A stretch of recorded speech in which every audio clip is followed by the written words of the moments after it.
I think some music just started playing.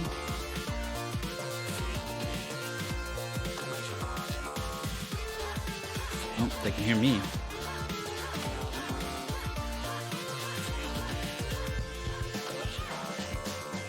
All right, can people hear me now? Can you guys hear Nico? Did that button do that? No? I think we got there. Okay, Marie says we hear me. All right, so I think I've got that configured now. Okay. That's really weird. My audio mixer isn't showing anything. I had to manually set it up. So I'll have to debug that later. Okay. So There are that's... so many people in this race. Alright, hang on. I gotta... Oh, yeah, there... Wow, why are so many people in this race? I've got the right tech. I have the Switch version set up so I can take screenshots whenever I want. All right. The share button. And record video just in case I forget. All right, you're going to need to clear out here, Alpha. This is for commentators only, so you get to hang out with the race chatters. Fine. But thank you for joining us, and we'll see you in the race. Yep, good luck. All right, so we've got this set up. Well, the good news is... You might need it. Yeah, this is a little bit of a tricky game. It's got some triggers that you'll need to find if you want to do well. Which we'll talk about as they show up. All right, I need one more person. Who shall we grab? Let's grab Exuno. We haven't seen Exuno on stream in a while. So I am looking right now at Marshmaster 11, Exuno, Pika Pals, and Shrambles. Okay. I had 2 of those picked out already, and then you didn't say them in the right order, and now I feel compelled to switch them all around into the right order anyway. Now I can say things like, in the top left you can see this, and it'll probably be the right person. All right, and things have really changed since the last time I've streamed, because right now I have Nighty has joined the race, and Nighty has readied up with like 6 people left to go, which is totally alien. Apparently, either my voice could come up, or yours can come down, or the music, I don't know. The balance is a little off. All right, let's play around with this real quick. I know it's probably really easy to do when it looks like it doesn't detect the audio at all, so you can't see the levels moving. No, I can't see the levels moving at all, but I've boosted up Myth a little bit, and feel free to keep shouting in the chat if things still feel a little bit off. Well, if there's one thing we can trust chat to do, it's to shout at us about their inconveniences. That is a thing that they're very good at. Alright, so I need to get Exuno cropped here. Oh, look at this amazing feedback. Boosted up again by the same amount. Boosted by the same amount. Alright, we'll do that.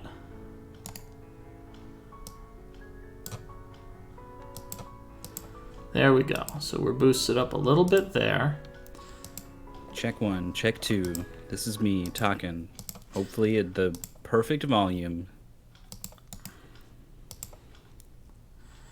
Alright, I think, let me double check to make sure that I'm not grabbing somebody. Yeah, Marsh usually has good audio, so we'll be using Marshmaster's audio for now. I think the screen is no audio for now. Yeah, I'm just trying to remember where is the button. Oh, that's right. I have to go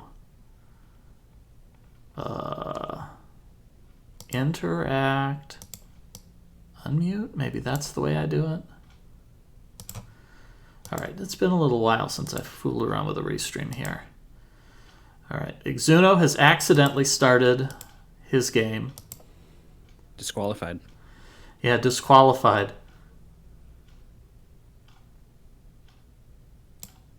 reach the Angry Sea means to take the boat and then get into that little hut that's right there and then save your game. That's Yeah.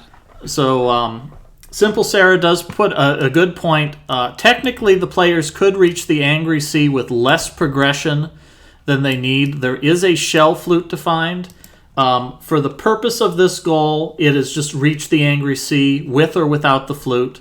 The players can do that either way. And we might see one of the players do that. It's not that difficult to find the flute, so we'll hopefully see that.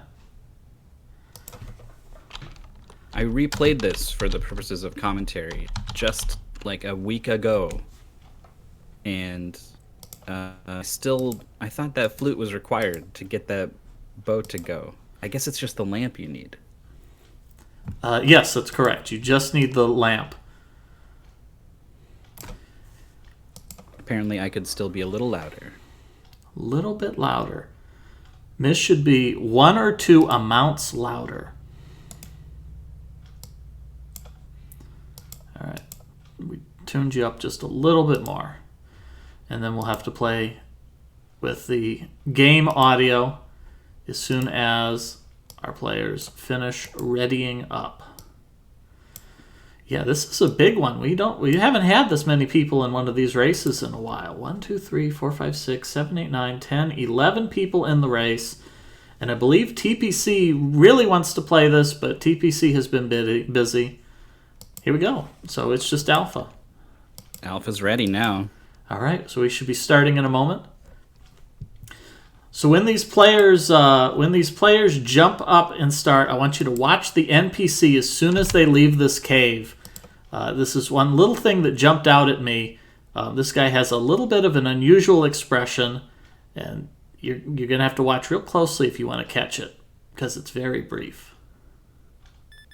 I think he's going to be on the left, right? Yeah, there he is. Look at that. That really jumps out at me because that's the only time in the game you will see any character express any emotion whatsoever graphically. Like they put him in there and then they started programming the rest of the game and they had no idea that they wanted to bother with that anymore. Yeah, everyone is a statue that will kind of drift around and they got like a sign on their back basically that you like turn them around and read, and it'll spit out either something useless or something incredibly useful. So, at any rate, I'm Sir Nico, and this is Mythical 9. Hi. And we're going to be commentating this race today of Crystalis, or Crystalis, whichever pronunciation you personally prefer. Or if you're the sort of person who prefers to go Japanese, you can call it Godslayer, which is it's a much more momentous sounding name than just Crystalis. But I think they're both fantastic names, really. It is a good name. It's a memorable name, and back in the NES era, that was a big part of naming a game, was coming up with something that would draw the attention of people who who might potentially buy this game. So this is a segmented race. We're not going to be playing the entire game in one go here. This is a pretty long game. I anticipate most of these players are going to need 7, 8, or 8 or 9 hours if some of them really struggle on some of these boss fights. So we're going to do this in parts that are kind of bite-sized and meaningful for the players to complete, but that they'll be able to do it in a single sitting. The first segment we're going to be doing is going to be what I would call the first 3, maybe 4 kind of chunks of the game, depending on how you would define it. There's kind of this opening area around the town of Leaf. There's a second area around the town of Brynmare, I want to say. There is a snowy mountain it's maybe Mount Saber, I think is the name of the mountain. And then there's a fourth area, Portoa, where it's just kind of like all water themed, and that's where our goal will end. That is absolutely correct. Yeah, it's Saber Mountain. The other mountain, Mount Hydra, we won't be seeing in this goal. So we saw Maurice making some comments in the chat about stasis in a cave. The premise of this game, I want to say it's a little bit different if you read the manual or if you watch the introduction.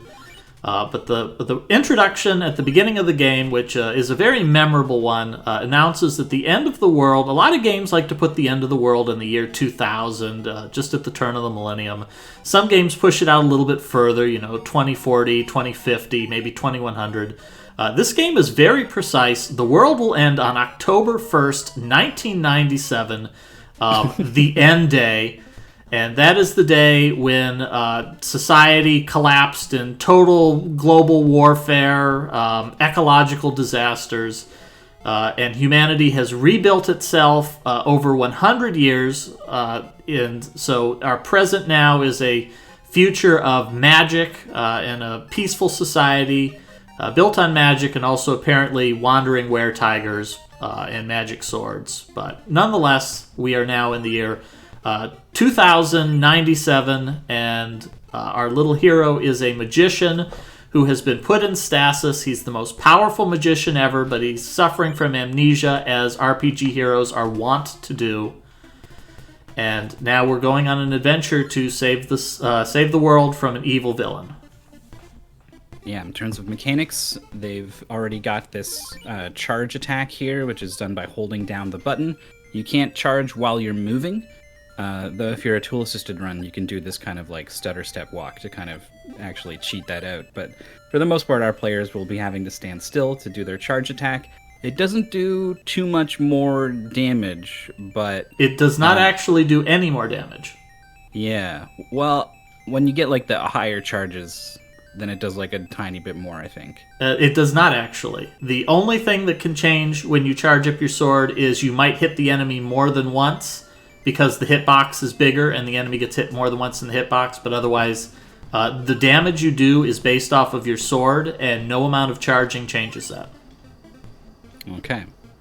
But, of course, the advantage of having a projectile can be pretty good, especially because, I don't know, you've got a pretty long range in this game, but combat gets pretty tricky. Enemies get really fast and as decently ranged as your melee attack is, it's really easy for enemies to kind of get in there and bop you. So the ranged attack can be a really good option in the sort of mid to late game. And I think the best part about this game is that, like, it's so fast, right? Like, enemies are fast, you're fast, you can attack while moving really fast. It's got a really good flow to it. It just feels good to run around and hit things. Yeah, it's a very fast-paced game.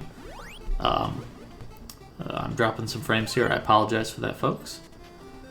Yeah, it's a very fast-paced game. One of the things is your sword doesn't stay out very long, so it's really tricky. Like if you're playing The Legend of Zelda, Link has a pretty long swing of his sword. His sword's out for like a full second. Your sword is out for a fraction of a second. So we've already seen some of the players doing it, but your combat usually tends to be you get vaguely close to the enemy, and then you just start mashing that button like mad to hope that you stab something. Yeah, I found if I actually mash as hard as I can, it doesn't line up nicely with the sort of rhythm that the sword takes. If it's like 6 frames or something, that's like a 10 hertz mash, whereas I can get up to like 12 or something, right? So I found going for more of a rhythmic sort of approach to attacking yields better results. And, we're nitpicking here, but it's actually going to matter a lot when they get to the second area. There's a sort of mash boss that they have to take on. All right, so I think Shrambles here is the first one I've seen who's spotted the progression. A recurring theme we're going to see throughout this entire game is that there's just event triggers everywhere. And the game frequently does not tell you when you hit event triggers, so there's going to be some cases where the players are going to hit them and have no idea that they've actually done anything of value. So in this first area, they do need to talk to the old man who's in the cave on the left. I believe he is one of there's 4 wise men, 4 wizards in this world, who are sort of your mentors, and we're going to be seeing them a lot, and they're going to be periodically showing up to help you, give you useful items, give you hints on where to go. So this first wise man tells you that you need to find the person who runs the windmill, and you've got to get them to start the windmill up. That's apparently important. And it looks like Exuno has purchased an alarm flute. We see Pika Pals has also purchased an alarm flute. That's one thing that can throw you off, that a lot of RPGs, you start them off, and the first thing you think is, well, I've got some starting gold, let's buy a piece of armor, let's buy an upgraded weapon. That's a trap in this game. You really just want to spend that money on that alarm flute because you need that to progress. That was the one advantage I had replaying this recently over probably all of our blind players today. I don't know who's going to take their starting gold and be like, yeah, this thing that wakes people up, I guess, and costs more than half my money, this is what I want. And it's a single use, too, that you use that flute exactly once and then it just breaks. As this is a genius planned obsolescence scheme here, a flute that you can only blow once. Well, the windmill key will kind of go into this machine. And then what does the windmill do? You generate energy probably, right? Yeah, Exuno's examining this machinery here. Apparently enough energy to explode cavern walls. But it turns out that's exactly what Exuno needed it to do. So that opens up the entrance to the first dungeon where we'll fight our first boss.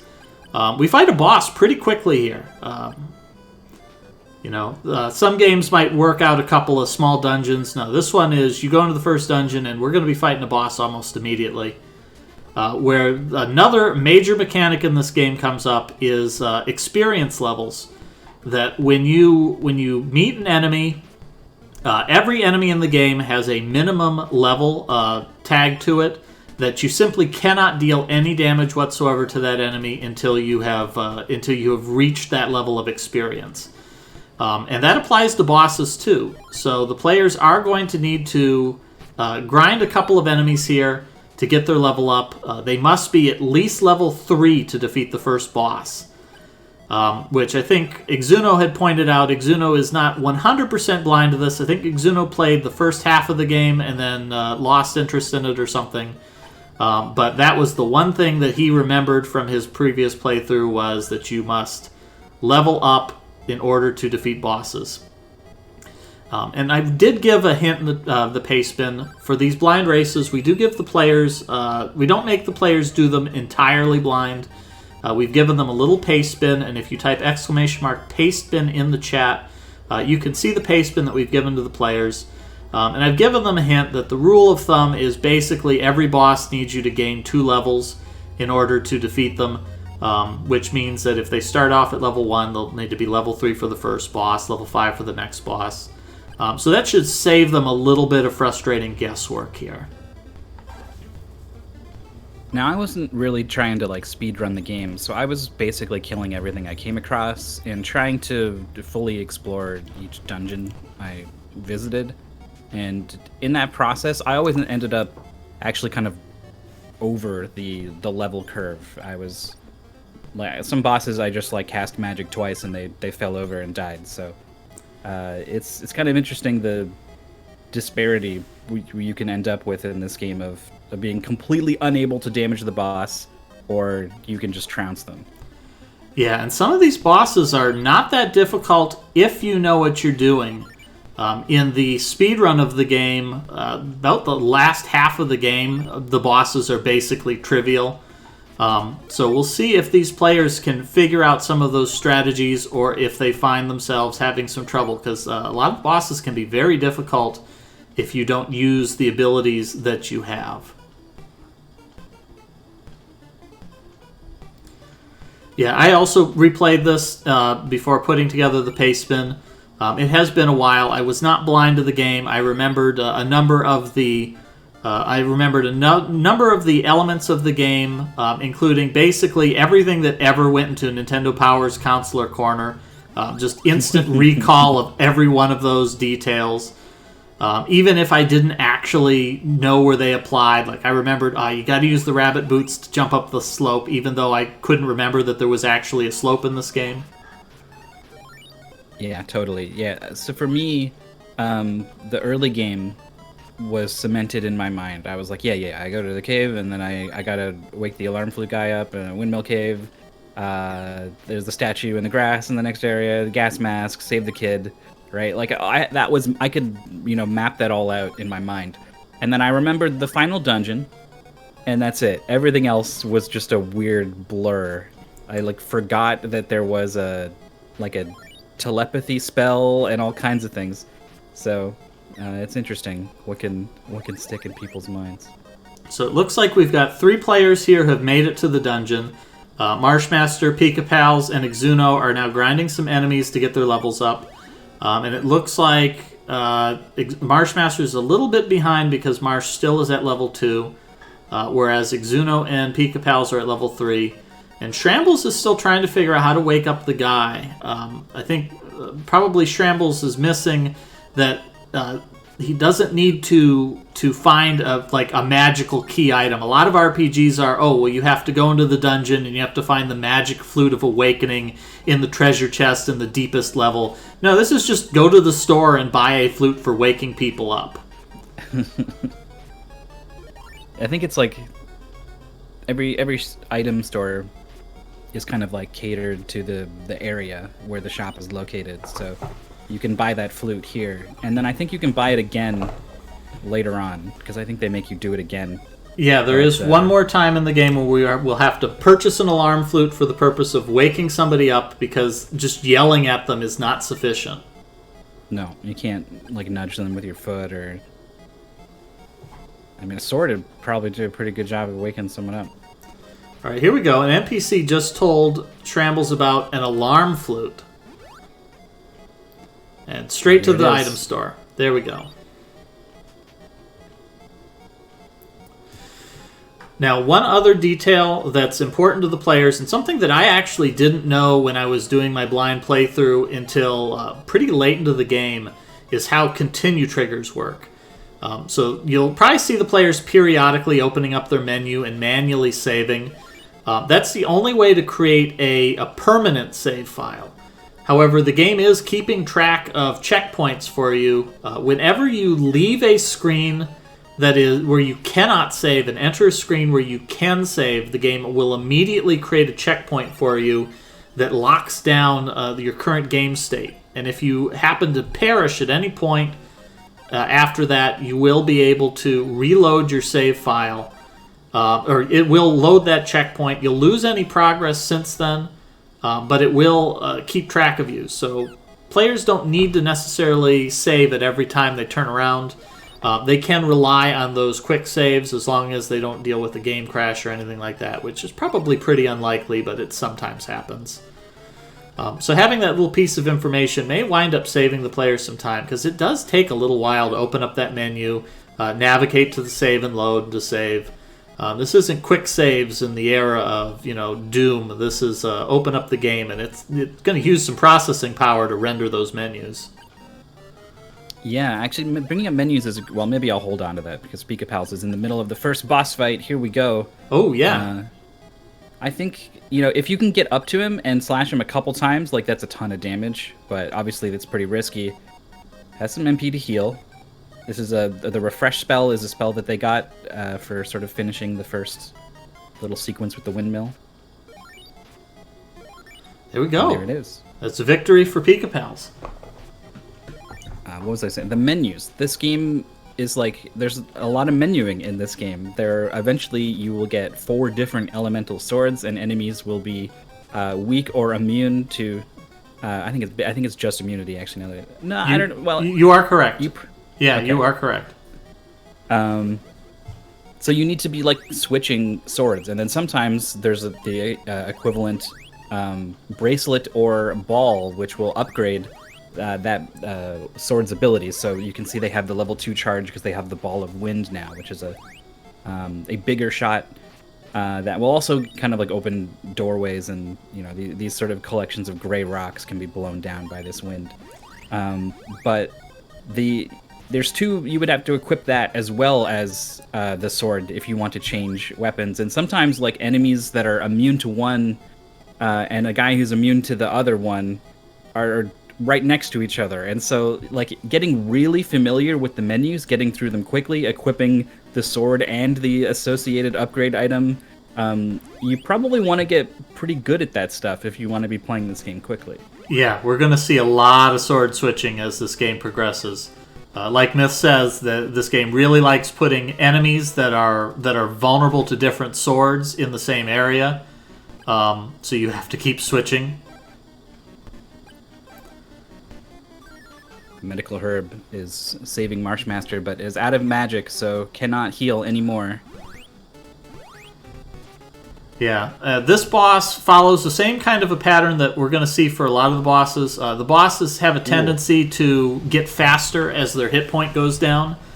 This boss will teleport more quickly each time that they take damage. So Marsh gets the kill on the boss. I can't remember. I don't think there's any enemies between him and the end of this cave, so I'm a little nervous, right? Is totally out of healing. Yeah, I think that there aren't any more enemies here. I think it's just a safe walk here. And the game automatically creates a checkpoint as soon as he stepped out of that cave. So even if he does take a death here, he isn't going to have to repeat that boss fight. So Marsh is the second player to reach the second area, this area around Bryn Mawr. Basically, the first thing you do when you roll into town, you want to talk to every NPC and you want to note anything that stands out about what they say.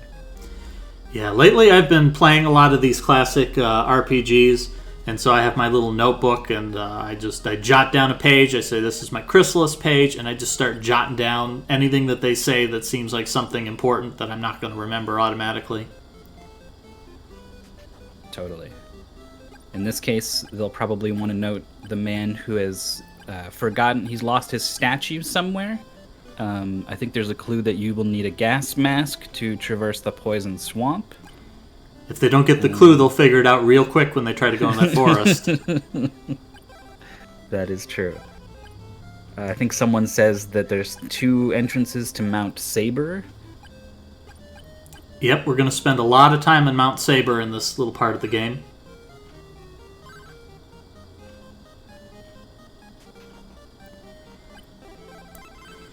So we see here, Shrambles has decided that he wants to be a level higher here, but is choosing to fight the Tigermen and Slimes outside of the forest here, instead of the enemies in the cave. The enemies in the cave are worth 2 experience points each.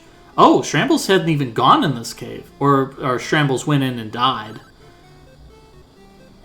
Yeah, well, I wonder if the death made Shrambles think twice about going in the cave, perhaps. I don't know. But you're right. Figuring out the best place to gain experience, and also maybe gold in some cases, but mostly experience is the bottleneck. Yes. Is super key. You definitely want to be paying attention to how much experience each enemy is giving you, and then kind of weighing that up against how many are there on this screen that I can spawn quickly, or how easy are they to fight. Yeah, you're. I think the best thing I find is players are going to gravitate towards enemies that are easy to kill as opposed to enemies that are worth a lot of experience points. Because like you can see here, Shrambles fighting these slimes. They move slowly around, but they're random, which is obnoxious. As opposed to if Shrambles can find an enemy that doesn't have random motion, that might be a better enemy to fight, even if it's slightly harder, just because you can get into a predictable pattern and muscle memory your way through. These slimes make me a little nervous, though. If a general rule, if something is bright pink like that, it probably will poison you if it touches you. And poison really sucks in this game. It does not wear off. It just keeps slowly killing you. You can use an item early on to cure it, purchasable from the shop. And then eventually they'll get a spell that lets them cure their status, which is pretty handy. Or the third way, you get a different status.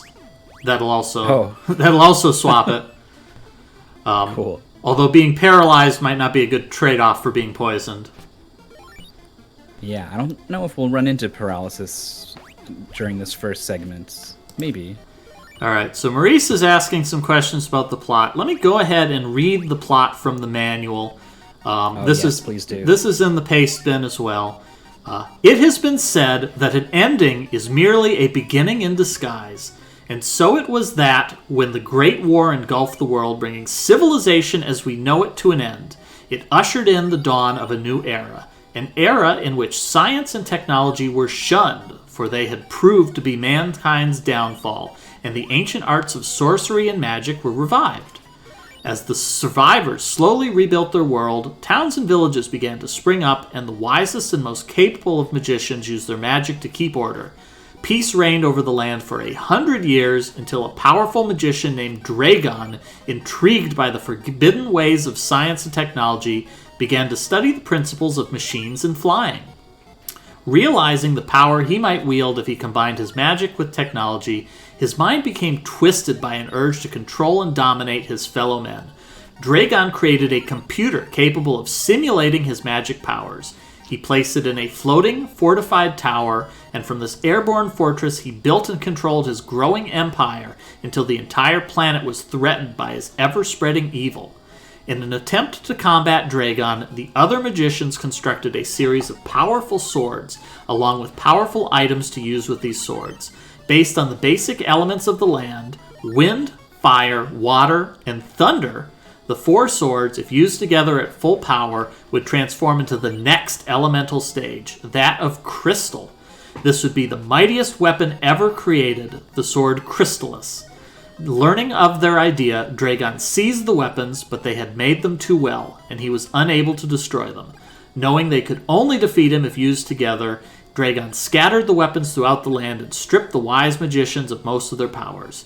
In desperation, they began to study the writings from the time of the Great War, where they learned of a great magician, the most powerful who ever lived. He had been imprisoned in a cave, and by the evil forces of the Great War, who had hoped to use his powers to control the world after the war. Searching the globe, the wise men found the cave and were amazed to find that the mighty magician was a mere lad. Though they knew it might destroy them, they pooled all their magic powers in an attempt to will him back to life. When the boy awoke, his mind a blank, even his name forgotten, they had vanished, leaving him to find his destiny in the strange new world. In Crystalis, you play the role of the young magician, making your way through Dragon's hostile land to attempt to locate the weapons you will need to defeat him. Dragon's monsters and black magic will threaten you at every turn, but you must not falter. Only you can deliver this world from the scourge of evil. I'm gonna say, if you had the 4 keys to your own destruction, maybe don't throw them away. Maybe just hold on to those so that your enemies can't get them. Yeah, I mean, it's like, I guess maybe it's implied that he can't make use of them, because it really would have been smart to like give some of these swords to his henchmen and like use them against you. But like the first sword is just some dude in the farmland where you started. Just he's like, hey, yeah, I'm the mayor and I have the magic sword. Here you go. Just take it. There's probably some prequel story where some brave warrior ran the sword and hid it away and trusted a farmer with it, and we can fill in that space ourselves in our own headcanon, I suppose. So I saw one of the best grind spots for sure in this sort of second area briefly on one of the players' screen. There was I think it might have been Pika Pals. There was a whole bunch of big blue slimes, and they're worth like 6 experience. They don't move too fast. You can respawn several of them pretty quickly.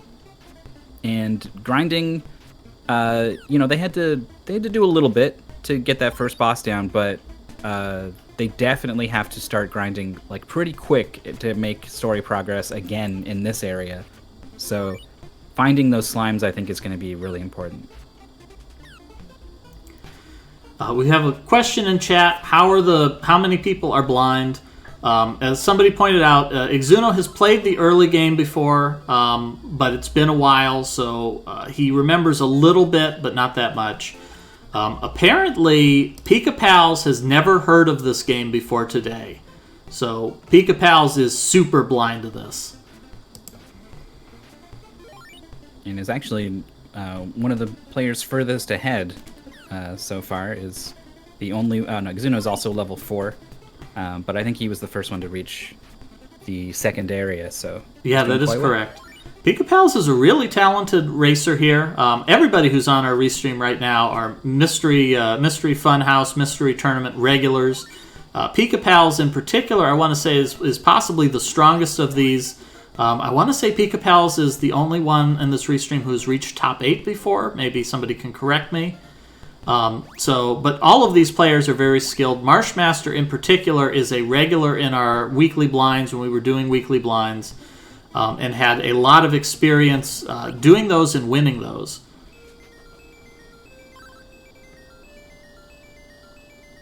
So there's an important location found by Marshmaster. There is I think this is Stom over here?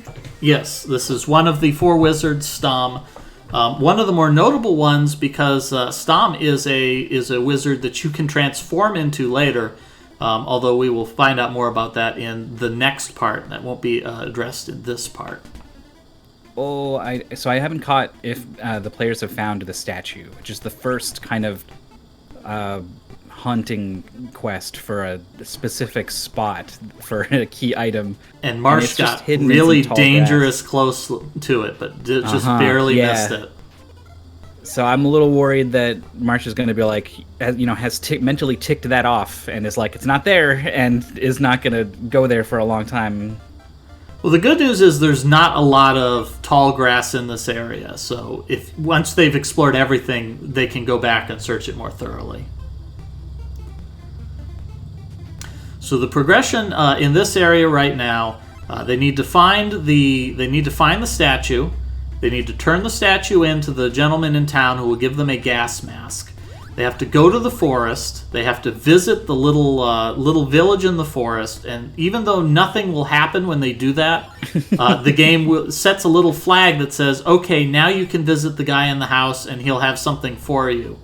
They'll have to get the telepathy spell from the guy in the house, and then that will allow them to go to the forest so that they can fight the next boss. Yeah, but you're also leaving out that the guy in the house makes you fight. Ooh, there's the statue picked up by Exuno. Nicely done. Excellent. You have like a duel against someone in the house. And it's a fascinating duel. I think you literally just mash the button, right? Like there's nothing else to it. There's nothing to it. And the way it's set up is that the first time is basically impossible. And every time you duel him, it gets easier. And I think in the speedrun, like, they don't even... the old speedrun route, they didn't even bother to try the first 2 times because it was impossible. And then the third time was like, if you get good RNG and he starts off letting you stab him, you go for it. Otherwise, you don't even bother until the 4th attempt. And I want to say... I always thought that your level factored into it, too. Yeah, so that was my first assumption. It's like, oh, well, you're not powerful enough. Well, obviously I need to get my level up. But no, that has no impact whatsoever on it. Yeah, as NPC points out, now the strategy is you just get into the fight, you immediately warp out, and the guy's like, ha, you win. And it's, okay. Maybe it's like a metaphor for discretion is the better part of valor. Looks like Pika Pals has noticed these big slimes that give, I think it's 6, let's see, 6 experience when they die. That's pretty juicy at this point in the game. Yeah, so we were talking about before, this is just one area where it works out great, because these blobs are also not random. They always move towards you, so it's really easy to just get in there and beat them up without having to actually deal with the problems. Of them moving around randomly, getting hit. You line them up and you just stab them until they're dead. Marshmaster's dipping into this cave with some pretty scary enemies in it.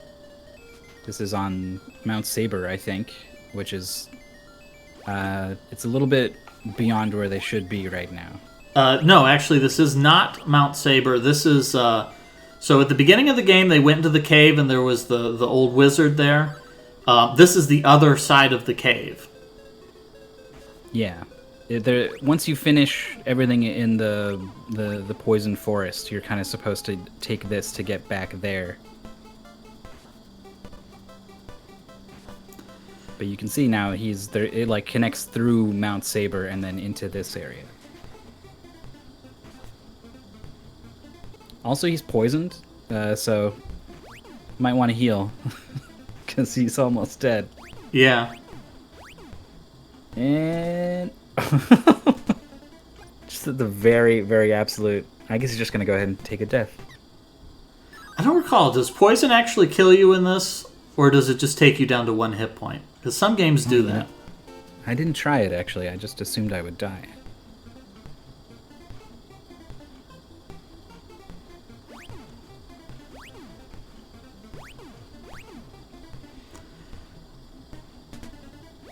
So I know Exuno found the statue. Yeah. Hopefully, Exuno figured out how to turn in the statue. Because it's a little bit confusing how it works. You actually have to equip the statue and then push the sword button to give it to the person. They don't like notice you're just holding a statue. You like have to hit the button to give it to them. Yeah, which is different from when they use the alarm flute, because that's a consumable item and those are used with the A button. Yeah, this game has a really confusing setup. Also, one thing that really threw me off for a while was the rabbit boots, because you can't jump with the rabbit boots and have magic equipped at the same time. And I think the rabbit boots are the only item that you use with the A button, as opposed to the B button. So that's I actually put that in the paste bin just so that wouldn't be a sticking point for the players. Since you do have to unequip your magic to use the rabbit boots, and it really doesn't tell you. I don't think in-game it tells you what the rabbit boots even do, which is an issue for some items, because there's a lot of items the players are going to find, like shield rings and iron necklaces, that the game just vaguely hints that they're useful, but doesn't really tell you what they do. If you use telepathy to sort of mind talk to some of the wise men, which is something you can do at various points throughout the game, sometimes they'll be like, hey, quit bothering me, like figure it out yourself, right?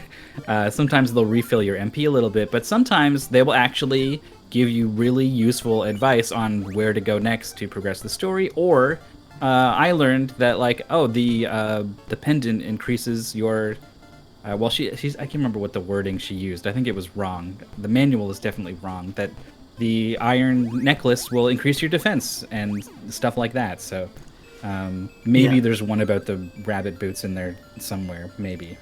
Yeah, telepathy is a really powerful spell, because they do give you a lot of really important hints, especially in the very end game. They'll give you a couple of hints that they'll straight up tell you, hey, you need to go to this area because there is an absolutely mandatory item in this area you should be picking up. Yeah, and I'm at the point, I haven't finished the game yet. I just made sure I got further than they would ever get on this stream.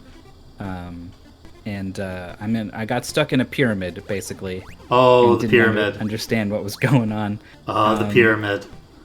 And one of the NPCs was like, hey, you got to go back to Mount Hydra.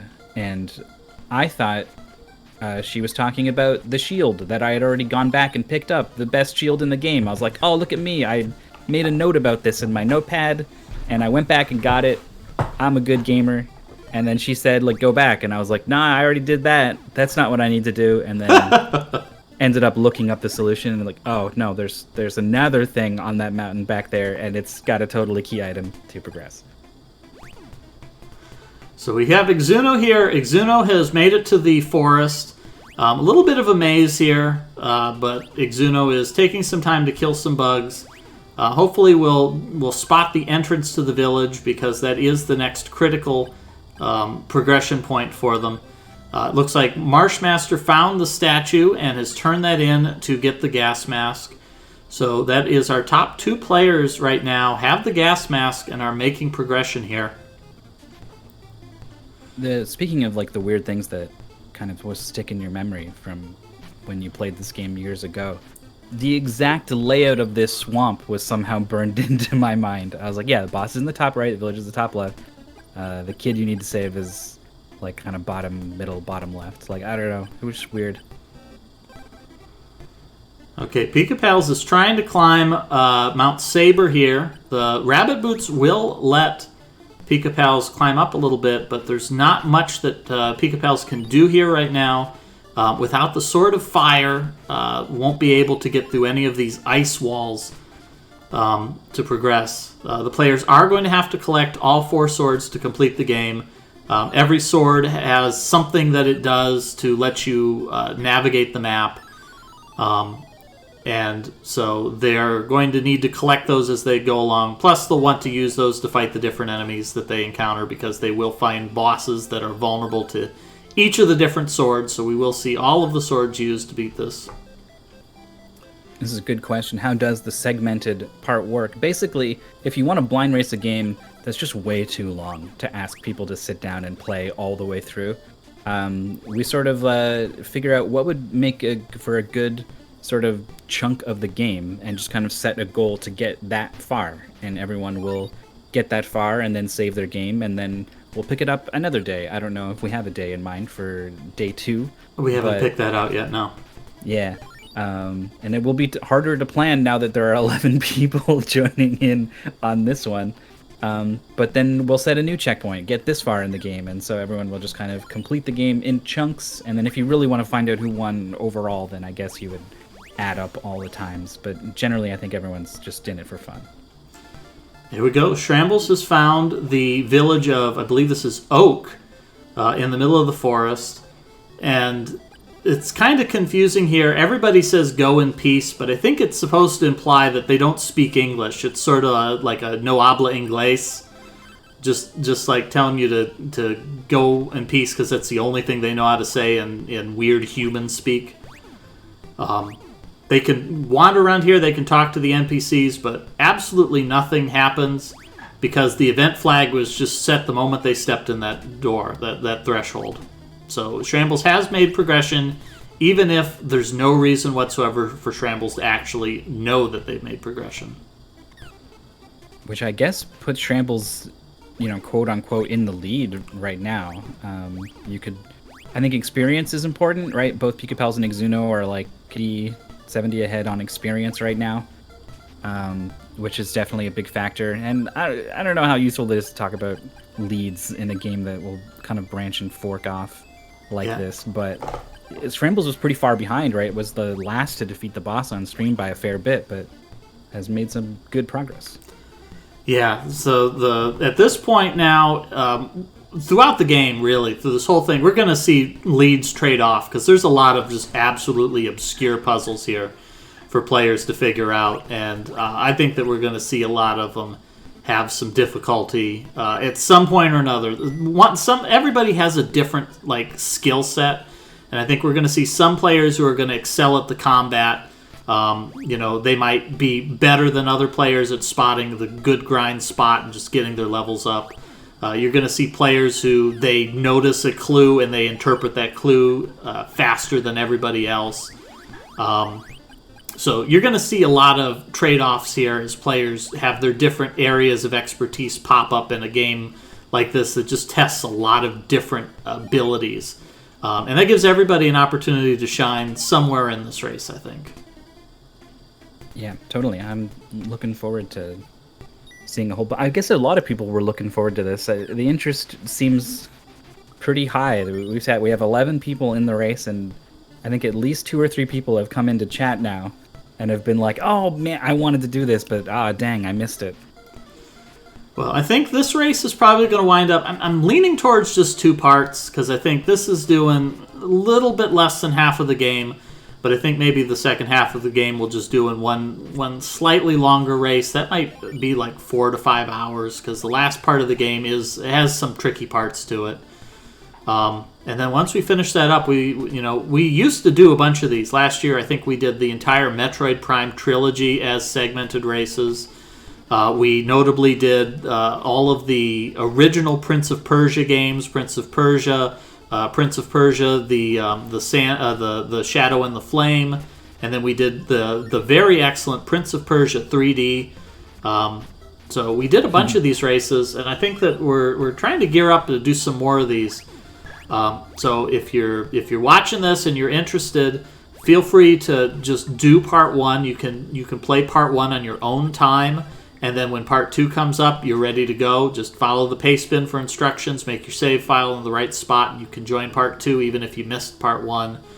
And then if you come up with a game that you'd really like to play segmented, you just throw that out in the Blind Racing channel, and we'll come up with something. We'll come up with some people who will race you.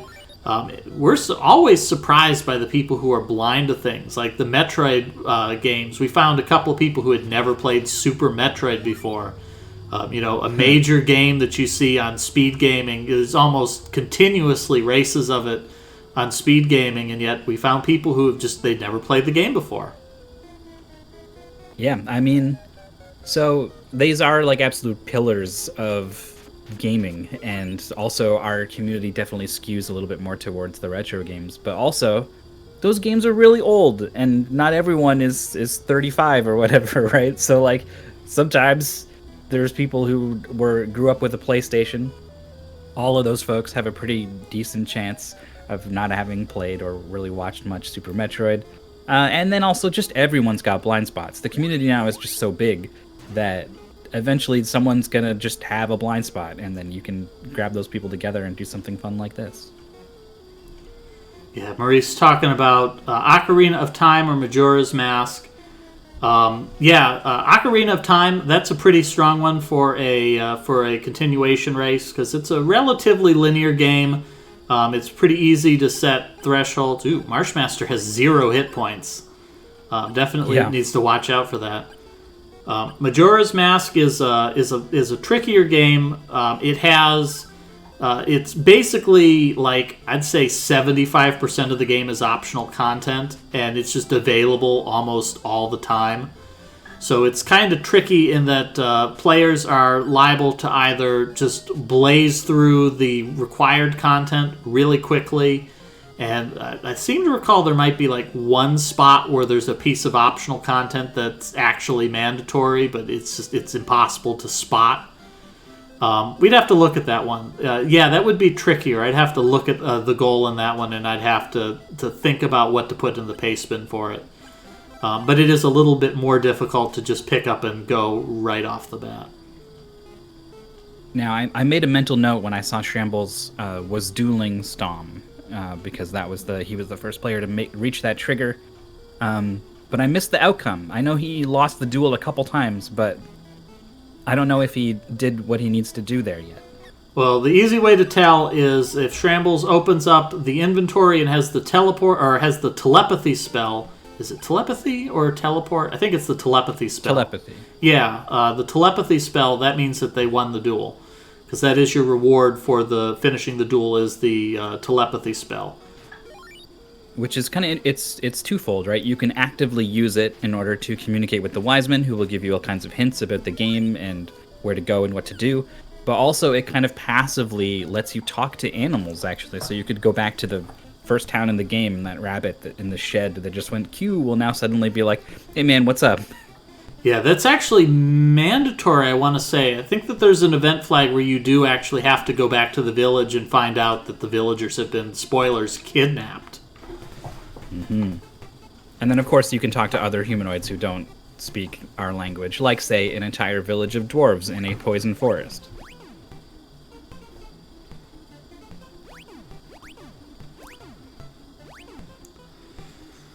So we see Pika Pals here. I think Pika Pals has not found the gas mask. Yeah, so Pika Pals is still looking for this statue. And as we've seen from the other players, the statue is in that little cusp of tall grass in the crook of the river. You just got to walk down the middle of it. It's got a pretty big hitbox. When I was doing my playthrough, I just stumbled across it while I was walking along. Although if you're too efficient of a racer, you'll walk over that way, you'll immediately spot it's a dead end, and you'll turn around, which is actually the opposite of what you want to be doing to win this particular game. Yeah, if you're mindfully looking for this statue, it's in a pretty conspicuous spot. It is a dead end. There is a patch of grass kind of located in the cluster of it, right? Like it seems like maybe there might be something important in there, maybe. But I don't know how mindful the players are looking for it right now, or if they're even like it. You know, when you talk to all the NPCs in town, you get like sometimes 3 or 4 leads on what might be the next thing to do. So you might be trying to balance all of those things in your head rather than being like, no, it's the statue. Gotta find the statue. Let's focus on the statue. So we see Xuno is fighting some of these axe guys. These axe guys are awful. They're not random, which is good, but they throw these axes and there's just nothing you can do to block them. Yeah, you do have the shield, but I think it just adds like a straight up defense value to your defense. It doesn't really work like a Zelda shield. Yeah, my understanding of the equipment in this game, you can have one piece of body armor and one shield equipped, and I believe it's the shield reduces damage from projectiles and the body armor reduces damage from just touching enemies. Oh, okay. Yeah, that makes sense, because it gives you two separate numbers for each one, so as soon as I said it, I was like, wait, no, I can't be just adding them together. Yeah, and then there's some equipment that the players will find later that they can equip that I think it like doubles the value of your sword or your shield. All right, so Shrambles it says that, but I think it just adds 16 to it, or maybe it like doubles it up to a maximum of 16 or something, because I was looking at the numbers for that one. All right, so we see Shrambles here is fighting Stom, and it looks like Shrambles has probably done this a couple of times because Stom is really just not fighting back right now. Here we go, and Shrambles has pushed Stom up against the wall and earned the telepathy spell. Oh, and a clue about the tornado bracelet, which is going to remain cryptic for a while. Yeah, but not that long. So we've got the telepathy spell here. Shrambles is going to equip that. Let's see, is Shrambles going to cast it? No, Shrambles is just going to equip it for now. The telepathy spell, like Myth had mentioned earlier, it's incredibly useful in a blind playthrough because it does give you some really useful hints. Although you might have to try a couple of times before you get them. Yeah, I wasn't sure what governed that, because they'll say like different things, and I thought maybe it was like depending on what point of the game you are or what location you're in. I'm not sure what decides what they'll tell you. Yeah, I seem to recall the location matters too. All right, Shrambles did it. Shrambles says pick the telepathy, and now it's like, here, you've got like all these dudes that you can talk to. Yeah, most of which you haven't seen yet even, but here you are just ringing them up on the phone. Don't rely on others too much. That's the classic. That's the don't bother me.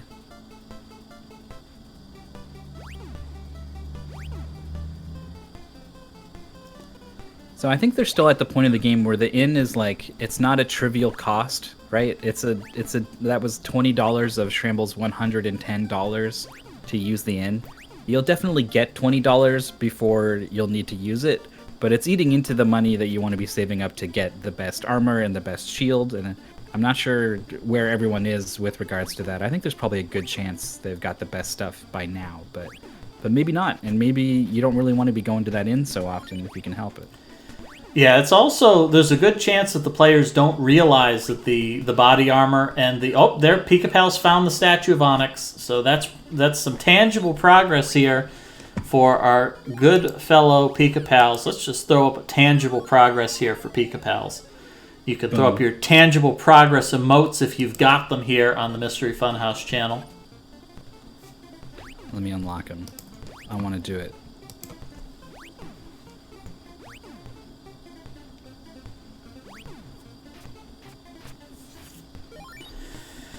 The telekinesis, the telepathy spell, I believe, costs 6 magic points each time you cast it.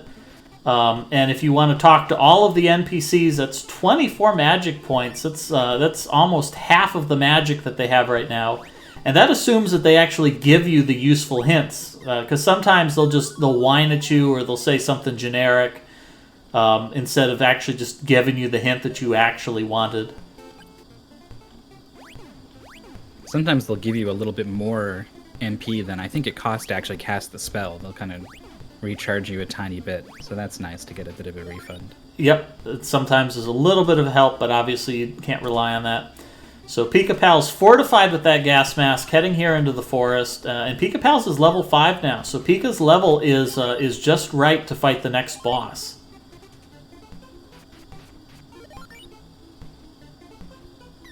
I don't think anyone's going to have any trouble with bosses. At least, maybe the last boss of that they'll be fighting today. Yeah, General Kelbesk. Yeah. But the boss of this next area is pretty straightforward, especially if, while you're traversing the swamp, you get a little bit familiar with the patterns of this sort of fly that will circle around you. Very annoying enemy type. It will come back. Throughout the entire game, this sort of enemy will be hounding you. And it'll manage to get even more obnoxious as we progress as well. Yeah, what if it had projectiles? Oh. But one will kind of harass you during the boss fight, and that's kind of the only real sticking point, I think, for this upcoming fight. So I think at this point, all our players are pretty close together. The only difference is, I think Shrambles has the telepathy spell. I think everybody else has found the Oak Village, maybe Marshmaster. No, I can't remember if Marsh found the gas mask yet. I think Marsh might still be looking for the statue, given that he's poking his nose in little corners of the screen. No, has it. Yeah, has more than found it. Has already been to the village and triggered this duel with Stom. So we'll see how Marshmaster approaches this, because I don't know, my instinct would not be like, oh, it's going to get easier the next time I do it, right? Like, that's pretty obtuse. Well, I think that you're likely to do it at least more than once, because you think, well, that first time I obviously must have made a mistake. Maybe I'm going to push a different button. Maybe there's a trick to it. So, I mean, I think that all of our players would immediately do it a second time after losing instantly on the first attempt.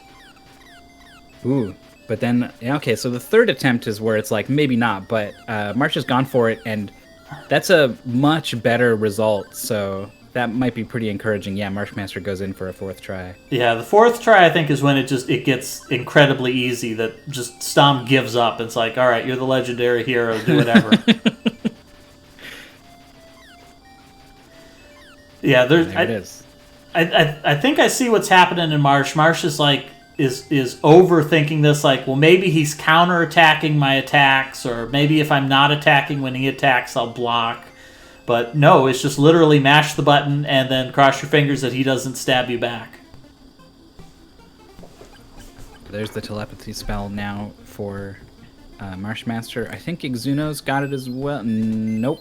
So Exuno maybe needs to visit the village is the thing that they are stuck on. I believe Exuno has not yet found the village. And the village is not that obvious. Like, it's got a doorway to it, but if you're moving quickly and you're not really paying that close attention, you could overlook it. Yeah, it's kind of like a black on black thing right there. Nice. Okay, there we go. Exuno has found it. And we got a duel now from Pika Pals, who is making really rapid progress after missing the statue for so long, is actually going to pass up Exuno here. And is doing an admirable job, I think, on the third attempt that might have been. This is at least the third attempt. Oh! You can move sideways? What? That's... Wow. This is new technique. Holy cow. You get a free hit when he kind of sidles in. Holy cow. Why did I never think to press left or right? Wow, that is some incredible tech there. Yeah, we've got people in the chat who are like experts at this game who are throwing out the trivia at every point. They're like, what? You can move sideways? Yeah, that's cool. All right. Well done. This is just another one of these things that makes these blind races so much fun. That we've got, if you get a bunch of people in here who are like experts, like if you watch, say, like a lot of Zelda Randomizer, all the players are going to be doing roughly the same thing. They all know, I got to get this item here, I got to do this trick here, I got to do that. But then we throw a bunch of people in here who they have literally never played this game before. They have no idea what they're doing. And they discover things. They just discover things that we've never seen before. And this is an opportunity where you never know. Sometimes somebody is just going to discover like a sequence break just nobody even thought of. Yeah, I was thinking like if the trigger to trigger Stom is to get to the village, what if you like ran all the way to the village without the gas mask? Like maybe you can't make it there and or maybe it just doesn't work or whatever. But I had that thought just while we were doing this. So Exuno's now fighting Stom. Everyone is now very close. Yep, we're just approaching the 1 hour mark here.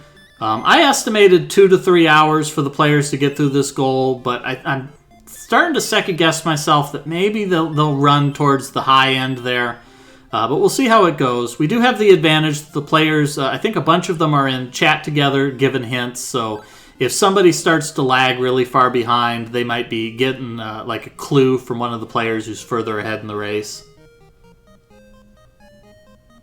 So I've remembered the most of what they're going to be playing today pretty clearly from my time playing this game as a child. And I recorded my time up to reaching Portoa, which is sort of the start of the last leg of this segment, basically. And I got there in an hour 46 minutes. Okay. So I would expect them to get there at like 2 hours 30 to maybe 3 hours. Maybe more like 2 hours 30. I was exploring a lot. I was probably over the level I needed to be because I was fighting absolutely everything. Hard to say. Gentlemen, I just wanted to pop in here real quick to let everybody know we do have Nico Jazz versus Captain Drake happening over on Mystery Fun Shack right now for the Mystery Tournament races. So if you're interested in seeing how that turns out, go ahead and pop over to Mystery Fun Shack for more racing action. But those races typically get re-uploaded over here on Mystery Funhouse. So if you're not watching it now, you can pop in when we do the rebroadcast later. Thank you so much for this race, gentlemen. Thank you very much, Rar. That's an important race too. That's to determine who gets to top 8 on the winner side. Yeah, that's an uphill battle fighting against Captain Drake. I think I've faced off with Drake twice in Mystery Tournament. I don't think I've ever managed to beat him in a match. He is a tough cookie. Yeah, he's won at least one very often in the top 8. I know has a basically tied record against Andy, who is probably just statistically the best blind racer. So it's going to be a tough for Nico Jazz, but I believe Nico is one of those players who can actually beat someone like Drake. Yeah, and there's a little bit of a luck factor in it for Mystery Tournament as well. Sometimes you get a game it's your game. You know, you get a hidden object game, and that's a genre that you know and that your opponent just doesn't have experience in. So we see here, Pika Pals has picked up the Sword of Fire. So the Sword of Fire is going to give them the ability to damage some enemies that they previously were unable to damage. The sword is also a little bit stronger. Each of the swords has a different attack power to it. So the Sword of Wind is the weakest sword in the game, and the Sword of Fire is the second weakest sword of the game. So just using the Sword of Fire against enemies is going to be better than the Sword of Wind unless they're just totally invulnerable. We also got this first boss fight, which means Pika Pals is currently in the lead. I think the boss is kind of too far away to reach with a melee attack, so you've got your one charge up. You don't have the upgraded item to do a level 2 charge shot with the fire sword yet, so you've just got this one projectile, and you basically just move a little bit to the side, charge it up, wait for him to come, shoot it, and then dodge, and rinse and repeat.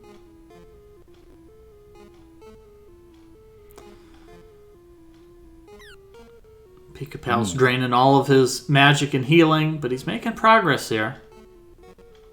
Yeah, at level 5, I think he's probably about halfway done killing this boss.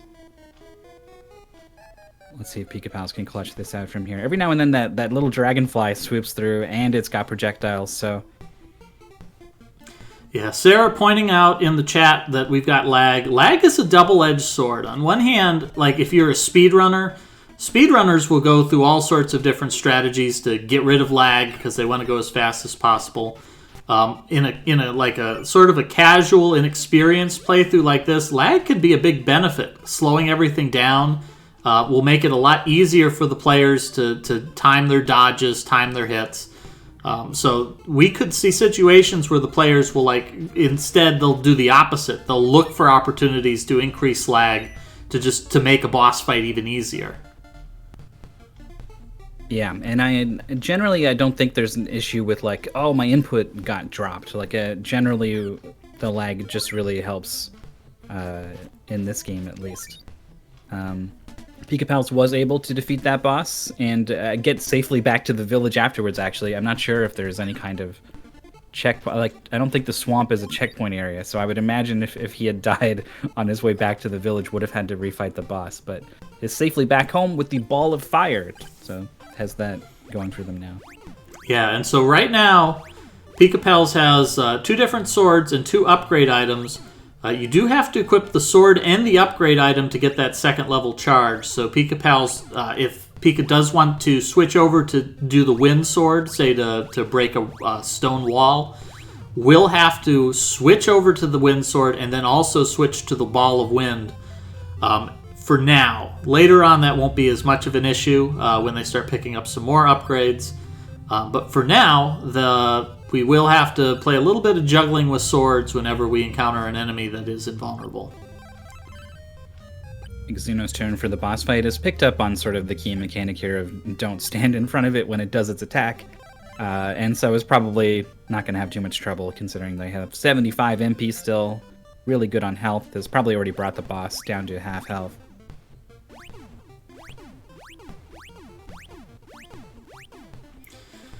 So when we saw Pika fighting this boss, Pika's instinct was to kill this little enemy flying around. I think Xuno's strategy is better. Just let it fly around, because as long as it's flying in a circle, you have eye on it, you know where it's going, you can prepare for it. If you kill it and a new one spawns, then you have to figure out where is the new one coming from. And we see Xuno using the level 2 Sword of Fire. This is a really good level 2 attack. In fact, this is one of the few charge attacks it's really useful even in the speed run. Because the Sword of Fire has this really big hitbox, it just shoots out a column of flames. It has a high tendency to hit an enemy twice, if not 3 times with the charge attack. So that winds up dealing 2 or 3 times as much damage as a regular sword strike, which is just a big benefit.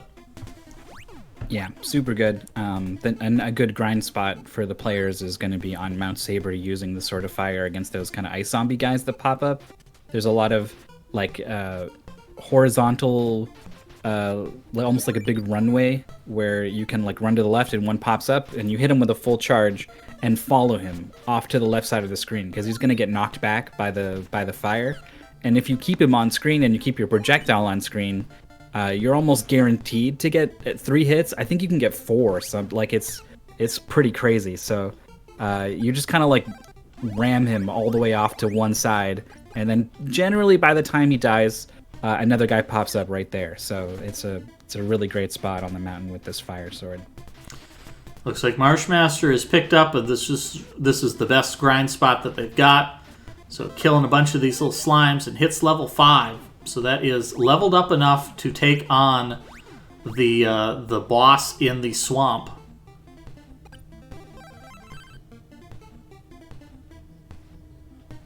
Yeah, Pika has hit the trigger where the village of Leaf, where you started, they get kidnapped. There's a sort of path through Mount Saber that leads back here, like we were talking about. It was blocked by a level 2 fire sword charge. But I think Pika went home the long way around, if I'm not mistaken. And now is going to go in this cave and break it open from this side. Well, there's another possibility here that I think what Pika may have done is the same thing I did. You play through and you make a mental note. Oh no, Pika's been here before. I made a mental note okay, there's an ice wall here in the first cave. There's an ice wall here in the second zone. And in my mind, I didn't know until I actually opened it up that, that's the same wall. I've just made 2 notes of the same wall from opposite sides. Right. Okay, so is just gonna go back to the mountain for now. I can't remember. I think when you break that wall open, I'm trying to remember the flow of events when you find out about the kidnapping.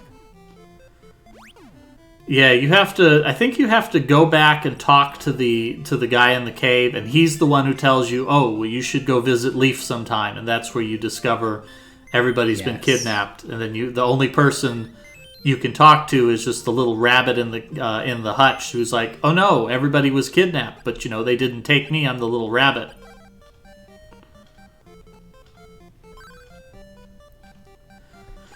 I'm not sure what that trigger actually is required for, though. Because the next place that the players need to go is they need to climb Mount Saber, they need to get the Tornado Bracelet, and I think the Teleport spell is the next spell that they get. Yeah, that seems right. There's sort of two parts to Mount Saber. There's this bottom left section, and yeah, this was my guess. There's the top section of Mount Saber, and as you try to approach it, a mysterious voice will call out to you and be like, "You're not ready yet."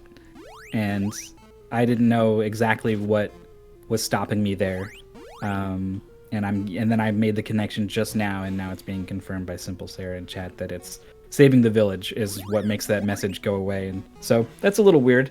Just a voice from God that is preventing you from progression. Well, specifically, you just have to find out they've been kidnapped. You rescue them on the top of Mount Saber North. Yeah. But yeah, it's an incredibly ambiguous message. Just, you're not strong enough to go here, and it's like, well, what does that mean?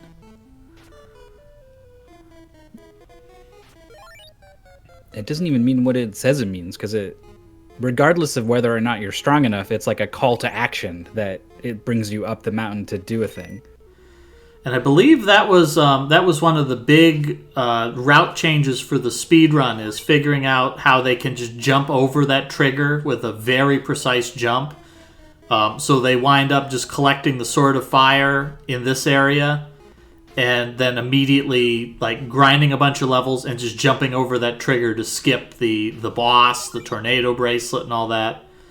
Because the Tornado Bracelet is kind of regretfully not a very useful item compared to some of these other bracelets are going to get. Yeah, the bracelets, like you hinted at earlier, have a neat property of letting the sword charge to level 2 without needing to equip the associated ball. Yeah, that's the biggest advantage, is that you don't have to equip the bracelet once you have it. Yeah. And then, of course, the bracelet, if you do equip it, will let you charge up to level 3, which sounds great. But, I don't know, it takes a little bit to charge, and then it costs MP to actually release the charge. But it does, pretty good damage, and there's, one boss, basically, that is immune to everything but wind, and so you can use it on him. But other than that, you'll probably want to just be sticking with one of your stronger swords. Yeah, some of the level 3 attacks are really good against a few of the bosses. Okay, so we see Shrambles has managed to defeat the bug, it looks like, and has picked up the, is able to... Oh, no, they have the Orb of Fire. So Shrambles was having a little bit of difficulty there with the boss, like we talked about before.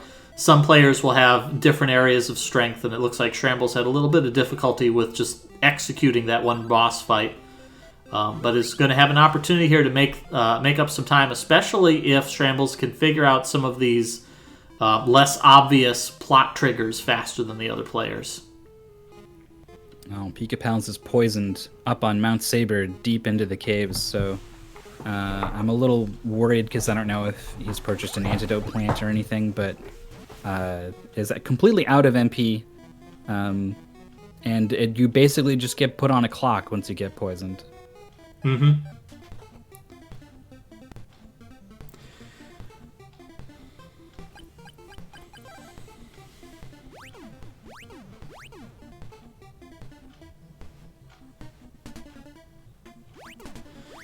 Now these caves are pretty tricky to navigate. This goal isn't going to be too bad, but as we progress in the game, the caves are going to get more complex. I did not need to actually draw a map to navigate any of these caves when I was doing my playthrough. But we could reach a point where in the next goal we might have players lose a little bit of time if they don't keep track of which places they've explored in the caves, and they get turned around a little bit, because these caves do have a tendency to loop around on themselves, which can mean that if you're just following follow the right wall sort of strategy to navigate a maze, sometimes that doesn't work. Sometimes you're just going to wind up going in a circle. Yeah, definitely your ability to sort of mentally keep track of where you are, even if you don't know exactly all the roads you took, or knowing like I've gone north about this much and east about this much can really be a big help, especially in a blind race like this.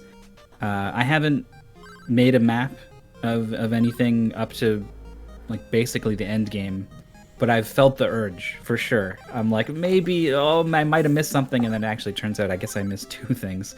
I've missed out on a really cool ring and one of those key items, which I guess I couldn't have got to anyway, but yeah, it's going to be important because they get big and they get windy and loopy. Like it really does increase in complexity.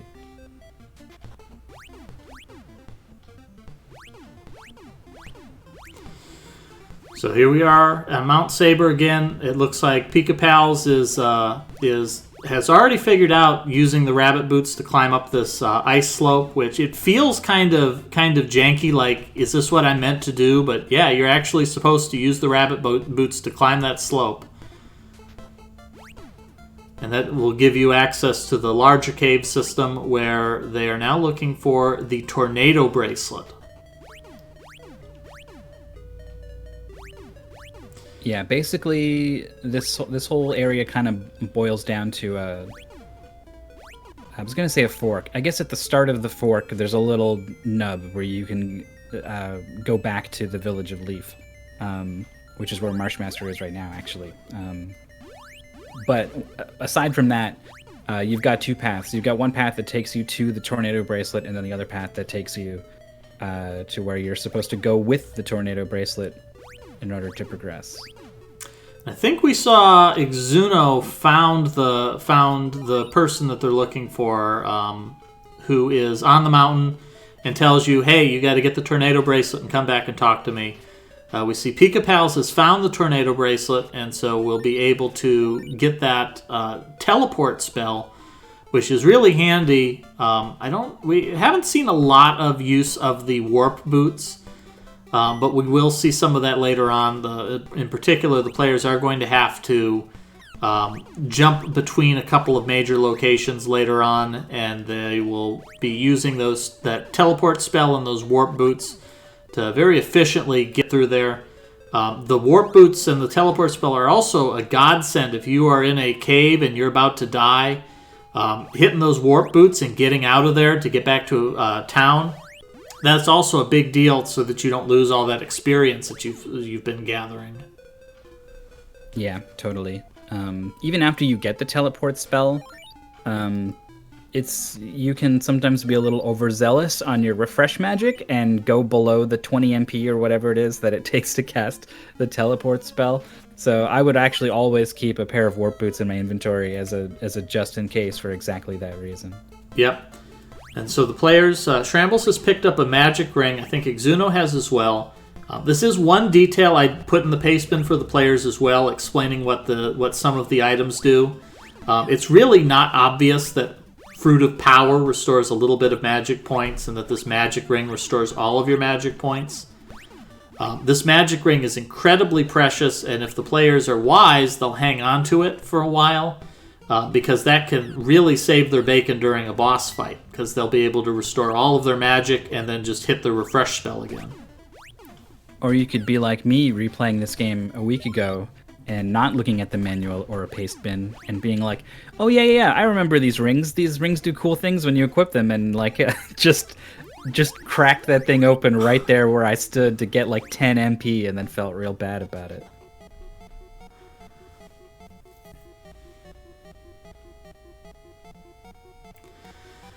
Another thing that's going to come up later, we see Pika Pals has got a pretty full inventory. Oh, Shrambles, you are dangerously low on health. All right, Shrambles doing better now.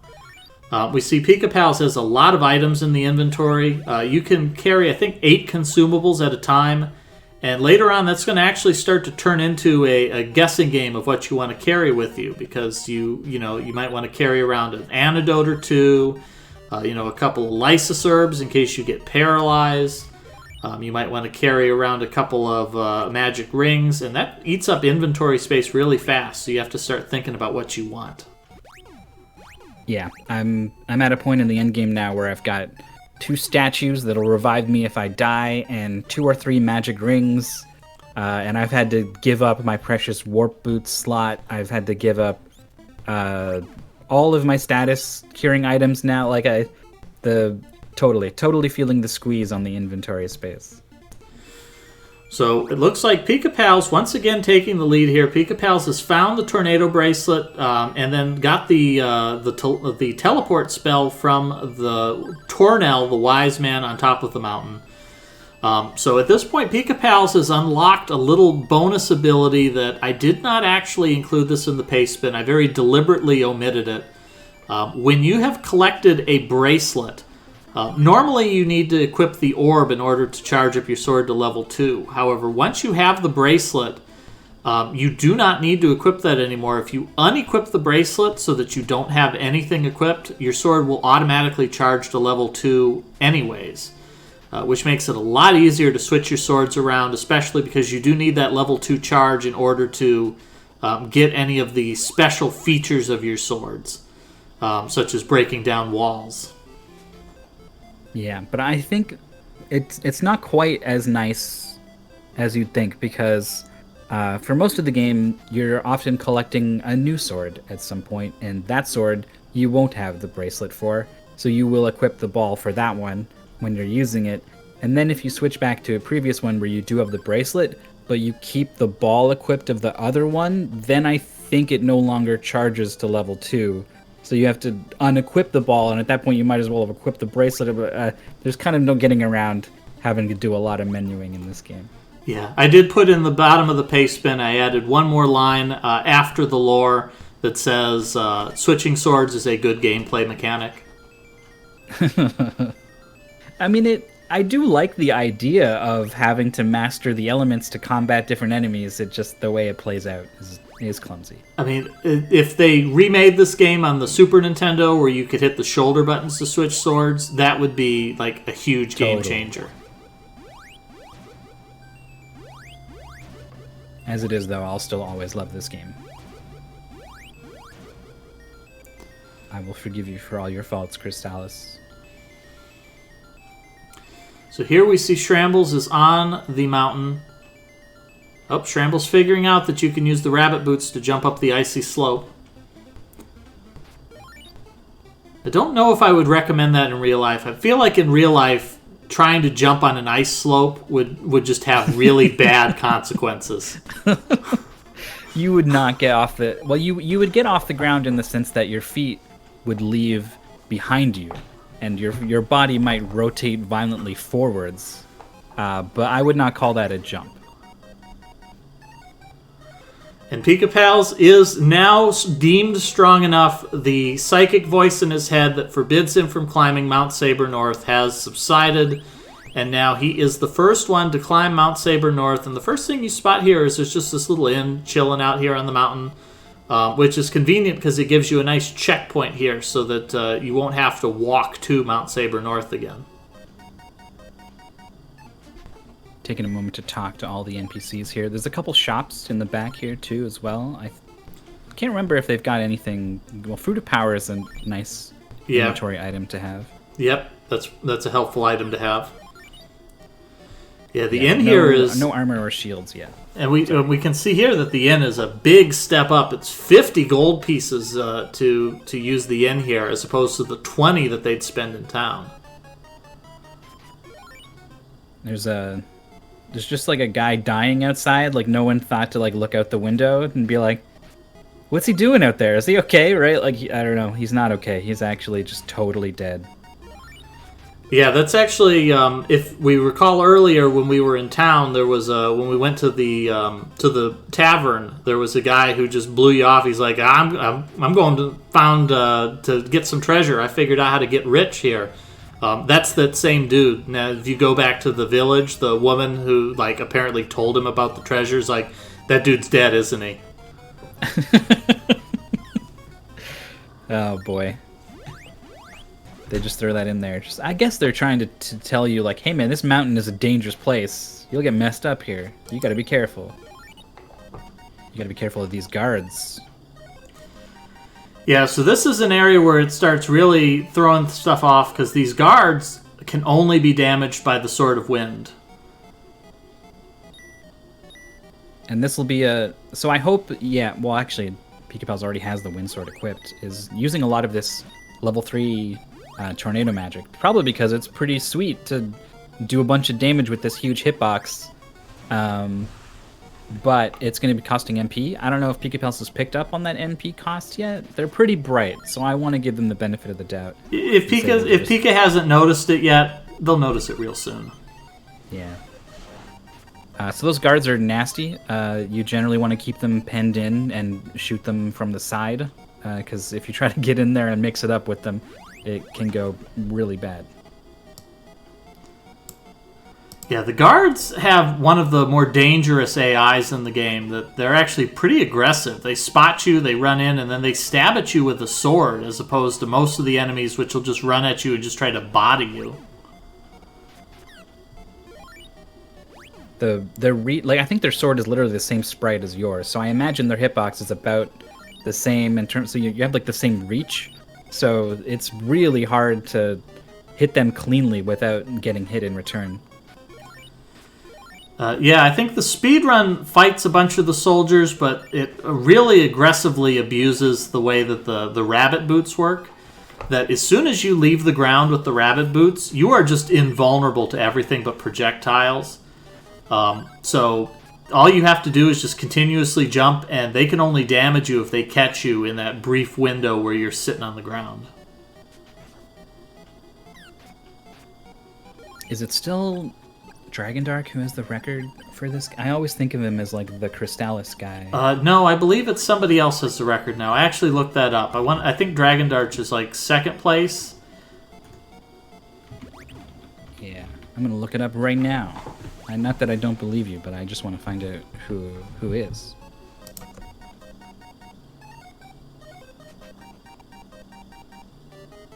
For no Wild Warp, it's Overswarm who has the record. Or for any percent, no Wild Warp. For any percent, yeah, it's Overswarm. All 3 categories. 6 months ago. Cool. Overswarm's a great NES runner. Always does really well in those big 20 races. Yeah, I was watching one of the speedruns. I think Dragondarch did it for like RPG Limit Break 2019 and showed off some of the new techniques, which is like jumping over one of the checkpoints, jumping over that telepathic voice that says you're not allowed to climb the mountain, and a number of other things. Getting the time down to, I think, sub 1 hour is what he was doing. Maurice in the chat finally actually looking at the game and being like, oh, this looks fun. He was in the race chat and read the description and was like, oh, wait, leveling up to earn experience and like plot triggers to progress the quest? Oh no, this is an RPG. I'm out. Well, and I was like, no. You like run around and slash things with a sword and it's pretty fun. And I think he was already out of the race chat by that point. Yeah, Maurice is a regular in a lot of our continuation races, because Maurice is one of those players who has a very eclectic gaming diet. That Maurice was blind to a lot of like really famous games, like not playing the Metroid series and things like that. And Maurice did join us for a race of Terranigma, the third game in the Quintet trilogy after Soul Blazer and Illusion of Gaia, and was totally turned off by the end game of that it turned into a wander around the world map looking for MacGuffins in obscure corners with very little hints to do. So Maurice is one of those people who he has tastes, and he's not afraid to say, this does not cater to my tastes. and I'm not interested in continuing with it. There is some of exactly that in this game. There are some triggers. If you talk to all the NPCs and you are pretty judicious with using your telepathy spell, I think you'll get most of the way there. But like I said, I was doing all of that and I still got stuck towards the very end game. So yeah, that could be a thing. Although, to be fair, an NPC did tell me where to go, and I just didn't listen. I just assumed I knew better. Yeah, well, it's difficult. Sometimes you just don't want to listen to the NPCs. Pika-Pal's trying to break this ice wall, forgetting that you have a sword that's specifically made of fire. Yeah, the wind blowing like a rock wall apart is a bit of a stretch, but the giant fireball against the wall of ice is probably the interaction that makes the most sense. And Pika's not doing too badly on experience points either.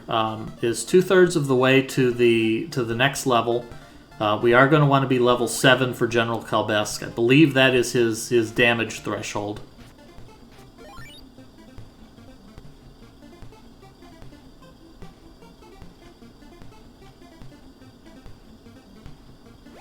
Maurice, Check in with levels real quick. Exuno is level 6 with 800 experience. Pika-Pal's with 946 experience. And then there's some pretty big gaps. Shrambles still needs 500 more just to reach level 6.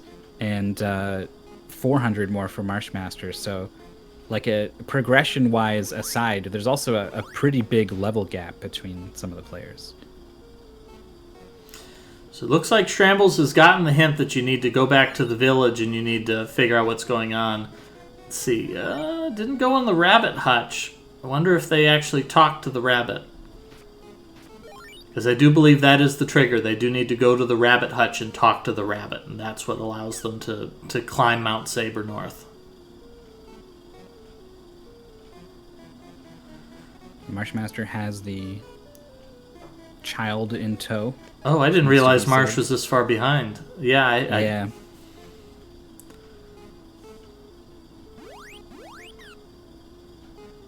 Has the MP to heal to get safely back to the village.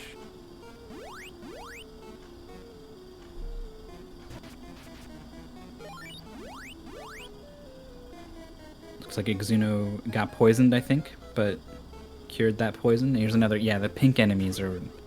You gotta watch out for the status effects. All right, Pika-Pal's gained another level, has hit level 7 now. So the big point for Pika-Pals is to be cautious and to not take a death here. There is a checkpoint halfway up Mount Saber. This game actually gets kind of generous with the checkpoints once you get past the first dungeon. There's a tendency to put a checkpoint room like right before a boss, so that if you die against a boss, you'll actually just start like 1 or 2 rooms before that fight. Yeah, I had one of the only times I died to a boss was, I think it might have been in the pyramid, and I was kind of like heartbroken because I was like, oh geez, I have not saved in a while. I'm pretty sure I gained like a whole level or something, and I was like, this is gonna suck. And then it put me back like right outside the boss, and I was very surprised and very happy that they thought to do that. But obviously not something you want to be relying on in a race, because it doesn't pop up with a message that's like checkpoint reached or whatever, right? So the players will not know in a lot of cases when they have that safety net to fall back on.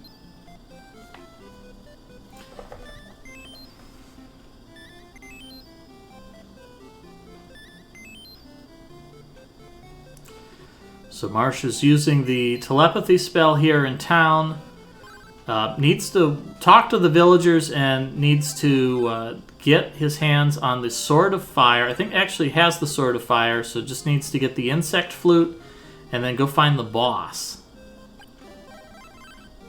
He's leaving town, so I didn't see the bottom part of the inventory. Maybe already has the insect flute. Yeah, I want to say you get the insect flute from the villager. Yeah, the one that you rescue. They're like, here, thank you for rescuing me. Here's a flute that summons a horrifying monster. And I think they tell you. Well, the person who gives you the flute, I think, doesn't tell you. I think it's someone else who's like, "Hey, man, that flute, it'll do some bad stuff." But the person who's like, "Here you go, you can have this," doesn't say a word.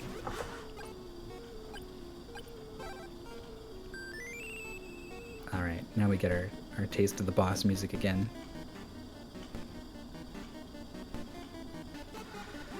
Yeah, there is that kind of rude awakening when you realize, like, oh, this is how the boss attacks. Oh, he's still attacking. Oh, I'm almost dead. I am dead. Great. So I think Pika's also in a bit of an unfortunate situation here that hasn't picked up on the fact that you don't need to have this bracelet equipped to get to level 2, because it looks like Pika has figured out that level 3 drains magic points, and so is very deliberately only charging a level 2 shot. However, because you have the bracelet equipped, you can charge up to level 3, so you have to like deliberately start moving to avoid hitting the level 3 charge that'll drain your magic. Forgot about this entire room of villagers who just go, "So you saved us, big deal." The other room of villagers are a little more amenable to. Yeah, they're a lot more gracious.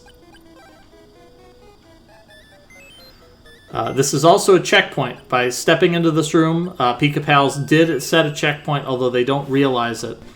I did give a hint in the paste bin that I said, hey, you can usually save when you get to a room that's full of friendly NPCs. Because there are a few places in dungeons that you wouldn't think that you can save, but that is one of them. I certainly had no idea. So this actually could work out in Pika Pal's favor if he takes like an abrupt death and realizes, oh, I got a checkpoint there. That's likely to change how he plays, because right now he's probably going to play really cautiously because he's thinking, man, I'm really high up on this mountain. It's been a while since I've saved my game. And he might also be in a situation where he think like, shoot, I'm really badly damaged. I haven't saved for a while. I should teleport back to town. If he takes a death and realizes, oh, I got a checkpoint here, he can play a lot more recklessly, knowing that he won't lose much progress if he takes a death. Yeah, it's kind of a shame that the players don't have that information, because I think it's kind of an interesting choice that players get to make, and then now they don't get to make it just because they don't know. But we'll see. Maybe Pika Pals will just straight up defeat this boss on the first try. All right. Doing all right, but using charge attacks, it's going to be real slow. We talked about it before. It's really not obvious, but all of your attacks do the same amount of damage. The only way that they differ is if they have different hitboxes, like dealing a lot more. If they just throw out a bunch of projectiles, for example, then you might be able to hit the boss more than once. But otherwise, running up and stabbing them repeatedly, that's going to do a lot more damage than slowly charging up your attacks. Yeah, but it certainly is risky with all of these rocks flying around and so low on health. Now, Pika Pals has some things here, right? Has like at least one medical herb, has 21 more MP, and has a magic ring, which could be used to refill MP entirely. Oh, there's the death. Okay. So let's see this checkpoint now. Bam.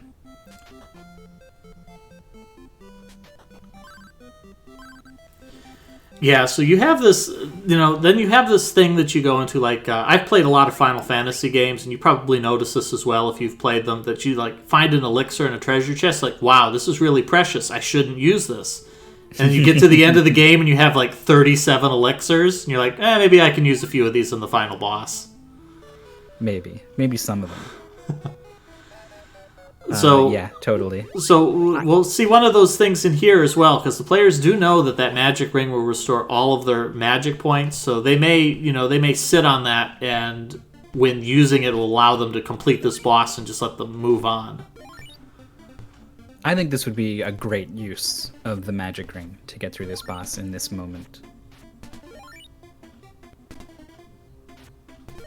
I suppose the ring gets more valuable the higher your max MP is, maybe? you would kind of get more mileage out of it. I guess it's all relative, so maybe that's not quite the right way to think about it. But that was a really quick death on the second attempt. The boss just kind of like came at him in the corner, and that can happen. Bosses can just kind of get on top of you sometimes, especially if they're knocking you back into like against a wall, so you're not knocked away to safety. It can get real bad real fast, just like that. Yeah, the other thing is the players right now, they don't have any way of getting more of those magic rings. They will have an opportunity later in the game to buy them. And I think once they hit that, then your mindset changes that, oh, this is just a consumable item that I can get back, so I'm not going to miss it later because I can get another one if I need it. Yeah, and money like kind of falls off. Like I guess your need for money falls off. They'll probably need it all throughout the goal they're playing here today, all the way up through Portoa. There's some pretty expensive armor there. But maybe it was just the way I was playing, but by the time after I got the platinum armor and the platinum shield, I would have everything I needed to buy whatever was in the shop as soon as I rolled into town, like no problem. And so having the extra money to spend on magic rings or whatever was nothing. It was a pittance. Oh, the inn is $500 now? Pff, whatever. I've got $30,000 just kicking around. Yeah, it also throws you off that I want to say like about 2/3 of the way through the game, suddenly you have access to like a huge variety of weapons and armor that you can, or armor and shields that you can buy. I want to say like halfway through the game, you can buy the best shield in the game. Yeah, there's one shield, the battle shield, I think, is stronger defensively, but there's another shield that kind of is less defensive but blocks a certain status effect, something like that. So there's some weird kind of disparity in choice that kind of happens with equipment. There we go. Pika Pals has defeated General Kalbesk, taking a pretty commanding lead in the race right now. Yeah, totally. Like I said, it was 1 hour 46 minutes when I reached Portoa, and that's basically where Pika Pals is here. I think I was probably a higher level, but I think if Pika Pals grinded for 6 minutes, they would basically be right there with me, despite me knowing pretty clearly what the beginning of the game looks like. But don't you worry, because this is the point where things are going to start getting really interesting, because this is checkpoint hell now.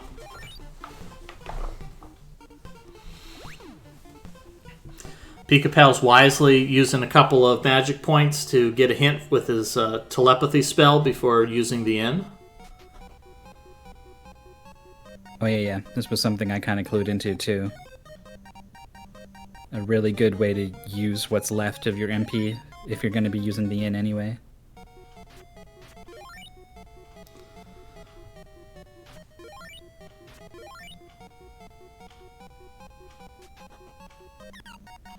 I threw away all my status protecting items when I got the Psycho Shield because I read the manual that said it blocks all these status effects. And then I touched something and got poisoned and was like, what? And now I realize it probably only affects the projectiles that things throw out, whereas I would need an armor that prevents poison in order to avoid getting poisoned by touching things. So Pika Pals also has picked up, as a reward for defeating General Kalbesk, you get another magic spell. You get the Paralysis spell. And I think I gave a hint for this in the pay spin, because this was another area that could really throw you off if you don't realize it. So I'm pretty sure I mentioned in the pay spin that it does actually work against NPCs. So we'll see if the players pick up on that. Yeah, there's there's kind of like a cool twist going on in this area that I guess we won't spoil. We'll just let it happen as it happens. But it involves some real back and forth with a couple of triggers here and there. So you just went to the queen and then nothing happened, and then you went to the fortune teller and the fortune teller said, go see the queen. Yeah, and this part really threw me off for a while too, because if you go back and talk to the queen a few times... Oops, sorry about that. If you go back and talk to the queen a few times, she does actually have more than one line of dialogue that'll really throw you off. Because you're thinking, well, I need to keep talking to her till I exhaust her dialogue, because obviously if she's saying something new, I must be progressing something.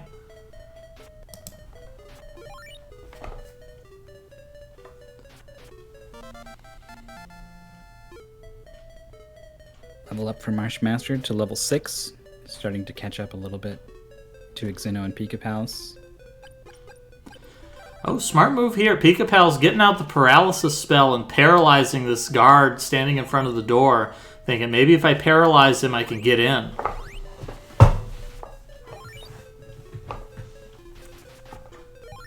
Yep, Adressadini is our first one in our race to choose to forfeit. Says that this looks like a fun game, but they'd really rather play it with a walkthrough, which is, it's a completely understandable thing. This is a game from another era in which the gameplay was figuring out what to do.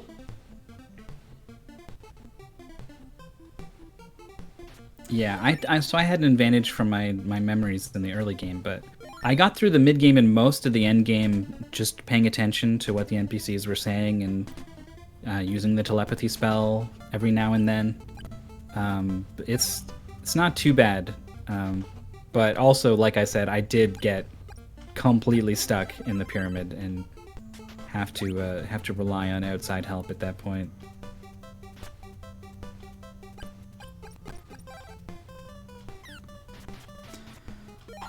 All right, Pika-Pals is really close to the right solution here.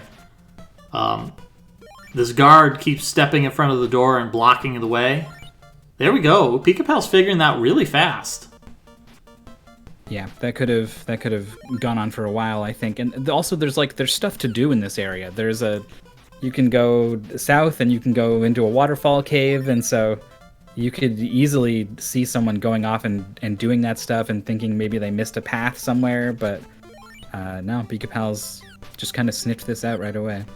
Unfortunately, here, yeah, well, going through that door does set an event trigger. So that was actually mandatory progression for Pika-Pals right there. Oh, wow. Maybe I got lucky. Maybe this is a little more obtuse than I thought. Yeah, so the progression is, I think that Pika-Pals, I don't know if this is enough. You have to go into the back, and then when you talk to the queen... Okay, yeah, here it is.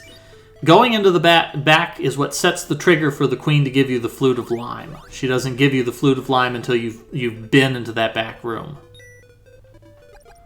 I guess what you're kind of supposed to see is, like, there's something going on here. The queen's gone, and there's this passageway back here. And then suddenly she's back all of a sudden, right? Like, I guess they want you to see that there's something suspicious with this queen. Yeah. Pika-Pal picks up the Flute of Lime. Obviously, it doesn't... I don't think it... Did she say it unpetrifies people? I can't remember if she tells you that. I mean, you could figure it out, though, because there is a Fruit of Lime that you can buy in the store that cures petrification, and so you might put, two and two together. Especially because you have a note in the pastebin about what a Fruit of Lime does, and then you specifically say, it doesn't work on NPCs, though. Yeah. You have to say, if you were to encounter an NPC who was petrified, you might need something else. Yeah, because that threw me off, too, on my first attempt, because I was thinking, wait, do I have unpetrify these guys with the fruit? Because after you had an alarm flute, you think, oh, I'll just give item, my consumables to people, and that'll fix it. Right. But, yeah, apparently only you can eat a fruit when you're turned into a stone statue. You can't, stick the fruit in somebody else's mouth to cure them. Yeah, well, maybe you could, but they froze in stone with their mouths closed, so what can you do? Yeah, our hero, luckily, is always thoughtful and always makes sure to be petrified with the mouth open.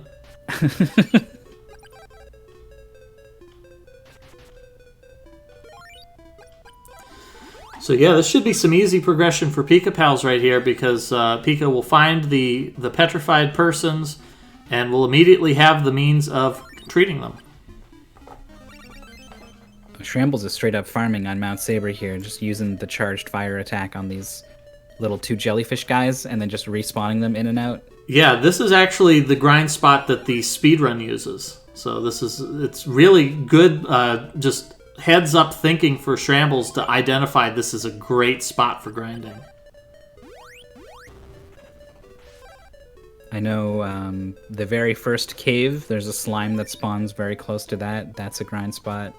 And we'll see if they find the good grind spot in the ocean next time. There's one that I think makes a pretty big difference, because the experience requirements start to really jump up. And I guess the experience you earn per kill also does, but I think there's a pretty nasty spot right at the start of the sea.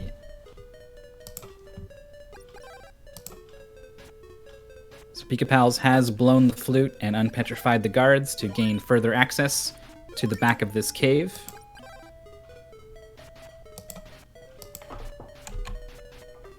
Oh, at some point got the bracelet of flame. I don't remember where that comes from, actually, if it was in here or... That's the reward for defeating General Kelbesk. Okay. So we should see all the players collecting that automatically when they defeat Kelbesk. And that is, that's pretty powerful. It's a explosion that's kind of localized where you cast it. And it's pretty big. It's not like screen filling big or anything, but it's big enough, and it does damage continuously as long as anything is caught in it. And so there's a boss coming up that is weak to fire, and it can just absolutely decimate that boss if you catch them with it in just the right way. So here we go. Pika-Pals received the flute of lime from the people from the queen. Then went into this cave and immediately found 2 petrified people, played the flute, and it's another one of those flutes that breaks as soon as you play it. Then goes deeper in the cave and you find another petrified person, like, oh, I'll just play my flute again. And you realize your flute's broken, you're like, well, great, I'll have to look for another one. And it's sitting in a treasure chest like 15 feet away from the petrified dude. Maybe the flute is fine. It's just that our hero only plays fresh flutes. It's just kind of a principle of his. You just don't want to clean the spit valve. Yeah, he's like, ew, gross, and just drops it on the ground. So there's 2 forks in this dungeon. Pika-Pals went one way and didn't find what they were looking for, so is going to go this way and is going to find something pretty good.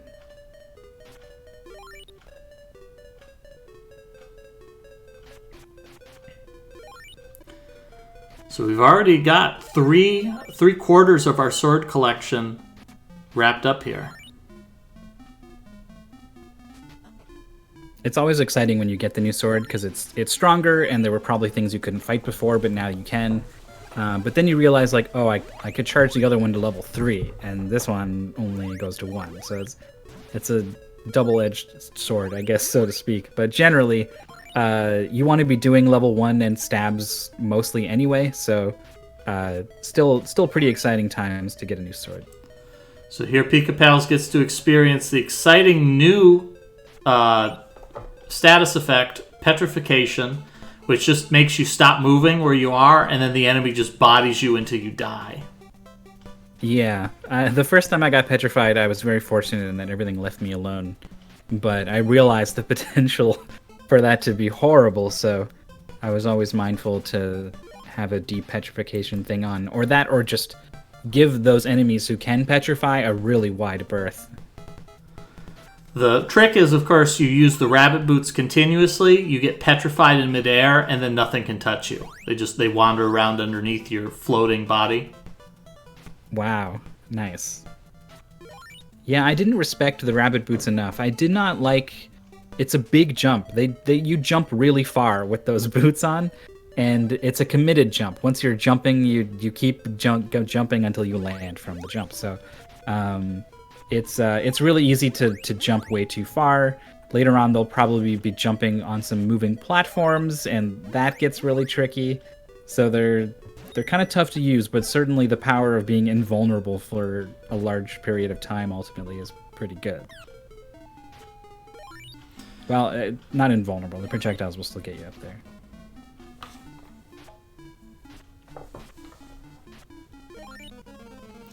I saw one of our players, was it Marsh or was it Pika Pals, came across the Mimic chest. I think it was Marsh came across this Mimic chest a moment ago.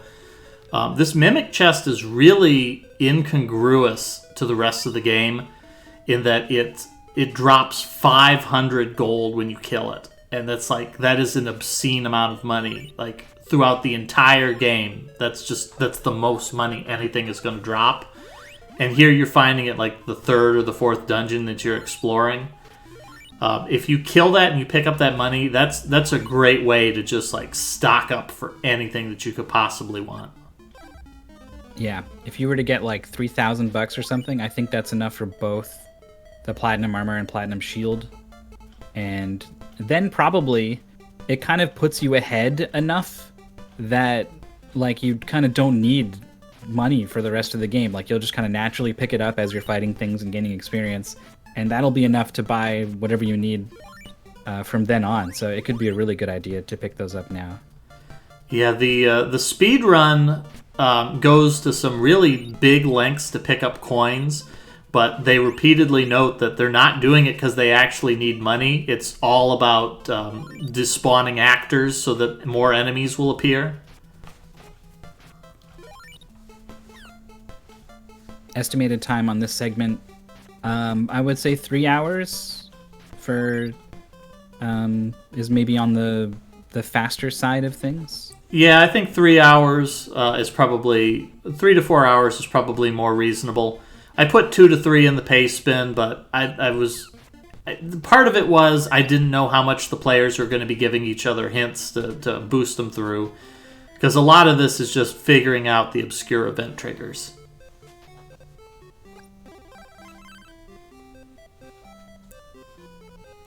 Marshmaster reaching the inn with a tiny scrap of health left. Now, another thing that the speedrun does that really isn't obvious casually is that paralysis spell you picked up. That's actually incredibly useful. That it costs very little magic points. Like, it costs 6 magic points. You can cast that like 20 times at level 7. And you paralyze one of these Medusas, and they're completely helpless. You beat on them with your sword. And you can kill a bunch of enemies really quickly and gain a level that way. Yeah, it seems Pika has picked up on the fact that I can't remember how much experience it is, but it's a lot for 50 experience at this point is pretty darn good, so it's going to go ahead and use that fresh Sword of Water to take a bunch of these out.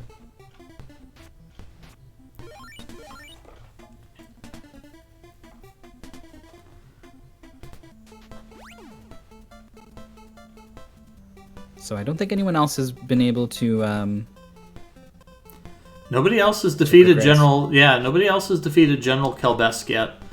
Exuno and Shrambles are the right level to do it. They just got to get up the mountain. Actually, Exuno's about to gain another level. One more enemy. Oh yeah, look at that.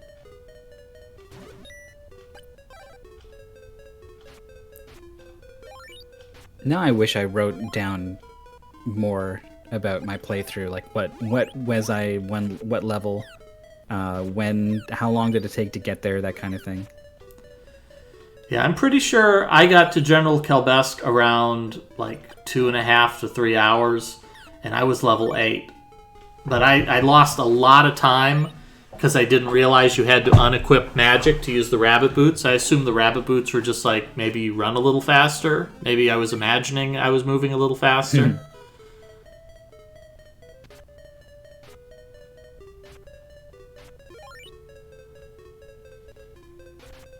Pika Pals finds a nice that was the flute, which I guess means Pika Pals died and I missed it? Yeah, Pika Pals took a death right after getting the Sword of Water the first time, and then got petrified and just bodied to death by one of the Medusas. Alright, it's going to actually cash out with the experience and gold that they've earned so far.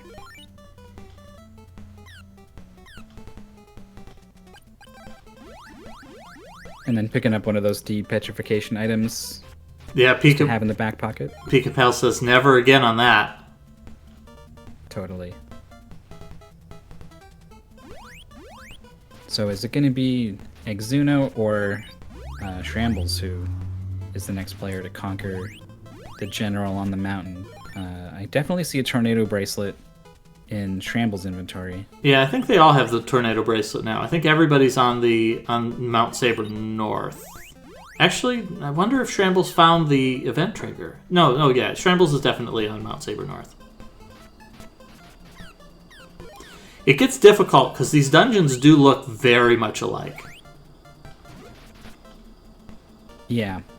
Especially because we've been going for so long that the players have had plenty of time to kind of spread out, so they could be at pretty different points of the game. So here we go. It's making me wonder just about all the other racers we don't have on stream and where they're all at and how they're doing. Yeah. So here we go. We see Pika Pals has. So Pika Pals went south of the village and found this dude. And this dude's like, "Oh, hey, you got the Sword of Water. That means that you can come here." And Pika Pals went inside of the little shrine there and discovered, hey, there's another one of these stasis chambers, and there's a girl in there. You can actually completely ignore that stasis chamber. You don't actually have to go in there for anything because all you need is the ball of water. So you just grab that and peace out. But that's an important NPC to spot because she is going to show up much later at the game, and if you didn't go in there, you'll have no idea who she is or why she's showing up. Well, I think a number of other people will talk about her, but you won't. Yeah, it's nice to know who they're talking about. So Pika Pal's making great time here, has the Sword of Water, and I think he's immediately going to pick up on, now I can go behind the throne room and I can go cross that water and figure out what's going on. Now, I said earlier, the big fire sword knocking down the ice wall is probably the most intuitive interaction that a level 2 charge has to kind of open progression, because they all do something. And the platforms that this ice sword makes, I don't know, that's pretty intuitive. Ice over water freezes the water. The part that it gets unintuitive is when it starts freezing lava and swamp and muck and all kinds of other things and opening up ice platforms in just the same way. Although the visual clue, like, it's really obvious there's something going on here because there's like a really obvious, hey, this crossing is different than the others. Okay, so here's this useful, not just useful, key item, the shell flute that Pika Pals has stumbled upon in the back channel. You just feed one of your medical herbs to this dolphin who's in pain and says, hey, you can call me anytime with this flute, and then takes off. Yeah, it's a pretty good trade-off for 20 gold piece medical herb for the eternal servitude of a dolphin. That's probably a pretty good trade. Although I guess that was the thing with early NES games, that like dolphins were completely loyal creatures. Like you go back to Star Tropics, the dolphins who vow that they will never forget your kindness and save your life. Oh, this is the boat that triggers sort of the end of the goal. And I think Pika Pals, there's a note in the pastebin that's like, you may have the shell flute, you may... No, the pastebin doesn't mention the shell flute at all. It just says that the end of the goal is when you ride that boat. That's the end of the goal. Oh yeah, it was our discussion at the start of the race is what made me think of it. Yeah, so I think Pika Pal sees that boat and it's like, man, that's a chance to dot done right there. Let me in that boat. But unfortunately, there's a bit more work to do. A cruel, cruel man in chat. Internet Dirigible suggests Lagoon for a blind race. Oh boy. What if you had plot progression triggers as obtuse as this game, but also the combat was super hard and punishing? Yeah, what if your long sword was about 2 inches long? Look how long this sword is. When you stab, it's like a full character length away in this game. And honestly, it feels not long enough sometimes. If you're trying to like run at an enemy full speed and like really hit them and do like a combo kind of on them, it's pretty tough. You got to time it just right. Oh, hey. Oh, we have Exuno has made it to General Kelbesk. Is trying to use a Fruit of Power to get MP and then get into the menu to heal. Oh no, doesn't want to heal, wants to get out of the boss fight to save their experience, but that's not going to work. Well, the good news is Exuno's going to discover that there was a checkpoint. And Exuno's going to breathe a sigh of relief, realizing, okay, I'm not losing all that progress.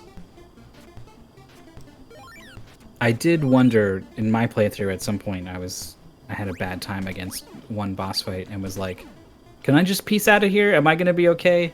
And yeah, found out just like Exuno that the game does not allow for that. No, they probably mess up event triggers and things.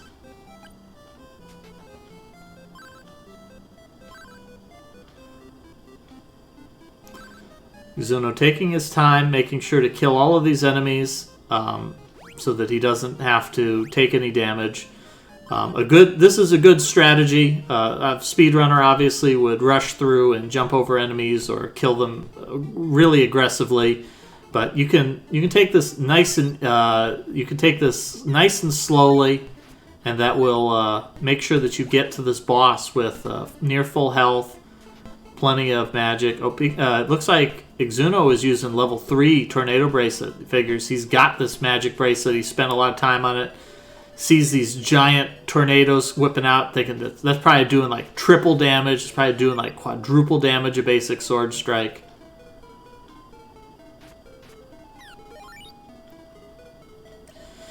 Yeah, so at this point, Pika Pals has 2 different caves that he can explore. Both of them, I believe, are mandatory. I want to say one of them has the fog lamp, and then one of them has an herb that you need to collect that is mandatory later in the game. Much later in the game. Much later in the game. The Carissa plant, I think it is. Yeah. So it could be the case that Pika goes into the one to get the fog lamp and then, uses it to get on the boat and duns and puts the other cave out of their mind, or they might not even know it exists, and then that will be a real pain in the butt for, segment 2. Although another thing is, it'll be curious if the players will watch this VOD, because obviously if they watch that, they're gonna get all these little secret lore drops. Actually, Pika Pals is dialing in on something else. I think I caught them using telepathy, and I think they probably talked to the person who says, if you can make a bridge south of Bryn Mawr, you can get to the Amazonas, the village of Amazons. And so immediately Pika Pals teleports over and freezes the water here, so he's making it to a pretty late game area, which funnily enough is a place you're supposed to take that plant to later on. Yeah, although they won't be able to turn that in now, because as Pika's finding out, nobody has any interest in having anything to do with him. Not a yucky man is here, oh no. So this There's is some cool items. Yeah, this really throws you off, because this shop is selling a $9,000 sacred shield, and that's basically the most powerful shield in the game. I think there might be another one that's almost as good or as good, but you can buy that right now if you spent the time to grind mimic chests. You could just get the best shield in the game immediately. Well, there's a psycho shield to go along with the psycho armor that I think is tops, and also prevents a bunch of status effects too. So Pika I didn't know you get forcefully escorted out. That's funny. So normally that guard will step in the way and will prevent you from will prevent you from entering. But Pika Pals did use the paralysis spell to paralyze her and sneak in. So the downside... He's going to get the Blizzard Bracelet. Wow. Yeah, so Pika Pals will be rewarded here by getting the Blizzard Bracelet right away, as opposed to picking this up much later in the game.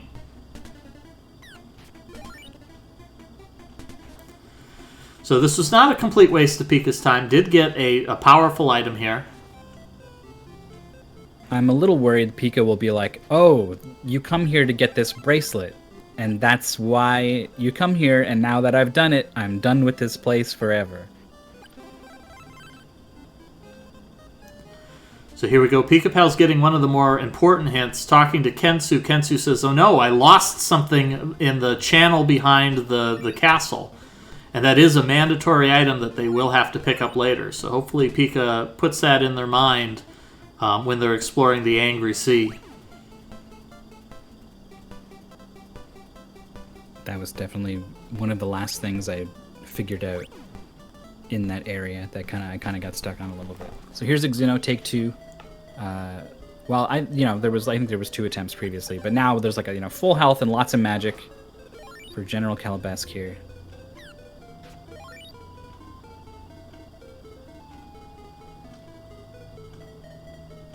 So Exuno is perfectly happy to try to dodge and stay back and attack with projectiles. We haven't seen anyone really try to get really aggressive with the rapid melee hits. And I like the rabbit boots usage there, but Exuno finding out you are still vulnerable in the air to all those projectiles that the boss is constantly throwing out. Yeah, it's really unfortunate because the rabbit boots are really great for avoiding enemies that try to deal damage to you through direct damage. But yeah, they're just completely useless against projectiles because projectiles, for whatever reason, can hit you in midair.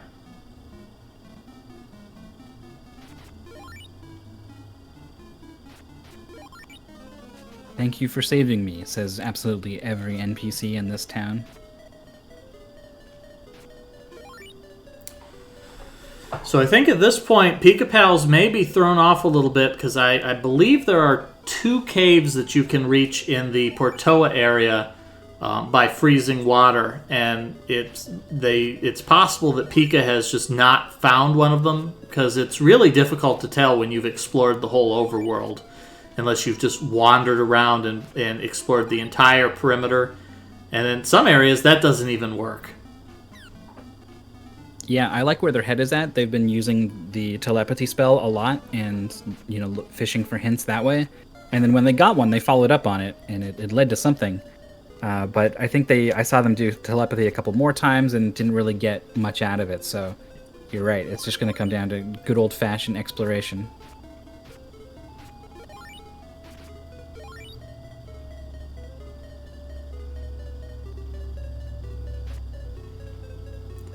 Yeah, Pika Pal's walking through here, talking to every NPC, just making sure that there's no event trigger that they've messed up on. That's a good thing to just do right away so that you don't have to waste time later following up on leads you've already done because, you talk to a new NPC and then you wonder, was that the one that I needed?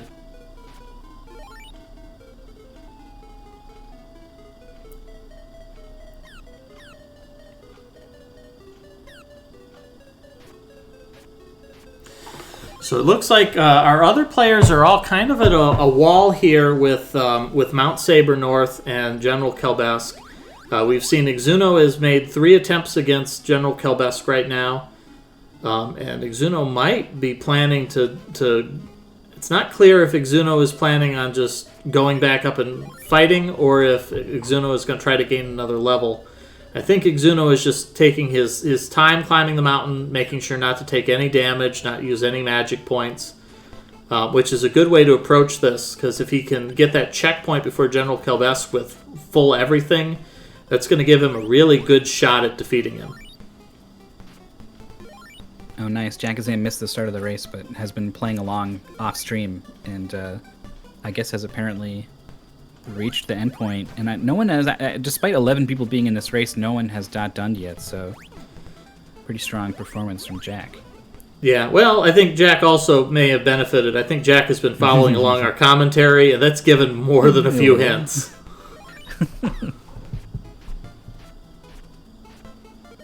All right, General Kelbesk now for Shrambles. I see. Jack's not blind. Jack remembers some of the early game. Ooh, there it is. All right, so Shrambles jumping into second place here with defeating General Kelbesk. Well, to clarify, second place of the restreamed racers.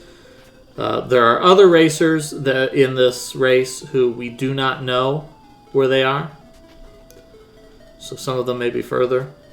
So here we see Shrambles is in an odd position. Shrambles has defeated General Kelbesk and is now frightened for his life because he just defeated an incredibly difficult boss and is thinking, I do not want to ever have to do that again.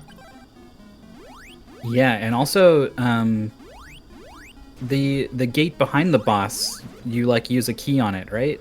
Oh, they don't have the key. Right. And I think it's right here behind this ice wall. Yeah, that's correct. It's right here. Oh, I didn't even think about that. Yeah, so they need the key that's right here. Or wait, maybe it's the previous room. No, it's here. Yeah, they just have to go through the back. Up top, right? Okay. Through the least appreciative NPCs. You saved us, big deal. So you got a key to the prison, big deal.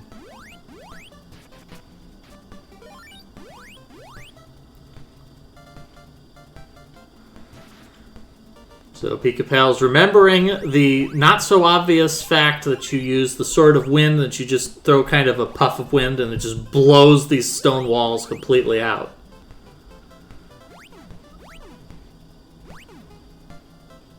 Oh, we got the spiders. I think those are paralyzing spiders, if I remember right. I think that you're correct, that the spiders will paralyze you if you, Yeah. Although paralysis isn't a terrible status effect. It's only bad, well, it would have been terrible because you want to break these walls. Right. Yeah, that's the big thing. Basically every dungeon will have some kind of barrier like this that you need to charge up and break. And so if you don't have a way to cure that paralysis, you just cannot progress. You just gotta go home and fix it. Which gets a lot easier once the players get the recover spell, I think that's the name of it, that will cure status effects at a reasonable MP cost. Yeah, I believe that Pika Pals already has the recover spell. I want to say that they received it when they talked to the fortune teller, and the fortune teller revealed her secret identity as the Queen of Portoa, and also one of the wise sages that you have been talking to telepathically. So here we go with the paralysis now. We can see we don't have the sound effect on stream, but it makes this little like as it tries to charge up and fail.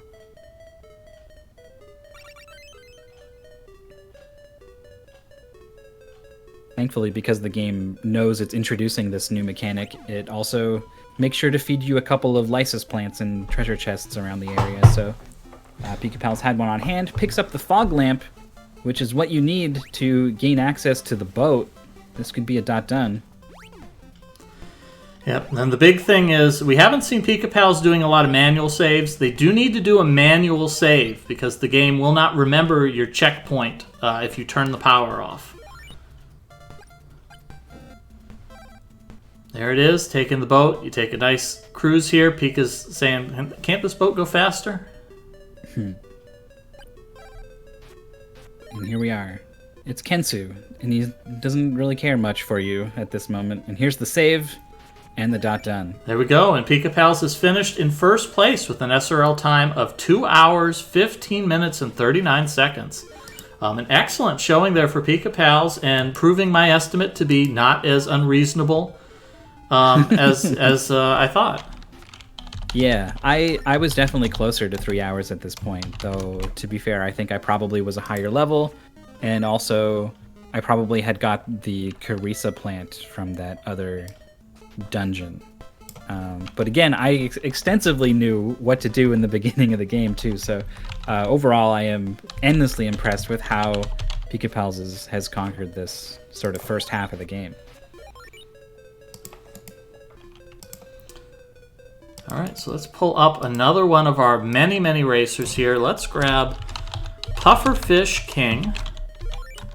Although he goes by Puffer King, I think.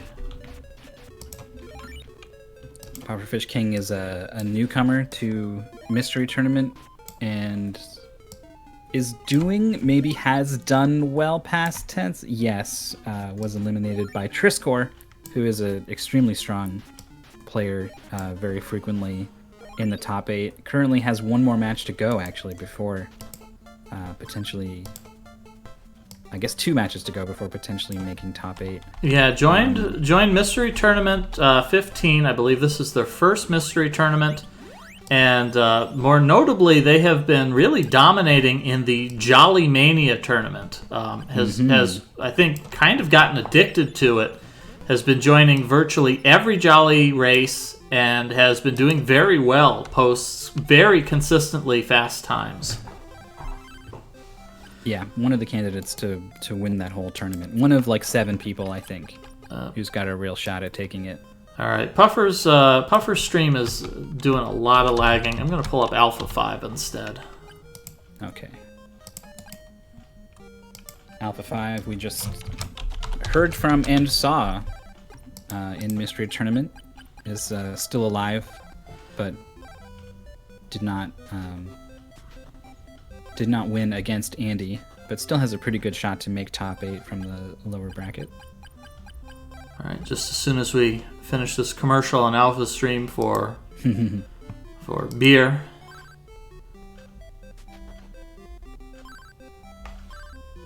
There we go. So now we get to play like catch up. Like where is Alpha in all of this? He's got the paralysis spell. He's using it on plenty of NPCs. So Alpha definitely taking the time to get those hints out of the pace spin, and or has been figuring out this game very efficiently. Either way, making very good progress here. Has already defeated General Kelbesk and is now exploring Portoa. So it looks like Alpha is actually in a pretty good position here to place pretty highly in this race. Shrambles just defeated one of those mimics for that big $500 cash prize. You can see it more than doubled the amount of money Shrambles has now. Also, what I like about the mimics is that the thing they drop when they die that you pick up to actually get the money is like it's a whole treasure chest. Like it's kind of like it's a unique pickup in the game. Yeah, we'll see some more of those later on. It's not so obvious in the early game because the early game you pick up like small coins and then big coins, but there is a whole sequence of sprites that that shows the progression that we wind up seeing. They'll start seeing double coins and then like a stack of coins. There's like a quadruple coin thing that looks honestly like a little glitched. Like I think like so the animation frames don't line up right or something. Yeah, it's a little bit like you're wondering what were they thinking, because somebody was like, you just make a sprite for the 500 coin denomination and like just copy paste 4 coin animations. Like there, I'm done. I'm going home for the weekend.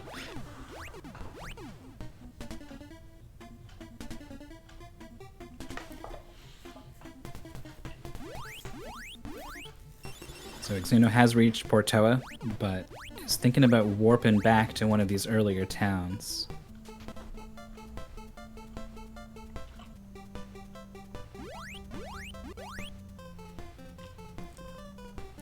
Yeah, at this point, Xeno has everything he needs to defeat General Kelbesk. Is actually 1 level ahead of the curve, so his level is definitely high enough to defeat the General. It's just at this point, it's execution. But I think Xeno I think he did, right? Because I think he warped from Portoa. Yeah, he's got the flame bracelet. Oh, okay. Well, then he's... All right, well then... I'm not sure what Xeno's doing. Yeah, it was a bit premature. He's selling his shield, and he's going to warp back to Portoa and have just enough money to buy the fancy shield. I think the armor, upgrade the armor, which I think that's not a bad idea.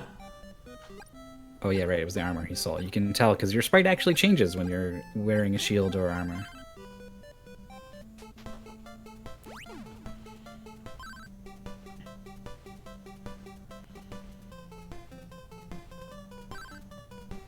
Actually, Xeno's not buying anything? I have no idea what Xeno's doing right now.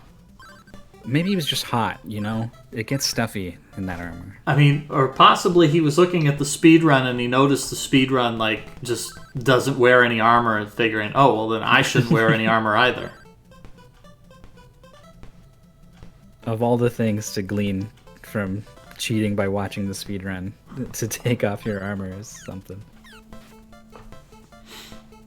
So we got the guard fight now from Marshmaster. The tornadoes will do a pretty good job of messing them up, but the melee is just so tough when they're stacked on top of each other like that. Yeah, and these guys hit pretty hard, especially if you haven't been buying armor. Because let's see, Marsh is sitting on a pretty big pool of money right now. Maybe has just assumed that there's not a whole lot to be gained from the armor and has just decided to stick with what he's got.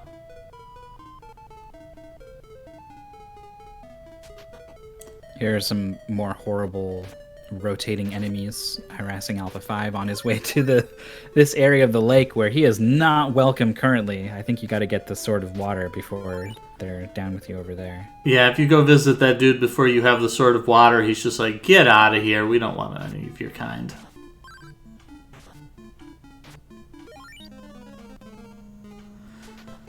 Yeah, and I'm pretty sure those flying Medusa heads are immune to anything but the Sword of Water. So those just fly at you and there's nothing you can do but to just try to figure out how to get out of their flight path.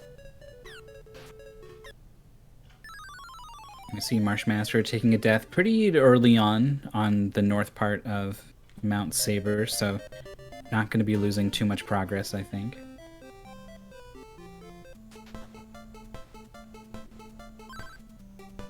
Shrambles is exploring the back channels behind the Queen's Chambers, which again I think is probably actually hitting a trigger for Shrambles at this point. That is a mandatory trigger. You do need to come back here even though there's literally nothing you can do. And then what? It's Fortune Teller again, and then back here, and then you get the flute. I don't even think you have to talk to the Fortune Teller. I think you just have to leave the palace and then come back in and the Queen just shows up again. It's like, here, have this flute. Very intuitive.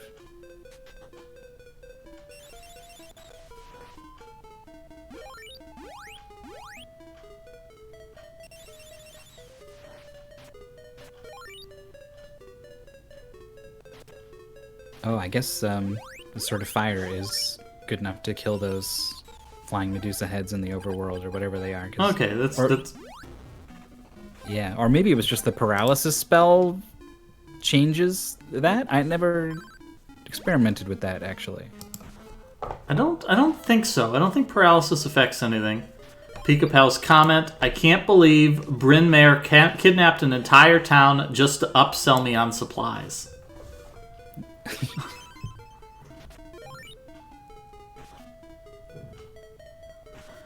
I think Pika-Pal's got the lore confused here. Well, if that's upsetting Pika-Pal's, part 2 is really going to get on his nerves. Yeah, once the thing. The Empire of Goa enters the picture in a more concrete way.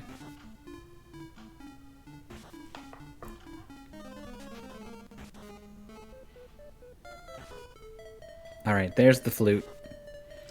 Yep, Shrambles has picked up the Flute of Lime. Alpha figured out how to get into the back room, so Alpha will hopefully be picking up his Flute of Lime very soon. And we see Xuno is trying to figure it out.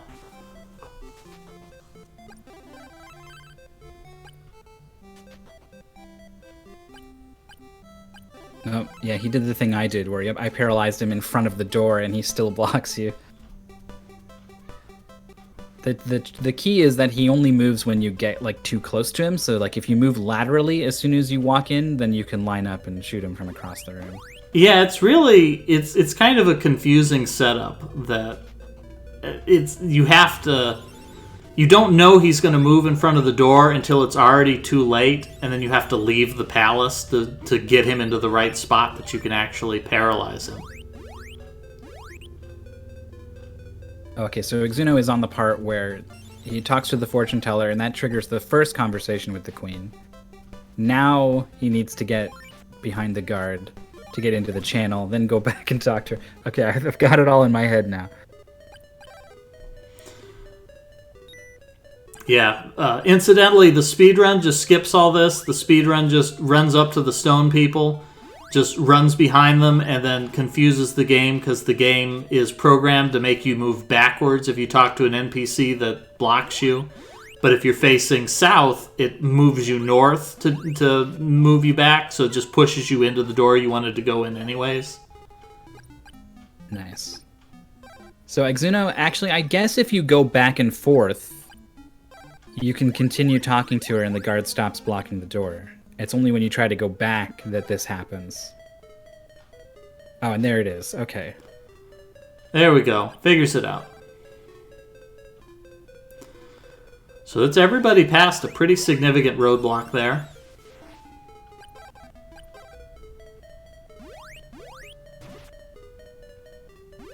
Of course, as soon as you... missed if Alpha got to the back room, but I missed if he went back to get the flute. I don't know. We'll find out in a moment.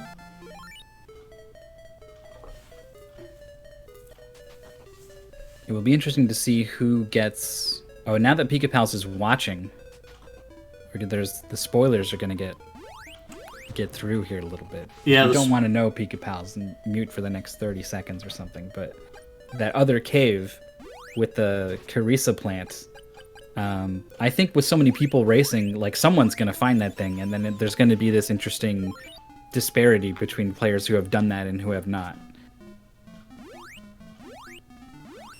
Alright, so Alpha did get the Flute of Lime, did open it up, and is going to be picking up his Sword of Water. Shrambles just picked up the Sword of Water and is now relishing the ability to kill these Medusas, although Shrambles' health is really low. If he gets petrified, it's almost certainly going to be death. Looks like Shrambles is kind of cautious of that.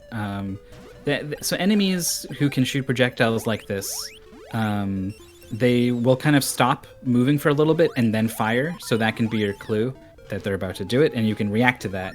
However, if they've just shot, they can just kind of like do another one and maybe a third one if they want, and that can be a little scary sometimes. So if you really want to be safe, you want to see them moving and then react to them, pausing briefly and then step out of the way. Exuno fighting these axe throwers in the overworld. I think fighting them with the wind sword of all swords. So fighting a nasty enemy and using the weakest weapon in the game. And oop, there's Shrambles taking that death. I warned you, Shrambles. Aww. I told you, man, but you didn't listen. Yeah, that's pretty costly.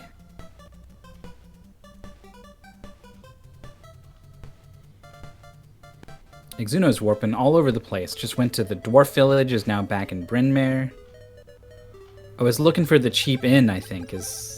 Oh, yeah, this is a strategy. I want to say it's like 20 magic points to teleport, and if you don't mind spending those 20 magic points, you can save a lot of money, because the inn in Portoa is like 100 gold pieces, and Leaf is only like 16 gold. Yep.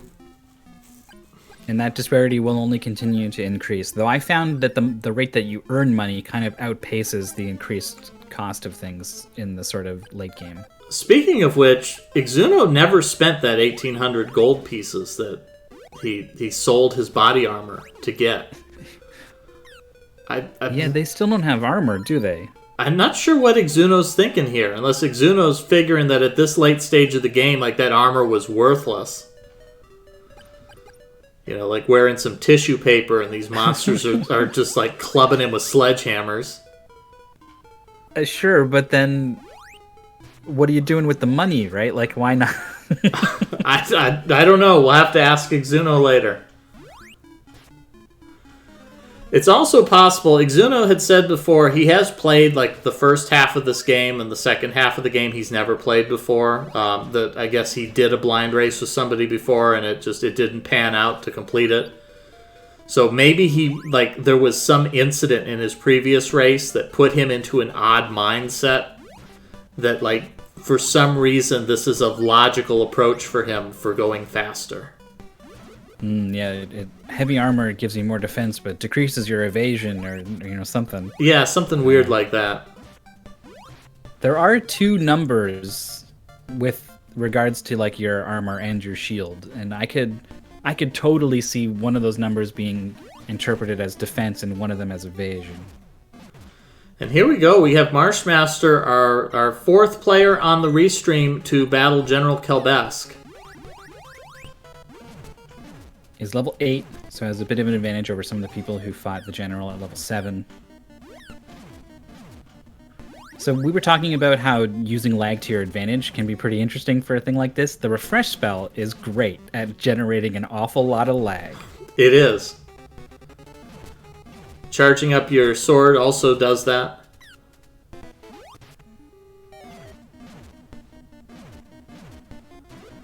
But we also see here, I think every one of our players who fought General Kelbesk used charge attacks exclusively to damage him. And I'm pretty sure that's what I did on my playthrough too. But it's really not obvious that your charge attack is no stronger than your basic sword swings. That you deal a lot more damage a lot faster if you just get up in his face and just stab him in the face repeatedly. Oh man, Marshmaster goes down, but I think that boss was probably pretty close to dead on that attempt. Yeah, I think he's got it at this point. He just needs to make a few more attempts. He is out of magic points though, so I think he might have burned his magic ring last time. I gotta wonder about the level 2 charge. I got a feeling the level 2 charge does like the exact same amount of damage plus 1 or something. Because I feel like I remember specifically, like, this enemy takes this many hits to kill, but if I do one level 2 charge, then it takes one less hit to kill it. I think maybe there's a slight difference. Maybe. But I could totally see that I'm making it up. I don't know. It's definitely not a big advantage, right? Like if you just want to be hitting something and doing the most like DPS, slashing is best, then level 1 charge, then level 2 charge. Unless magic is like if you're in a position to get multiple hits with the magic or some of the charge shots, then I don't know, it gets a little fuzzy. Yeah, that'll be an interesting one. We'll have to look that up after the race and do that definitively. But I'm pretty sure that I was watching the commentary, and it was like Dragon Darch was saying, no, everything does the same damage. Wow, if he said it, that comes with a lot of weight.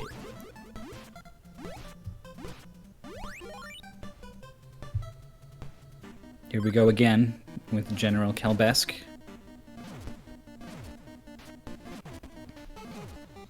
Now the boss, obviously, like a lot of these projectiles are usually spawning near the boss. So it's not so easy to approach the boss, but he is stationary when he's doing it. So if you spot a fortunate pattern, there's totally a window to get in there and slash him multiple times. Just like this. Oh, yes, it is tricky though.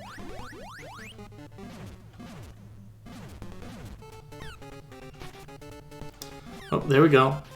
There we go. Marsh just getting a bunch of hits there. Finishes off General Kelbesk. General Kelbesk leaves a treasure chest containing one of the artifacts that are the only items that can kill Dragon. Dragon obviously not doing a very good job of briefing his generals on why don't you make sure that this guy can't actually get this. And Marshmaster has encountered the door that cannot be opened.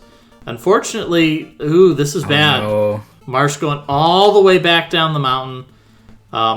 At least go to the end and set a checkpoint so we won't have to fight General Kelbesk again. But yeah, it needs to go back to find that second doorway where that key is located.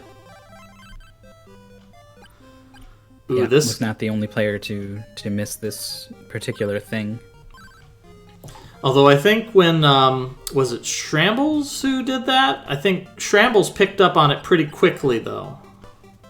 Yeah, went straight, like literally could not have taken a more direct path exactly to where they needed to go to get the key. Although my guess is probably Shrambles, when I play, like I have in my mind that I'm going through, I'm like, all right, there's a left turn here and a right turn. All right, I'm going right, but I need to remember there's a left turn I should take.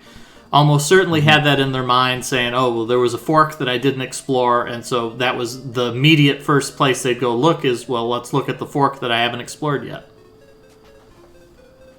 I'm pretty okay at that sort of thing.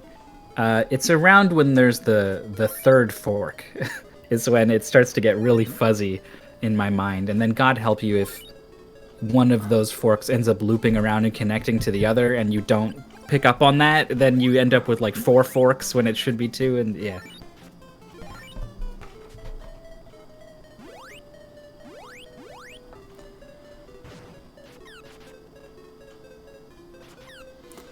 Okay, Wind so bracelet.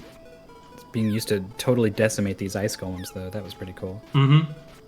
yeah, that explosion spell is one of the more useful ones because it generates that big explosion. It's really easy to aim it because you just aim generally towards the enemy and it hits them. And it persists for a while, so you have a tendency to get 3 or 4 hits on the enemy pretty easily.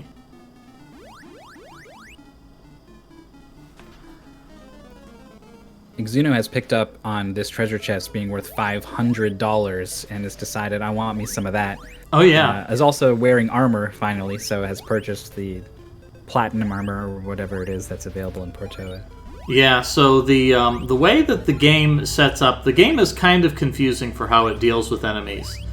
So when you enter an area, enemies have one of two setups. Either the enemy spawns automatically when you enter an area, or the enemy will have a location trigger, and after a certain count, like on a certain frame, every 250 frames, if the enemy is dead and there's an empty slot in the number of sprites, the enemy will spawn. And then what will happen is the enemies, when they're off screen, the game keeps track of them, and they will continue to move slowly towards you. They'll continue to move. So sometimes an enemy who's off screen will eventually make its way back on screen, even if you don't move towards them. So if your goal is to get enemies to spawn, what you want to do is you want to kill the enemy, and then you want to move away from its spawn point for a couple of seconds to give it a chance to respawn. And the speedrun, the speedrun has it down to a science which areas have the enemies that are, the right spots that you can kill them and then get past them and then make them respawn efficiently.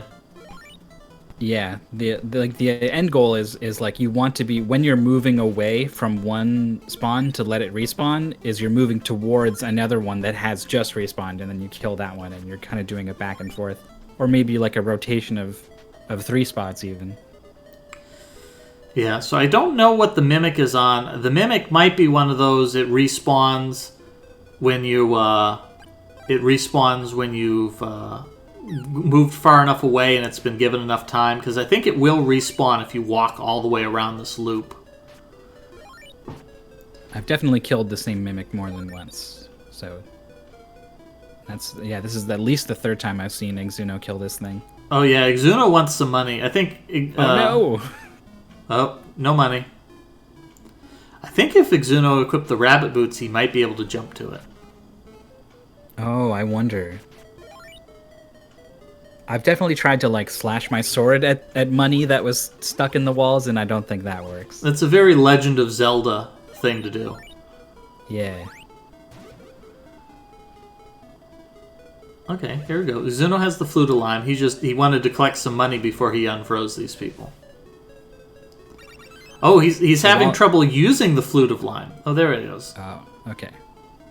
I saw Shrambles while we were talking about respawning enemies and stuff. Shrambles, figured out what paralysis is, and that the recover spell can cure it, but also got paralyzed and then immediately got poisoned and then did a charge attack. So knows that one status will kind of overwrite the others, and so that's maybe something that could be useful later on. Yeah, and I think you mentioned a lot earlier in the race, the enemies really do have a color coding that you can recognize right away. Ooh, this thing is hot pink. That's going to do something bad if I touch it. Because I do believe the spiders will paralyze you if you touch them as well. Yeah, I think there's no consistent across everything. There's probably something that breaks every rule, but there are some patterns you can look out for. There's the second flute picked up for Exuno. Knows exactly what to do with it. Shrambles isn't breaking that stone wall. It's possible Shrambles has forgotten that the wind sword breaks stone walls and is just grinding here for now. Yeah, I hate these paralysis shooting enemies. The hitbox, of the circles, is pretty big, and it travels pretty fast, and it starts like already pretty disjointed from the spider itself, so like is really not a lot of time to react to those. I was looking. I was watching one of the speedruns. I want to say it's the 2019 speedrun, and it was Dragon Darch doing it. And one of the commentary, I think it might have been like Puexel or somebody, said that they looked up the hitbox for the spider and they laughed out loud when they saw it. It was so bad.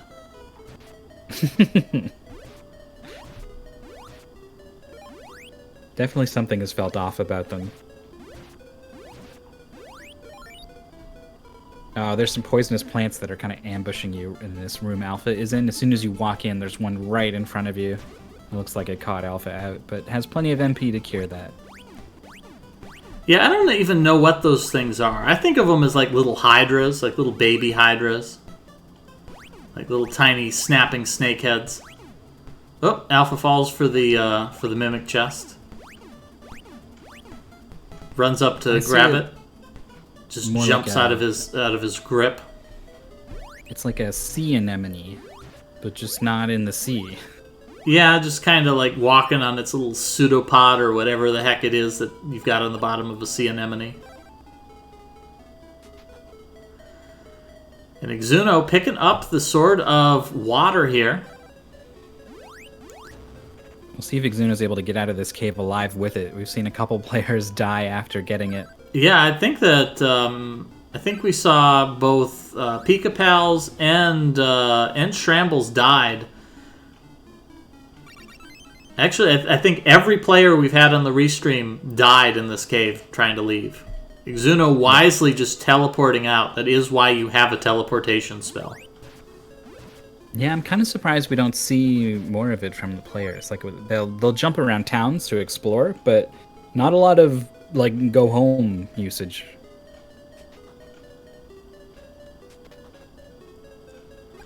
So we see Shrambles is the first one to encounter having too many items in the inventory. Tried to pick up this chest.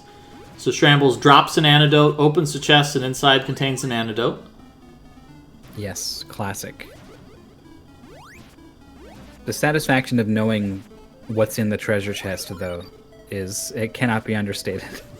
That's the hardest part of speedrunning is when you play an RPG and there's like a treasure chest just like 2 steps away, and you have to resist that urge to walk, not walk 2 tiles to the right and pick up, that potion.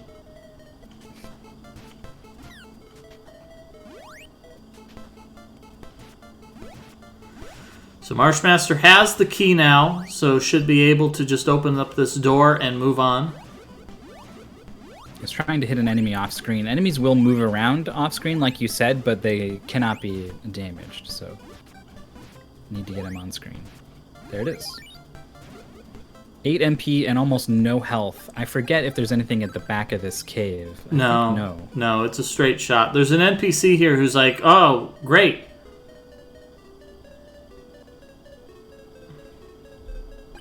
Queen has strange powers. Yeah, this NPC is not nearly as helpful as some of the later ones. Some of the later areas, like there's one area where you're going to get a boss gauntlet, and like every time you defeat a boss, there's an NPC who's like, oh, hey, good job. Let me just refill everything, just top you off completely.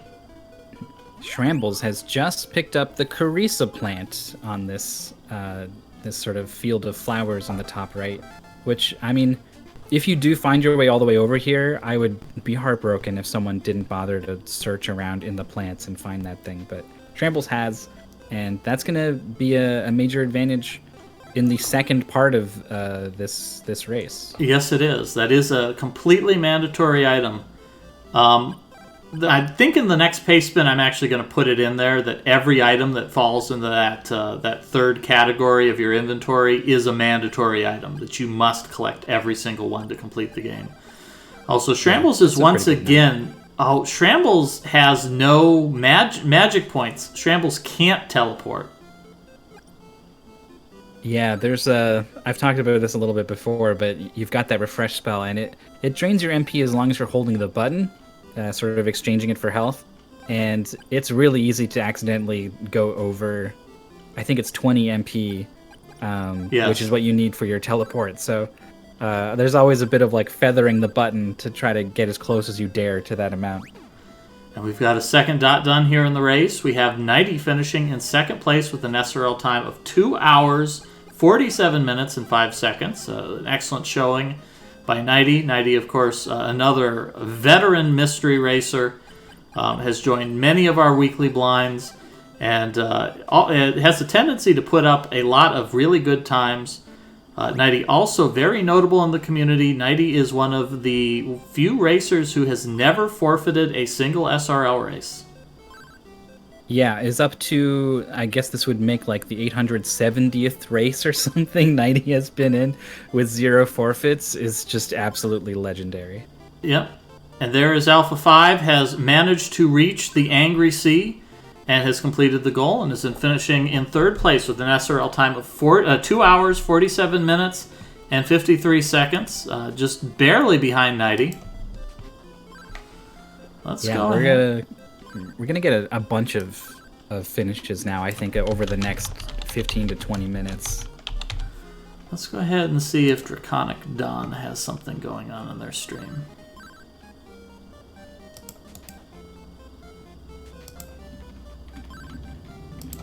Is that even there?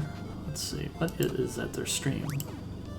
I can't wait for part 2, where both Maurice and Jackazam and Withheld all have completed the first segment and join in for part 2, and we got like 14 people racing along. Yeah, we do have a good... we did have a very good turnout for today's race. Although I guess we did lose one already. Yeah, Adressadini chose to forfeit, which was completely understandable. So when I was picking today's goal, I was waffling a little bit in how long to make it. This is a pretty lengthy game. I want to say most of the players are probably going to take 7 or 8 hours to complete it. I was leaning towards making part 1 slightly shorter. It's always a risk that some players are going to join the race and then they're going to lose interest or they'll be frustrated. And so even if they don't plan to join part 2, I kind of want to make part 1 be something that they can jump into it and get far enough in that they think, well, maybe I'm not having fun with this game, but I'm so close to the end of the goal, I'll just wrap it up so I've got a completed race on my SRL history. Yeah, basically you're looking at a question of, do they do it in 2 parts or 3? And it's kind of in the middle. Yeah, I'm leaning towards 2 parts. I think 3 parts is... I think that the second part will probably flow a lot better. Plus, the players will know what to expect, so when they get to the second part, they don't have any more excuses for, I didn't know what I was getting into. They know what they're getting into.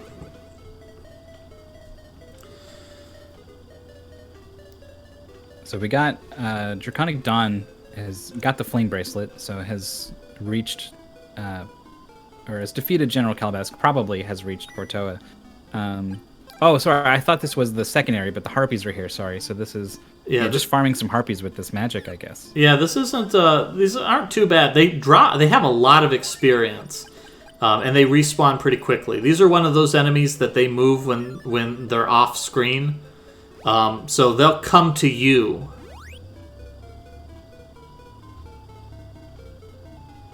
They're really not easy to pin down, though. I would probably find something else to farm. I mean, if you're really good, then yeah, probably it works out. There we go. Shrambles finding the wounded dolphin. Hopefully they'll go get some herbs for that poor little dolphin. Gotta feed your dolphin, man. You gotta feed the dolphin. They love herbs. This game is great, other than a guy looking like another guy being on top of the mountain. A guy looking like another guy. It's just figuring out where to use the tornado bracelet. I just couldn't find him because I had read the other hint and not gone through all of those caves like everybody else did. I mean, you just gotta go to all the places, and then you'll find all the things. Yeah. Talk to me about your impression of the combat in this game, because I've always felt like it's really fast. Like it's kind of hard to avoid getting hit sometimes. The only time getting hit was a problem was one of the 4, like, whatever he said, Elite 4 bosses. Right. And that was mainly because he just ran really fast. And sometimes he spawned attacks in your body. But other than that, this game is really fast. And I am, you know, I did finish early-ish, but I don't know how Nighty was doing, but I'm gonna have to grind later. Right, yeah. There's going to be some disparities. We've seen some people finish at level 7. We've seen some level 8s. Exuno's already level 9. Yeah, So is Shrambles. I was level 7 when I finished, and it's mainly because I didn't have to, you know, actually kill anything in that cave. Otherwise, I found out the Gorgons, or the thing with, as we put it, the head of the snake, a hair that's snakes, the body is also snakes. Everything about this is snakes. Give like 100 EXP, so some girls killed like 70 of them.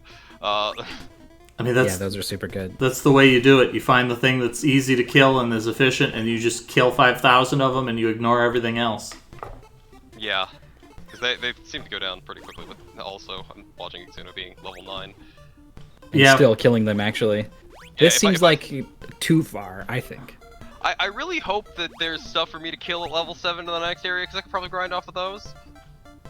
Probably. Generally, the later you can wait to grind, the better, because they're going to be giving you more per enemy. Yeah, unless, like, because, what was it? When we were going up that one mountain, there was the one area with the guys who just got one-shot by level 2 fire, and, gave 30 EXP, so you just enter and re-exit. I'm like, I should probably just grind off with these guys, because the knights had way too much health. Yeah, that's the speedrun grind spot, I think. We saw Shrambles doing that, too. Yeah. Okay. Yeah, I wasn't sure where he was grinding, but I'm just like, I know that this is fast. It's faster than the knights, and I need more levels, because I wasn't going anywhere near fast enough. But there's some enemies in this game that just way too much health. Did you find the big slimes in the second area that are kind of the north part? Yeah. Those guys are pretty sweet. 6 experience and spawn in like big packs. Not too threatening. I only ever saw like 1 or 2 of them at a time. They never really like big packed at me. I think there's like 4 spawns in that top little area. That can be pretty good when you're trying to get to level 5. I wonder how long it'll take him to find that last area. Yeah, it is a little bit tricky. There's a couple of caves in that area, and it's really difficult to tell when you found them all.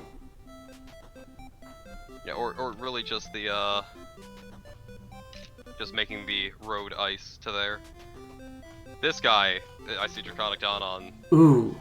Shrambles. How many times did I talk to that person? It was a lot. Mm-hmm. Like just going back and forth between the queen. Yeah, Exuno showed us that you can as often as you want. You can talk to the queen, then the fortune teller, then the queen, fortune teller. Yeah, I was doing that like a ton, like way too many times. But I guess the thing is that you want to talk to the queen, then go back to the queen, and that's when he'll move to block the door, and that's when you have to leave the palace and then walk back in, watch the guy be rude, and I'm like, this is the part where it gave me the hint about paralysis. I'm not sure what the shield ring does. It might protect me from status, because I got paralyzed once and then I didn't. Trembles were saying they were instantly killed by Petrify. Petrify is pretty deadly. Has a description of the shield ring. Some girl told me not to read anything, so I didn't. Oh, okay. Well, then I won't tell you. Yeah. It's not. She wanted to win. It's not super great. I'll say that. It's like it's a small passive bonus. It's better than everything I have right now. Sure. Yeah, it's better than nothing. Yeah, which is either gas mask, which isn't really useful, or the boots, the rabbit boots, which make you jump, but I can't jump over enemies, so it makes me sad. So Exuno discovering paralysis for the first time. Yeah, it didn't do anything to him. It didn't seem. Oh, it did. It didn't do anything to me. Well, you obviously weren't paying attention. Text showed up, and then I just kept moving. If it lowers your attacking stat, spoiler alert, I couldn't hurt them anyway. I love this. I love this shift in commentary from freely talking about all the game mechanics to suddenly just teasing them in front of Alpha 5. Oh no, that's fine. I'll figure it out.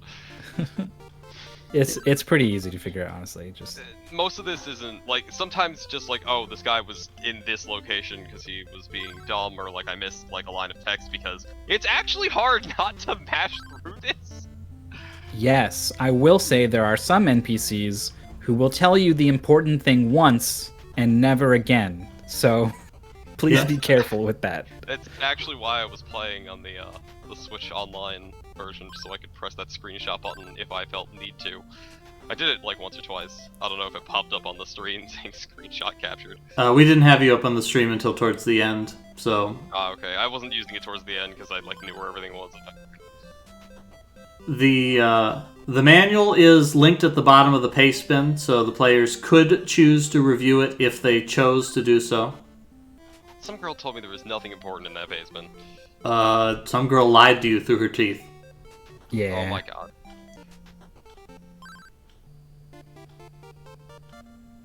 I mean, maybe compared, if you took the overall density of useful information, a lot of it is the story or whatever, right? And so I could see someone disparagingly saying there's not a lot in there. Lying at me. I was surprised. There's one specific hint for something very tricky you'll need in the second part that is pretty explicitly told to you in the manual. Well, so let's talk a little bit more about the manual too. Not only does the manual have a couple of pretty explicit hints, the manual, like the first screenshot of the game in the manual, is a picture of the final boss battle. What? That's spoilers. Yeah. Like I want to say there's like maybe 6 screenshots of the game in that manual, and 2 of them are like the final dungeon. Yeah, there it is. They're all like the final dungeon. There's one of Portoa, final dungeon, late game dungeon, final boss, in that order. Is there like a guide in this manual too? Are they No. racing with a guide? No, No. there's no guide. There's a couple of item descriptions that are very useful, I think. Yes.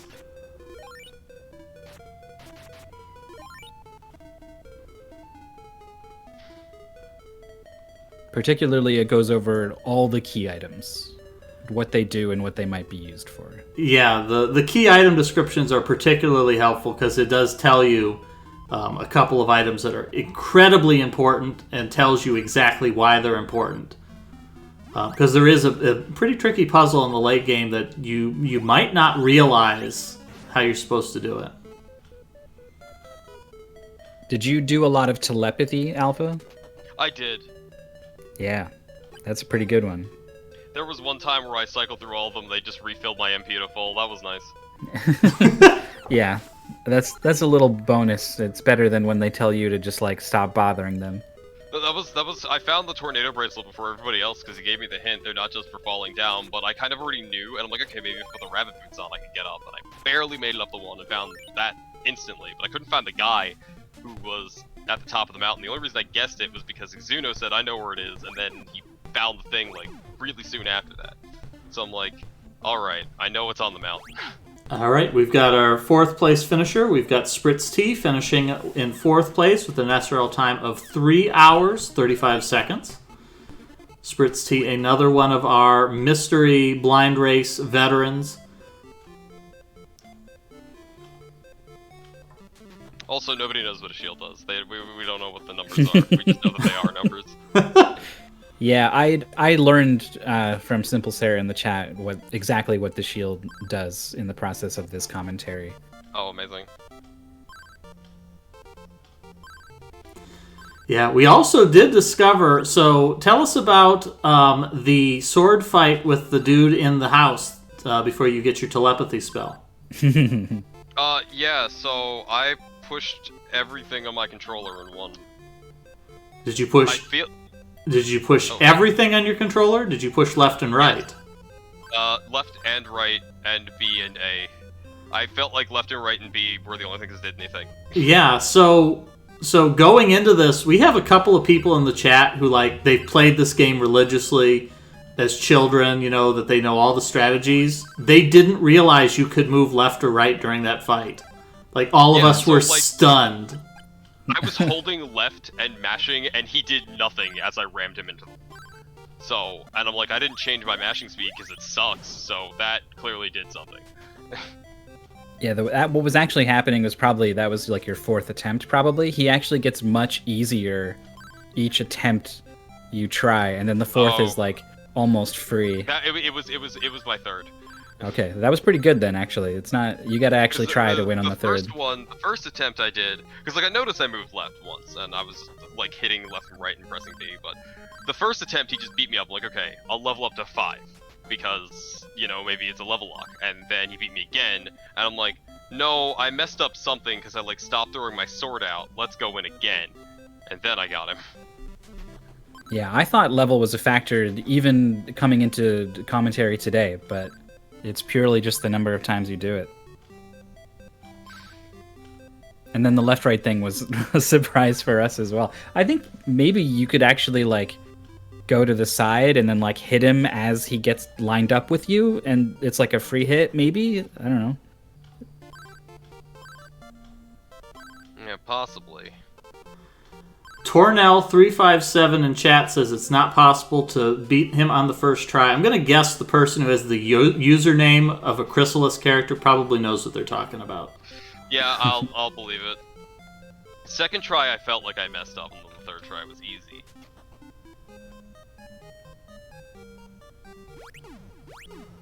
Marshmaster. The manual also sort of explains defense. Oh, here we go. Shramble's also talking to the queen here of Amazonas, getting escorted out. I wonder how long it's going to take them to find the,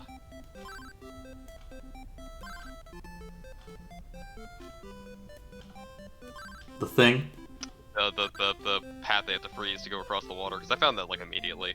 Like, once I got the water sword, it was like, okay, I have to go to this guy. Whereas Xeno is still grinding. We're wondering how many max levels there are. My guess was that it was a max of, like, a multiple of 2. Some girls said that's impossible, and very rare. So I guess I'll give one minor spoiler. You must level cap to beat this game.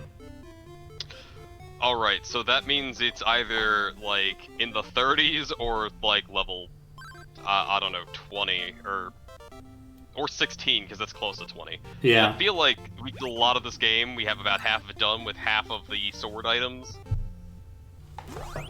Or a little over half, so... Alright, and Some Girl has finished in 5th place with an SRL time of 3 hours, 4 minutes, and 50 seconds. So congratulations to Some Girl. I think that's half of our racers complete. No, there is a lot of racers. 5 is about as close to half of 11 as you can get. We did have a forfeit. That's true. That's true. 5 finishes and 1 forfeit. That's pretty close to half. No, 4 finishes and 1 forfeit. Oh, wait, no. Oh, it wasn't updating for me. I was looking at the Funhouse. Yeah, that's half. We're at half now. I'm really delayed on the stream. Yeah, here we see Draconic Dawn has gone back to the tavern where that dude we found dead on the mountain. And if you talk to the girl, she's like, "Hey, that dude is dead because of what I told him, isn't he?" Just facing that grim reality. Why is that person all question marks? So there's 2 different ways that you can start the game. The speed run starts the game and does the name entry. If you choose continue from the title screen, it'll just dump you straight into the beginning of the game, and it'll just be like, your name's question mark. Amazing. Oh yeah, I lost like 3 minutes at the start to name entry because I didn't know it was there. There we go. I was told not to read anything. There's the finish from Exuno now. 3:06:17 is going to be their time. And is level 9 most of the way to level 10. So it's going to have a bit of an edge in that regard. Alright, let's pull up Pufferfish, because I think he's the only one who's not on our restream who is still in the race right now. And we've got... Pufferfish having some bad times. Yeah.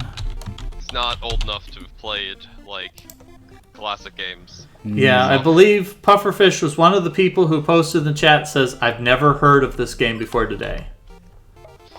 I'd heard of it, but I just didn't know why I'd heard of it. Yeah, so we saw one person mentioning in the chat that, hey, this looks fun. You know, if I can find this, maybe I'll play it. There are 2 different versions of the game that you can play. There is the NES version, which is the recommended version. There is also a Game Boy Color version. The Game Boy Color version is a little bit different. So I guess the game was sort of incomplete when they released it, that they wanted to make the final boss be different than the final boss that's in the game, and that they sort of swapped things around in order to try to make it work. So the Game Boy Color version actually swaps the final dungeon and the other version, the final dungeon and another dungeon, to make the bosses in a different order and like try to fill some of the plot holes. Somebody had mentioned in the chat earlier, there's 2 different plots to the game. There's the plot that you read in the instruction manual, and there's the plot that the people in the game actually give you, and those 2 plots really aren't the same. Amazing. Yeah, I've heard, I only ever hear bad things about the Game Boy Color version, even though I don't know much about what exactly is different about it. Yeah, the biggest thing about it is that they try to keep the sprites the same resolution, so they just zoom the screen in instead. So you can't see anything. You're just stumbling into enemies everywhere you go. I think that's already a problem on this version, even, with how fast you move and how fast enemies move. The number of times one of those enemies that kind of like will circle around you has just like come in from the right side of the screen while I'm going on the left and just plow right into him. So it might be one of those things that you just watch a speed run of it and then hope the runner tells you what the plot's different. Yeah, but if you have Switch Online, you can play this game legally, which is what I was doing. Yep, so Alpha being the generous individual who makes sure to fund Nintendo for bringing us all of these games 25 years ago. Well, I didn't have them 25 years ago, so it's nice to play this on my TV. Yeah, I didn't own this game, but maybe I picked it up like later, like used or something like that, because I know I've played this on actual hardware.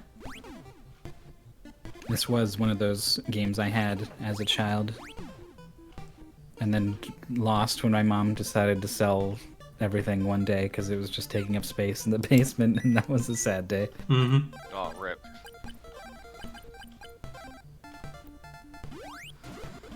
So Pufferfish... Actually, she didn't sell it. She just left it on the side of the road and was like, here's stuff. So Pufferfish is making some good progress here, despite not knowing much about this game. Has already made it to the Portoa area. Is level 7, which was necessary. Yeah, they took a death, but I believe they hit a checkpoint when they came out of the southwest. So yeah, so they basically didn't lose any progress at all. Now this is like extreme slideshow going on, right? For you as well, occasionally.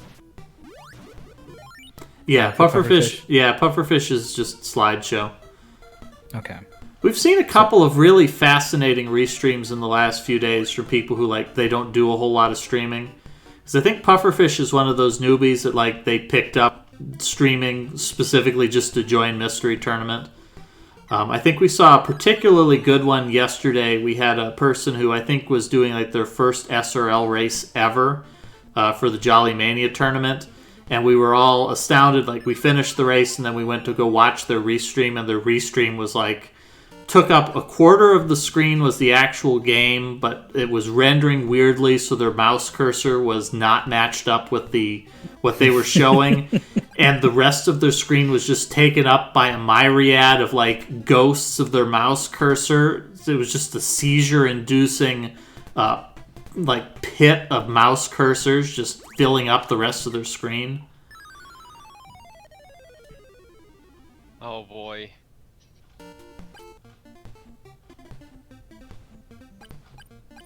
In the bottom right, this is still Shambles, who is poisoned and very low on health, with not enough magic to cure it. I think this is the cave where you get the teleport, though. Yeah.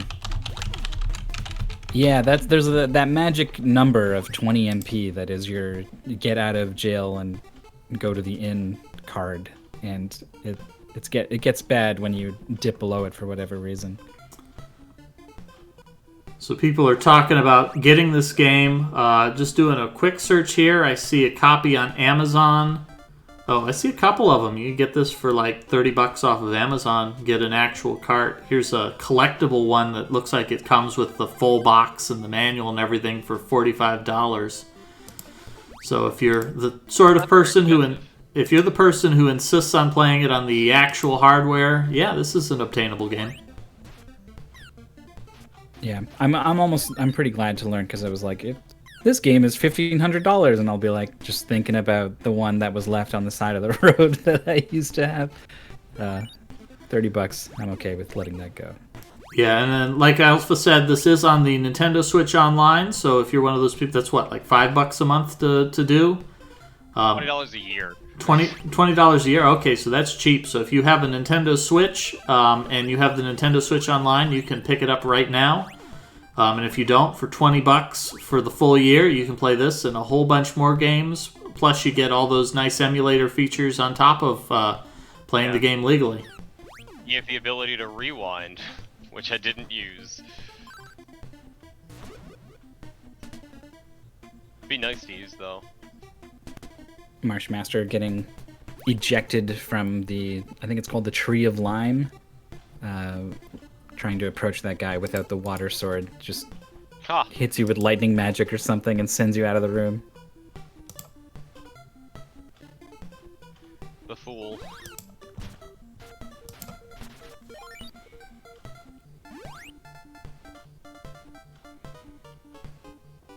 And here, Draconic Dawn learning about the Petrify status, but getting lucky. These enemies aren't really clever, so that enemy petrified Dawn and just sort of lost interest in him and just wandered around until he turned back.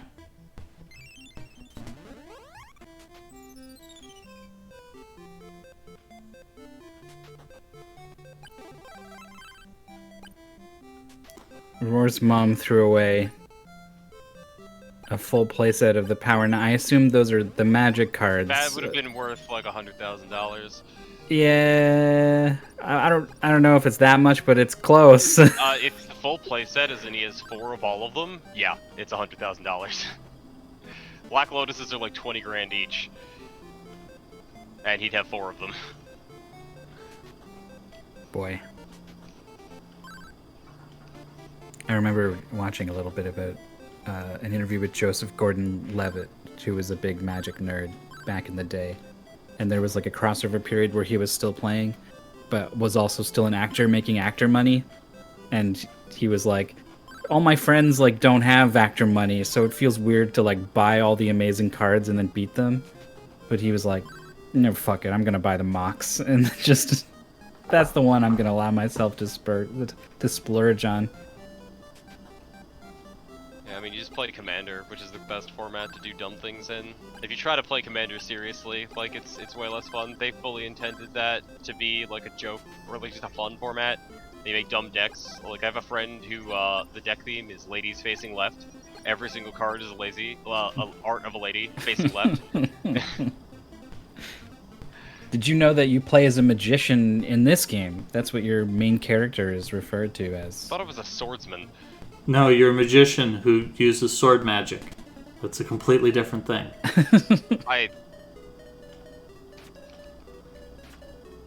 To be fair, they do magic. They do have a lot of spells. Yeah, this is one of those ones, like, we keep getting, like, free downloads of spells. They'd be like, hey, your new updates come. You know, we're going to download this refresh spell into your mind remotely. Right, yeah.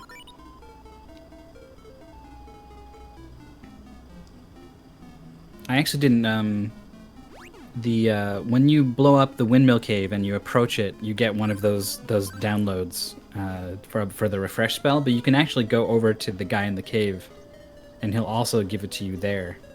Oh, I wonder- yeah. went back to that guy. Yeah, they definitely only- don't want you to lose that. My only download that I got was paralysis. Yeah, I think there's at least 2 others that I'm thinking of. The paralysis spell, you got the refresh spell. Or no, the refresh spell was from the fortune teller.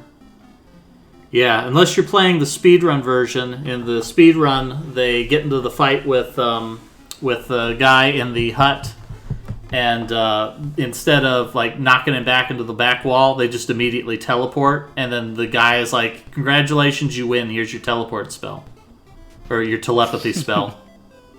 Oh my god. That's really strong.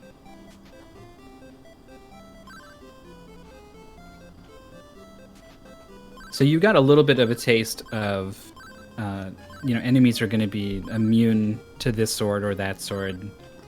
How do you feel? Are you comfortable like getting in that menu and switching swords quickly? Has that become like a natural yeah, part of your kit? The hardest part about it is when you're switching swords, you have to switch 2 items, really. Right. That's definitely the hardest part. But at least it doesn't make the menu isn't awkward and terrible, so... Yeah, they're pretty snappy, all things considered. I've got a mushy start and select button on my controller that will sometimes give me double inputs, and it was driving me crazy playing this game, so I cheated a little bit and rebounded them to, what is it, A and X on my SNES controller. Yeah, that's actually one of the reasons I play it on my SNES, or my NES Online, or the Switch, because I have a wireless, I got the wireless NES controllers for it. So it's very nice. They're nice and good. Cool. I love how they feel, so. Alright, I think... Trambles. Yep, With the lamp. Shrambles will be finishing up one moment here, just needs to turn in that lamp. Looks like Shrambles burned every one of his consumables.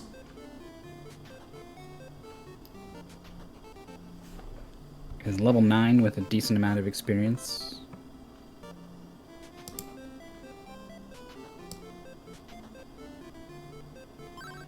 I like that there's only 6 spaces for your name, so most people so far have been able to fit, but Shram doesn't quite get in there. Yeah, that's one of those names that's not really easy to abbreviate that. And so there is the 7th place finish from Shrambles with an SRL time of 3 hours, 19 minutes, and 43 seconds, coming in just a little bit over the estimate. Comment, Angie Cow. That emote's really taken off in the last couple weeks.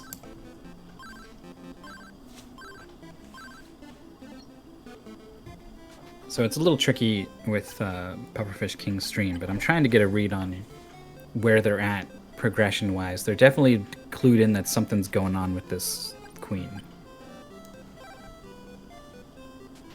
The game kind of tells you everything that's going on with the queen.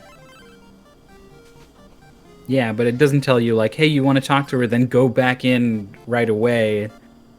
Yeah, I had a feeling, like, okay, she disappears sometimes. Like, one thing that I got, and I'm like, okay, I'll go there, but maybe I'll turn around before I talk to the fortune teller this time.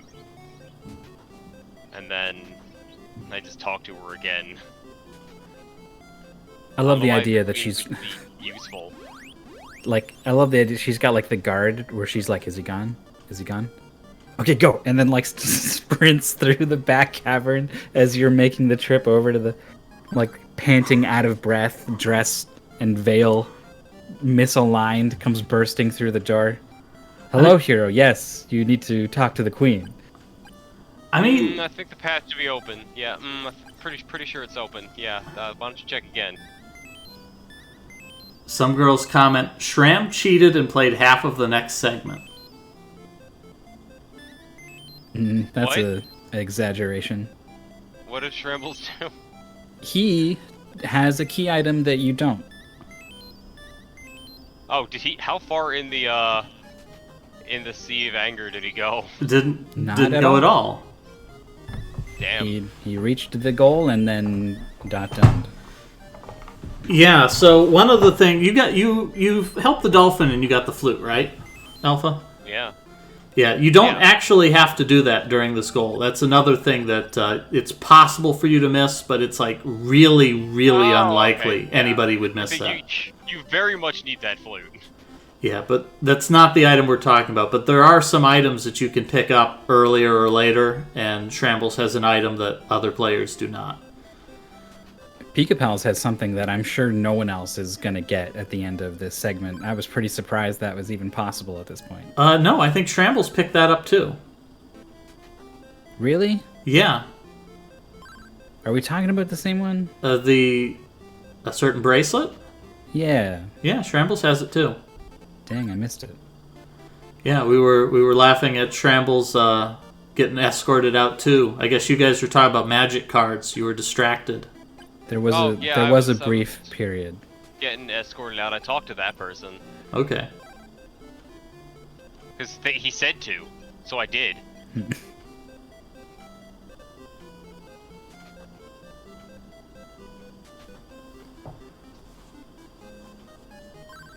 but I gotta grind anyway, so probably be lost at the start of the next one anyway. That'll be fine. I'm sure you'll figure it out. Of course, Yeah, I mean, that's the part of the game where it What's gonna happen starts. That's the part of the game where it starts getting more confusing. This was the easy part. oh, okay, good. Then I can still beat Xuno. I think only Ixuno can truly be Ixuno. Xuno defeats himself every time.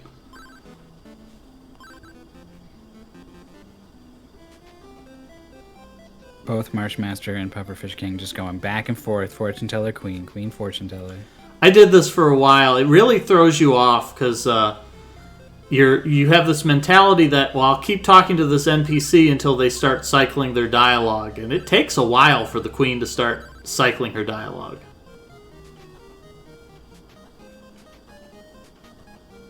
I think I had some kind of like ancient memory that was like,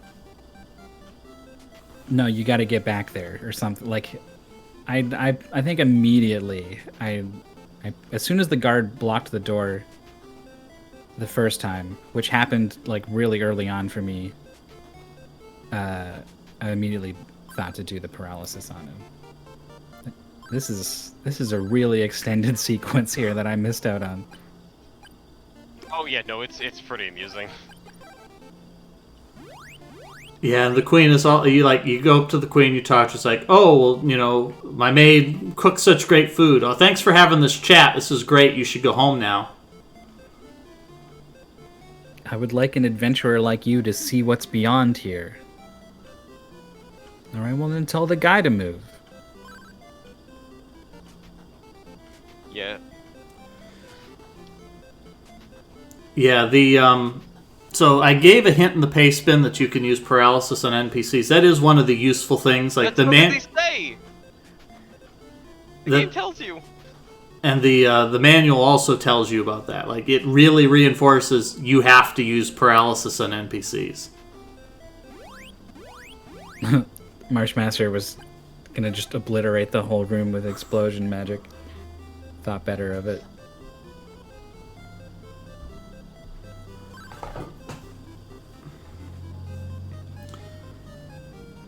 Draconic Dawn also using the strategy of heading back to Leaf to use that in for cheap. One that we noticed Ixuno doing. 4 cheaper than... Yeah, I reminded Xuno about that. 4 cheaper than the other place.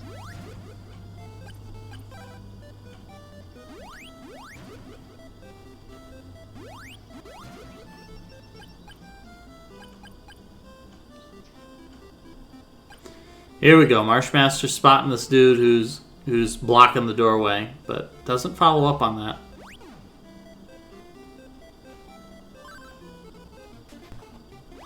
Actually gonna head out into the wild unknown here. Yeah, I mean, there's a lot of areas here. This area really is pretty big, despite the fact that there's really very little to look. I think without the water sword, the only places you can visit are the waterfall cave, which is extremely small, and the little water shrine to the south that the dude kicks you out of immediately. But despite that being the only places you can visit, it's a really big map area. Like, there's 2 overworld maps to explore that have nothing in them.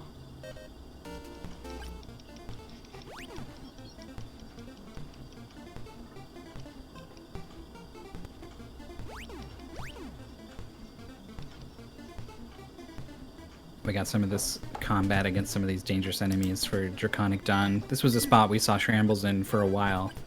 There's just like a... Like, I don't think these enemies are particularly easy to fight, but they spawn in like a super high density here. We saw like 5 of them on screen at once for Shambles.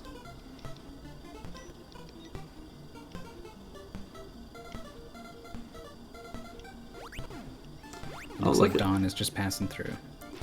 I like that dodge there. Marshmaster really making good use of these rabbit boots to just jump over the enemies.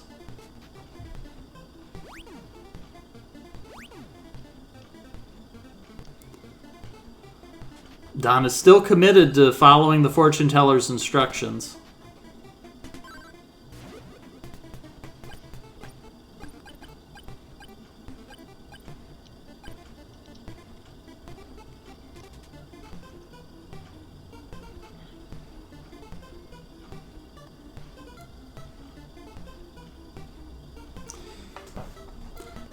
So I think Draconic Dawn is pretty close to that fog lamp now. This is just an antidote over here, but I think it's just around the corner now. Yeah, I think they'll be wrapping up pretty soon. For those who didn't join us at the beginning, this is a segmented blind race. We are only playing a portion of Crystalis. There is another half of the game that we're not seeing today. We'll plan for another day to play out the remainder of the race. Might happen as soon as next weekend. We'll have to we'll have to gauge the availability of the players to find out. But we will eventually play the entirety of this game in sequence with players using their save files generated during Part 1 to continue in Part number 2. If you watched Part 1 and you're interested in this game and you missed out and you would like to join for Part 2, you are welcome to just grab the pay spin that has been provided by hitting !pay spin. You can play through Part 1 at your leisure, and then you'll be all set up and you can join us for Part number 2, which will be in some time from now. If you'll pay attention to our Discord, that will be where you'll find out when Part 2 will happen to make sure you don't miss it. We do other races of games segmented, so in the event that this isn't a game that's interesting to you, but there is a game that you'd love to have some people join you to play through in a couple of sessions, you can always jump onto our Discord and throw that in to the Blind Racing channel, whatever game that you're interested on, and that will find some people to race against you, and we'll most likely do a restream. So that's available. We've got a number of people have thrown out some ideas for races. I think Mooware threw out in chat that there are now PC remasters of the CDI Zelda games and has expressed interest in racing those. There are? What? Wow. That's what Mooware says in the chat. I'm very interested. So, I mean, only if it has the original cutscenes. If they've replaced the cutscenes, It's not worth it. It's not worth it. There's a clip of me somewhere tagging along for Author Blues' run of Wanda Gamelon, and having not actually seen all of the cutscenes before, losing my mind when I don't know, there's like a character who dies horribly and turns into a puddle, and Zelda's just completely unfazed, is indeed happy about what just happened. It's pretty amazing. I have actually played both of the Zelda CDI games on real hardware, and I can tell you, playing on a remote control Zelda game is not a thing that you ever want to experience. So being able to play that with a controller is great. Yeah, technically there are 3 Zelda CDI games. There's the Wand of Gamelon, there's Faces of Evil, which are the 2 side-scroller ones with the ridiculous cutscenes that everybody's most familiar with. And then there's also Zelda's Adventure, which is a top-down game that more superficially resembles a traditional Zelda game, and it's got some of that cheesy 90s live action where it's clear that they like grabbed a couple of programmers and like the receptionist and they gave them a fake beard that somebody made with stuff they found in the copy room and just recorded some of the scenes. Lovely. On a visual level, the games are virtually indistinguishable from the original. That's all I needed to hear. Yeah, I want to say they're not too long. I would almost say we could probably just knock one of them out in a single session. Probably. I remember them being like kind of hard. There's a I little just bit have of... to download to it. Yeah, there's a little bit of repetition. I forget which one it is. One of them has a really stupid, like, mechanic at the beginning of the game that just wastes a whole bunch of time that I'm not going to spoil right now. But it's not that difficult. I wonder if they're gonna change, like the way that it plays, right? Like I think there's like a pretty bad delay to everything you do, and the animation is like keep the animation or whatever, but like don't make it the movement so stilted. Like if they smoothed that stuff out. I mean, the that might problem go a long is way. like none of the actual gameplay is actually challenging. Like at no point does it make you do a difficult platforming sequence with any timing or anything like that. And I want to say the bosses are just sort of just throw whatever at them and then they either die because you had enough equipment or they don't die because you didn't have enough equipment. Okay, so Pufferfish King has paralyzed the guard and got into the back room now. And Now this feels like a dead end, and it kind of is, but it holds that trigger to progress. yeah, so the next time Pufferfish goes to check with the Queen is going to get that Flute of Lime. Actually tied up with Marshmaster right now. Marshmaster just picked up the Flute of Lime as well and immediately posted in the race chat, "Why is the game like this?"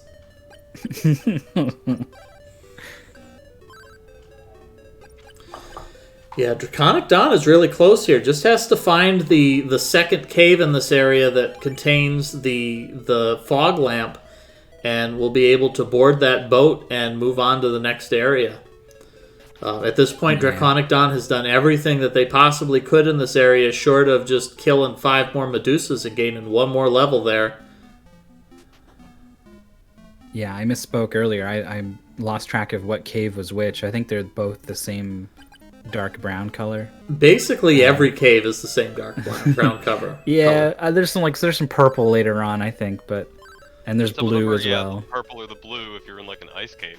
All right, here we go. Draconic Dawn found an ice bridge that they hadn't hit yet.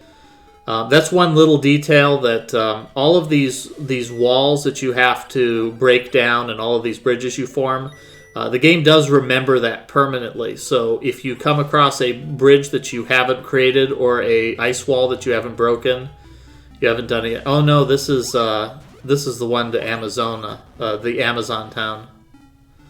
So not quite the progression that they're looking for.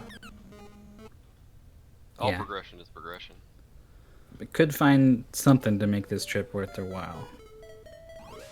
I'm just gonna hop out of here so you can go back to spoiling everything. All right, thank you for joining us, Alpha, and we look forward to seeing you for part 2. And also, I think you still have one more mystery tournament race, so good luck on that. Before least top At 8. least one more. Well, yeah, it's yeah. between either Shrambles or Zenik.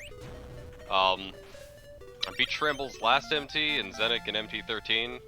I beat Shrambles today, so hopefully third time isn't the charm for Shrambles if he beats Zenik. All right, we have Pufferfish and Marshmaster picking up the Sword of Water within seconds of each other, so these players are really close. Pufferfish has the lower level. Marsh has gained most of is level 8 and has most of level 7 under their belt. So there's a good chance Marsh is going to take some time here to grind on these Medusas. Yeah, and Pufferfish King is just out of there. It's just taking the path of least resistance, and getting petrified directly on top of an enemy is going to be a lot more resistance than they were ready for. And like we saw so many players earlier, that's going to be a death at the water sword. Yeah, that in fact it might be Marshmaster. If Marshmaster gets out of here alive, will be the first player on this restream to get the water sword and successfully escape the cave on their first attempt. It's even scarier because he's spending all this time grinding, gets petrified. Uh-oh, here we go. What kind of fruit is that? It's the good one. Get out of there. All right, I think Marsh is a little bit delayed. We're going to refresh this stream. All right, then I won't refresh, and then we'll see how it goes. These long streams, things can get they can drift out of sync. Yeah, that's a bad habit that happens sometimes. Should we do like a sync check? I think we're good at this point. I refreshed. I think it was just on mine. I've had a couple of buffers, and it was probably just falling behind. Oh, you know what? It's because I had to refresh the whole page when Pufferfish King's stream went bad. Probably. And that got all of them, so I was pretty fresh. That's what happened. Okay. Alright, so Draconic Don is still trying to figure out what is he supposed to do now. Found a lot of items, did not find the fog lamp yet. Needs to find the fog lamp in the cave. There is a cave that has not been explored yet. It's also possible Draconic Don went to the cave, explored it a bit, found some treasure, and assumed that there was nothing important in there, and maybe missed one fork that leads towards the fog lamp. Because I want to say the fog lamp was in a circular room with an ice wall, so they'll need to go back and make sure that they spot that. That would be my worst fear in racing along with a game like this, is just terrified that there was just one path I missed somewhere in some cave I've been in. Who knows? I've been in 5 or 6 or something at this point.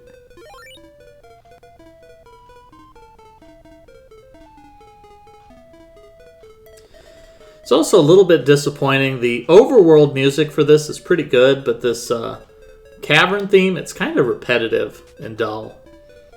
Mm-hmm. Yeah. Even the good tracks in this game they're lacking like a bit of depth to them. I don't know I don't know enough about music to really critique it. Like maybe the percussion is not all there or something, or, but yeah, this track in particular is, I think there's probably like entire channels not being used that could do something here. So Marshmaster there was fighting a Medusa, got petrified, but was petrified at the very moment extended the sword. So the Medusa just kept walking into the extended sword until it died. Did not realize that was a mechanic. That was cool. I don't think any of us did, but we know now.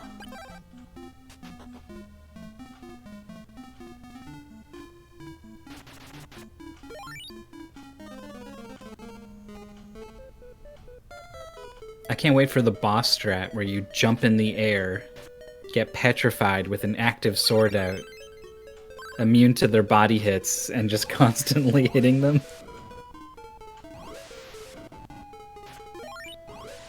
I don't know if there's any petrification bosses. I don't think any of the bosses petrify. There is one more status effect that we haven't seen. We've seen petrification, we've seen paralysis, and then we've seen poison. There is one more status effect that we will see in the last segment. By far the worst status effect of all. So we'll learn about that, but that definitely doesn't let you do any cool strats like get your sword out. It hasn't happened to me in my playthrough yet, though I think I've seen things that can cause it. And it scares me because I don't know exactly what it's going to do to me. So I do want to point out too, I'm really fond of the way that Marsh is fighting these enemies. We've seen our other players, they tend to charge their sword up and just go with single charge attacks. Marsh is doing this the way that the speedrun does it, which is just find an enemy that's near a wall, get between the enemy and the wall, and just stab them into the wall until there's nothing left. That kills the enemies really quick, and it unlocks them so that you can defeat them faster. And it does require that you approach carefully, right? You kind of want to be coming in from a diagonal so that because all their attacks are always on one of the orthogonal directions, up, left, down, right, Yes. you're generally pretty safe approaching from the diagonal. Though your attacks also come out on those same angles, so you do have to kind of like adjust at the last second. But yeah, I liked what I was seeing from Marsh, not just in overall strategy, but also kind of the tactics of getting into the position to do that strat. So I think Marsh has... no, Marsh doesn't have the ball of water yet. Needs to... where do you get the ball of water? Is that from the queen? The tree, I think. Oh, you that's just get right. The water sword. That's right. Yes, you have to go all the way down to talk to the dude at the tree, whose only purpose is to give you that ball of water and then leave you alone. I don't know who that guy is. Does he have a name even? They probably have a name. Rage. Maybe? Possibly. Well, let's watch quickly. Let's see if we can read this dialogue really fast. Rage, protector of the tree. All right. There he goes, off to continue protecting the tree. We'll see if, yeah, we're going to get the charge, and then... Oh, shot a little bit off to the side, so we're not going to see Marshmaster cross the water. Yeah, Marsh is not going to meet... what is her name? It starts with an M. Messia? Messina? Messina, yeah. I don't know how to pronounce it, but Yeah. it's M-E-S-I-A. Mesa? I don't know. All right, so Marsh has picked up on using the sword to freeze rivers, which I think that was the obvious thing. I think that both of the players at this point, they've probably noticed all of these really extremely conspicuous, narrow sections of water, and they're probably thinking, yeah, this is definitely a thing.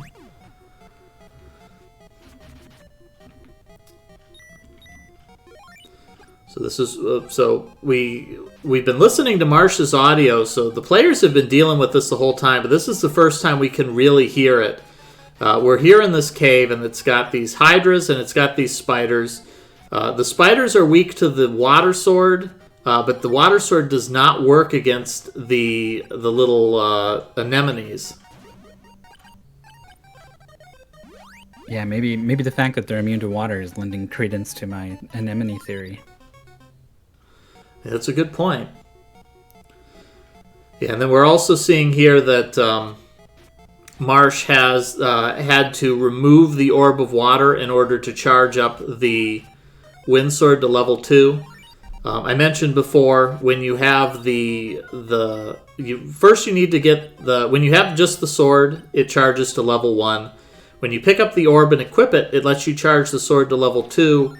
And then when you get the bracelet, it lets you charge to level 3. But if you have a sword where you own the bracelet, but you don't equip anything, you don't equip an orb or a bracelet, you can charge that sword to level 2, which is really a helpful little speed strategy, because once you start getting a whole bunch of swords and you switch in between them, you don't want to have to switch that orb every time, and you don't need to when you're just, when your plan is just to equip it, just to quickly freeze a piece of ice or to break a wall.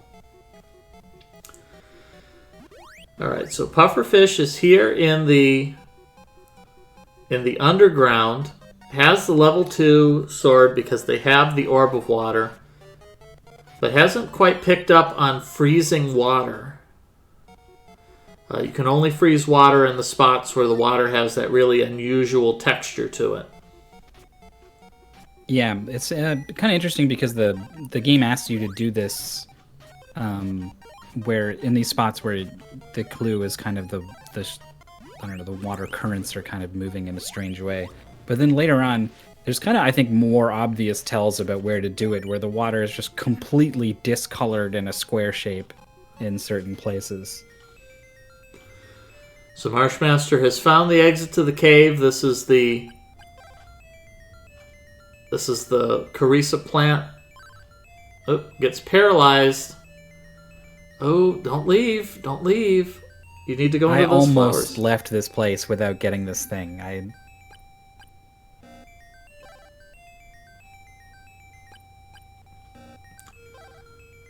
Can't save here.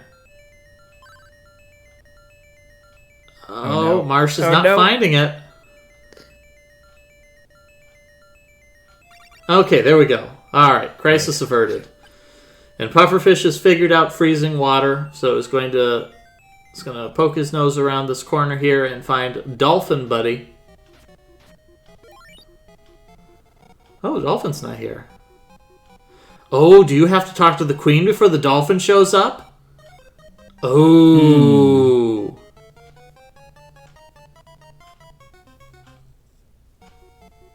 What are the odds Pufferfish goes back up there? I'm going to say that he goes back up. I think he's going to go back up. I don't know if he will.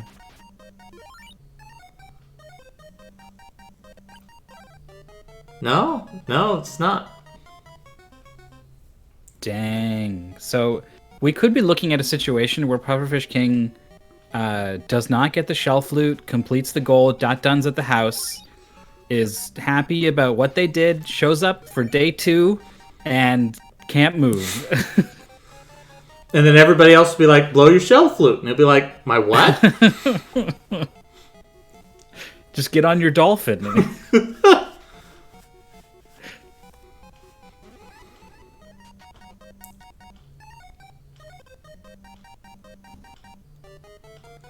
At least if Pufferfish King uses the telepathy, one of the clues, which is actually not to the dolphin, but might take Pufferfish there, is I think it's Kensu is telling you about, oh, I lost it in the back channels of the palace. Yeah, so you go poke your nose back. Oh, here we go.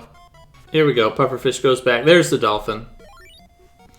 Okay, crisis averted. Everyone's just narrowly avoiding, like, it could literally be like an hour or something you lose to not knowing where something is, right? Like, it's hard, it's so scary. So does Pufferfish pick up that herb to immediately help the dolphin? Hopefully they read that text quickly enough.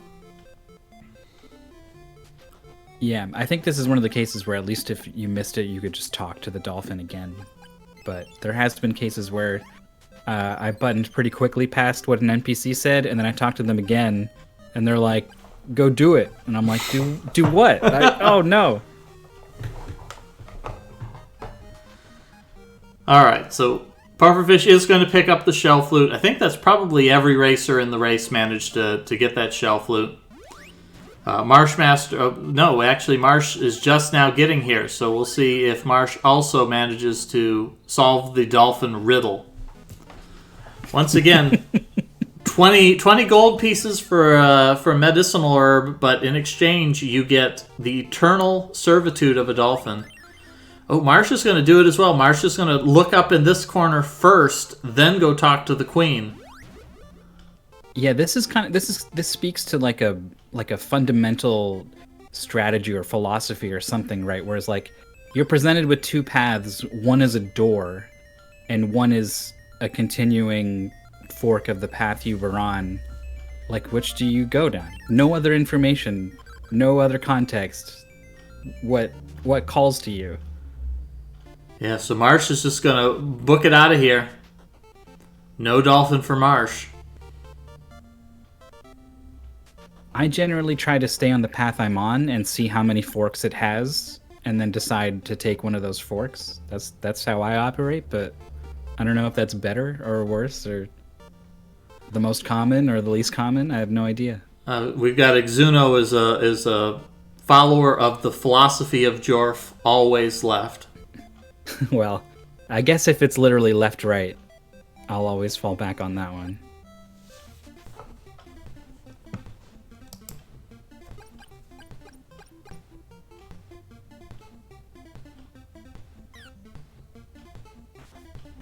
So Draconic Dawn is in another brown cave. I wonder if this is the correct cave for the fog lamp this time. I believe that's correct. And I think Don is one of the players who's realized that the Mimic chests are an excellent source of free gold, and also gains a level there.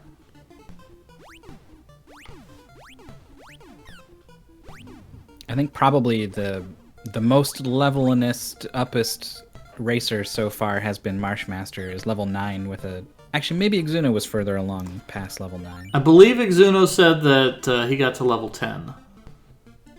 Yeah, I think I saw Exuno at like 5,300 or something out of 5,800, so not surprised got there in the end.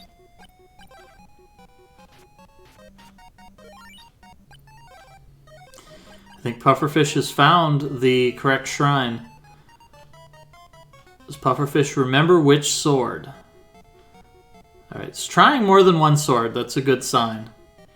Because this is another one that threw me off for a while, because it's been a while since you've broken one of these walls. Right. And it might be reasonable to assume that, like, oh, this better sword I have, maybe it's capable of doing what the previous one did as well.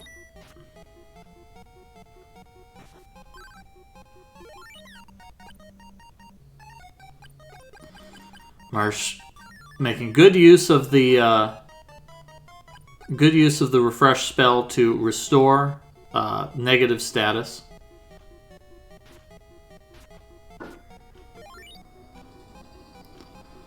A little bit difficult to keep track of where Pufferfish is going since we only get to view about 1 out of every 500 frames. Yeah, it comes and goes. Sometimes it's just fine for several minutes at a time, and then sometimes it's really not. But it looks like Pufferfish is in one of those caves. Again, I cannot tell the difference between the Fog Lamp Cave and the Carissa Plant Cave. Yeah, I think this is the right one. Marsh That has room found... with the 2 anemones should trigger something in my memory, but I don't remember which one still. Marsh has returned to the Carissa Plant Cave, but already has the plant, so it has no need to be in there any further.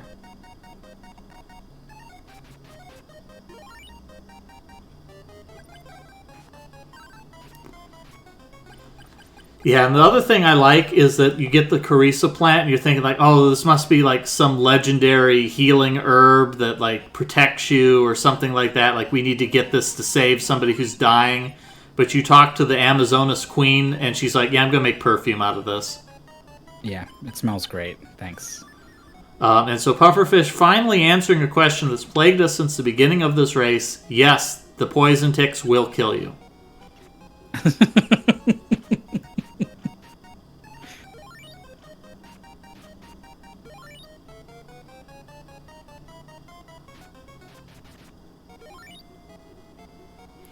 So I, for one, feel better that we finally managed to establish that.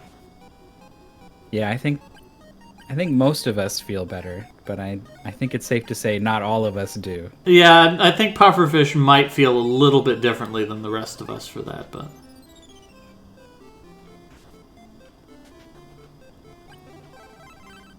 So there's another rock wall blown open. I got a feeling Draconic Dawn's getting close. I remember the cluster of these dragons and spiders, I think, is when it's like right there. Yeah, I think Draconic Dawn is pretty close here.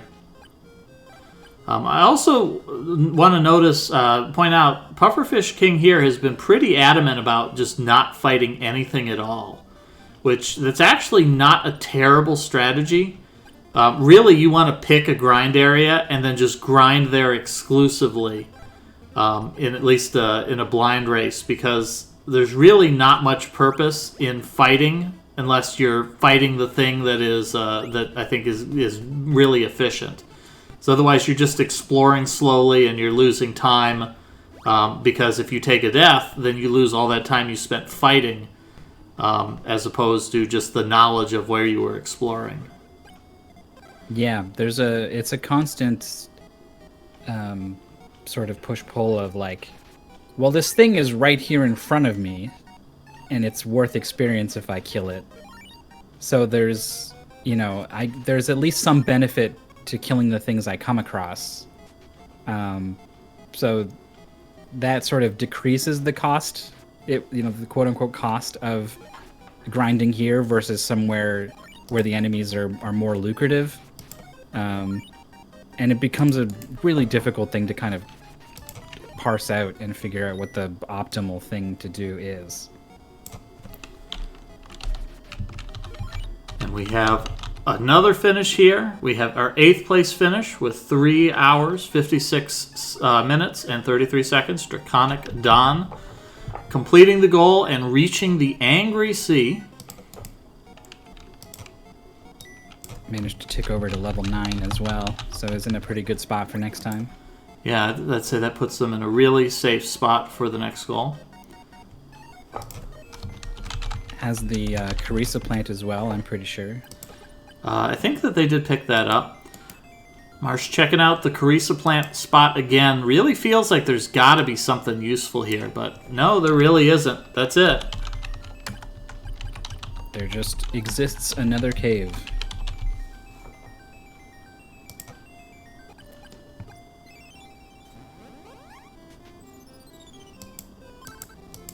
I think most of the players found their way to that cave now. It's like a 66-33 split or something.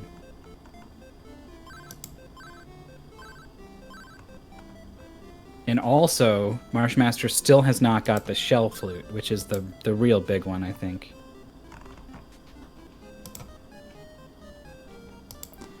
Yeah, that shell flute is a big one. The good news is, I guess, they'll figure out really quickly that that was an important item that they needed. Yeah, but that's not how you want to start your potentially like 5-hour race segment. It's like, oh, everyone's off having fun in the ocean with their dolphins, and I'm stuck here alone on the beach.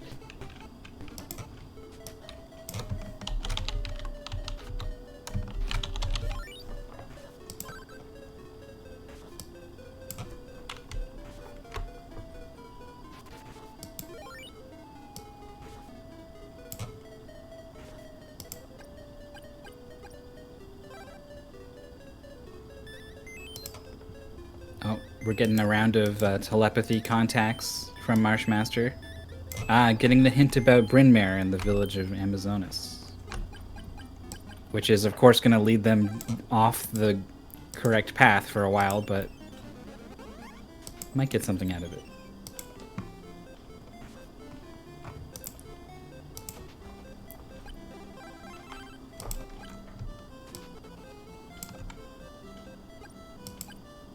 Pufferfish is in the cave with the purple mushrooms. I think that is the fog lamp cave? I mean, it's one of the caves.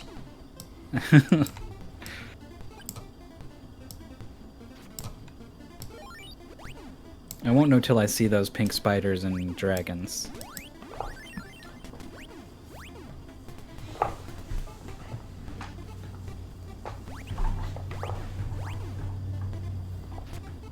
Marsh has crossed to the other side of the fields outside Brynmere now.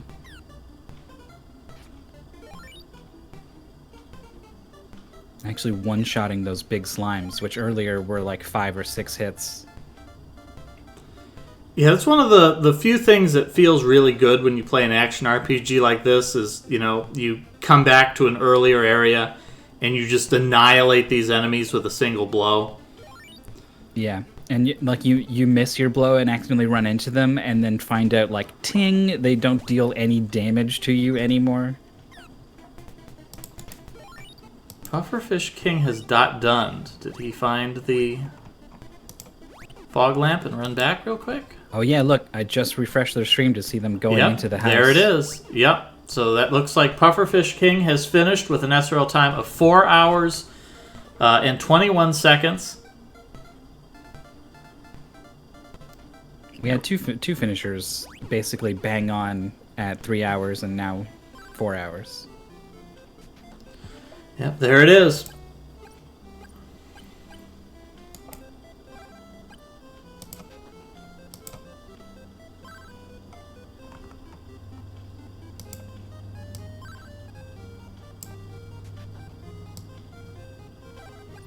It'll be kind of interesting to see how this all shakes out, right? Because we're seeing a difference of like over an hour between first and last, but there's going to be differences in level, differences in inventory and triggers and all kinds of things.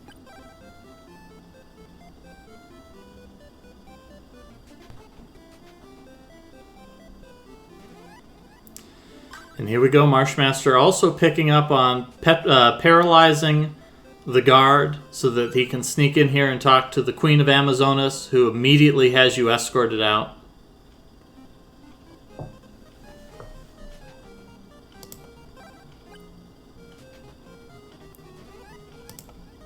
Not to be deterred. Oh, it's actually going in with the plant. Oh, we're going to try to turn that in? Is that even possible? Like, if you just time it right or something? I'm pretty sure no, but you never know. Maybe this is where we discover the speed tech.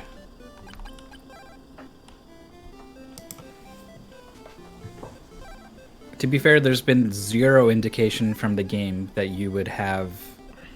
I don't want to spoil things, I guess, but the kind of ability to be better received here. Yeah, we'll find that out soon enough.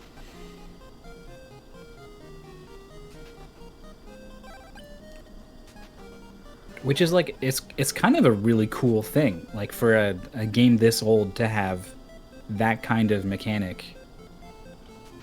Yeah, it is clever how they execute it, and we'll have a lot more to say when we actually get to that goal. And I'm really fascinated to see too. Once again, we've got a bunch of blind racers. We're just turning them loose. It's 10,000 monkeys on 10,000 NES controllers, and we just see what comes of it. And we, maybe something new and original is just discovered. So I think what's catching Marchmaster here is that he's running out of leads. He's explored already. He's found the Carissa plant. And probably in his mind, he's thinking, if I was able to get this key item, I must need this key item to make the next, this must be the next segment in the logic. And not realizing that this is, he doesn't need this for a long time. Yeah, I mean, in his mind, there's two leads, right? There was this plant in a cave and a place to bring the plant. Yeah. And the idea that those two would not connect and create further progress must be very frustrating. Yeah, and I don't think any of these guys are going to give you hints on where to find that fog lamp. Really just has to head back to Portoa and look around for that second cave, because that second cave is the one that's going to get you there. Q23 asking, why not an infinite number of monkeys? I don't believe SRL actually allows for infinite recursion of races. I don't think that that's a feature they have implemented yet. Some of those Link to the Past randomizer races get pretty big, but don't think they've gone anywhere near infinity. In fact, you might say they've gone 0% of the way to infinity. Yeah, I think that would be sort of an accurate statement. I don't think they're doing SRL Zelda races anymore. I thought I heard that they decided that they were too good for SRL and they're doing their own thing. Yeah, I think they've gone over to race time. So the good news is Marshmaster has spotted the dolphin, so that is an important piece of progression he's going to find. The bad news is the shell flute is another item that is of no value to him at this moment. Yeah.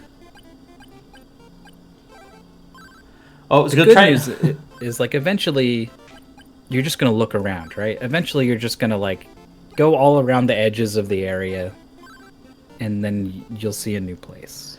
So Marshmaster is thinking, oh, the dolphin wants an herb. Obviously he's going to want this super rare Carissa plant that I found. But no, the dolphin just wants the lowest level healing item that exists in the game. Yeah, this dolphin's not picky. This dolphin's okay with bargain bin cookies instead of Oreos.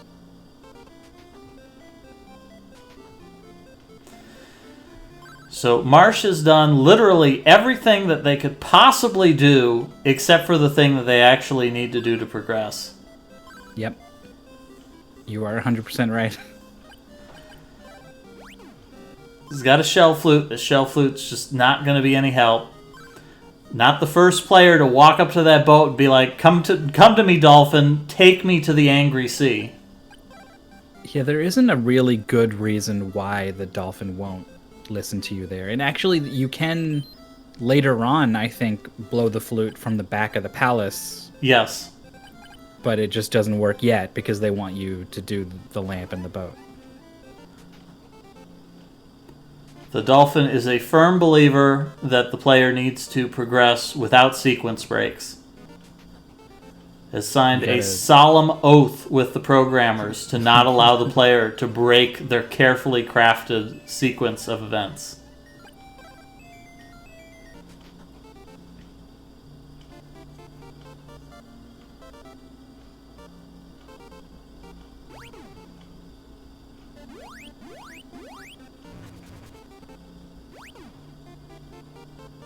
We are getting a little bit of a look at the level 3 charge of the ice magic, which is it's kind of different from the others in that it's going to stay on screen for a long time. Yeah, it's one of the more useful ones, and I want to say it is the only level 3 magic that they use in the speedruns as well. That it's really just hits everything, hits a whole bunch of times.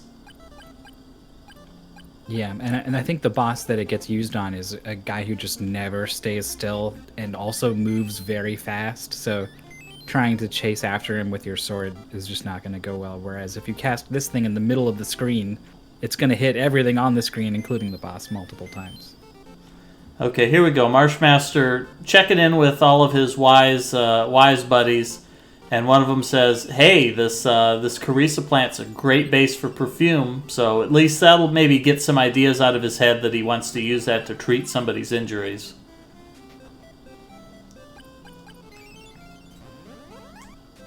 I wonder if Marshmaster is reading the manual that says straight up, let's see. Carissa plant, give it to the chief of the Amazonas tribe, and it actually says he will give you a bow and arrows. Pretty sure she is a she. But yeah, like if Marshmaster has read that manual, then of course this is the thing to do. I went in the cave and got the plant, and then I got a clue to come here. How could it be anything other than turning this in right now? Yeah, this could be a rare situation where reading the manual was a trap. But hopefully they also read the manual, just say, hey, there's a fog lamp. We should, get this fog lamp next. Yeah, that's true, actually. What does it say about it? Needed to board the ship, which goes to the capital of water to the coast. Doesn't explicitly say Angry Sea there. Yeah, but I think the paste bin doesn't give them any hints. Just says they got to take the boat. Like the boat, though.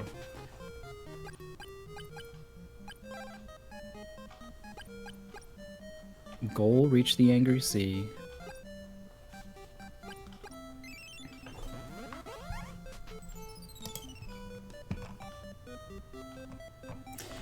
Yeah, I also think that that Marsh is one of the players who did not join the conglomeration of players who were chatting through the whole race. So Marsh may also be doing this without the hints. The other players were sort of guiding each other around. Marsh is not benefiting from that.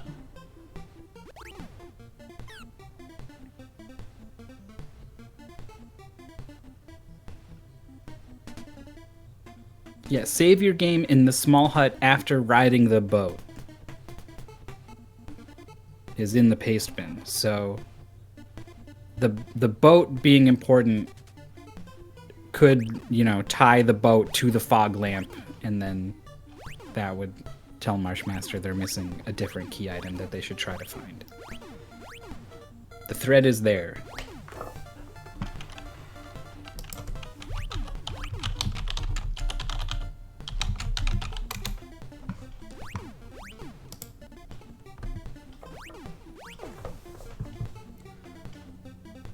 But yeah, I guess it could totally be a reasonable explanation. No, the manual says you get a bow and arrow from the Amazonas tribe. I guess you could be like, I guess I used the bow and arrow to trade that for a lamp. Yeah, there's 2 caves in this area. One of them Marsh has explored thoroughly. The second cave Marsh needs to visit.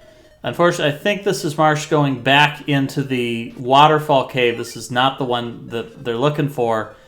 They need to visit both of the caves that can be visited by crossing the water in the Portoa area. Oh, no, wait. Maybe I'm wrong. Maybe this isn't it.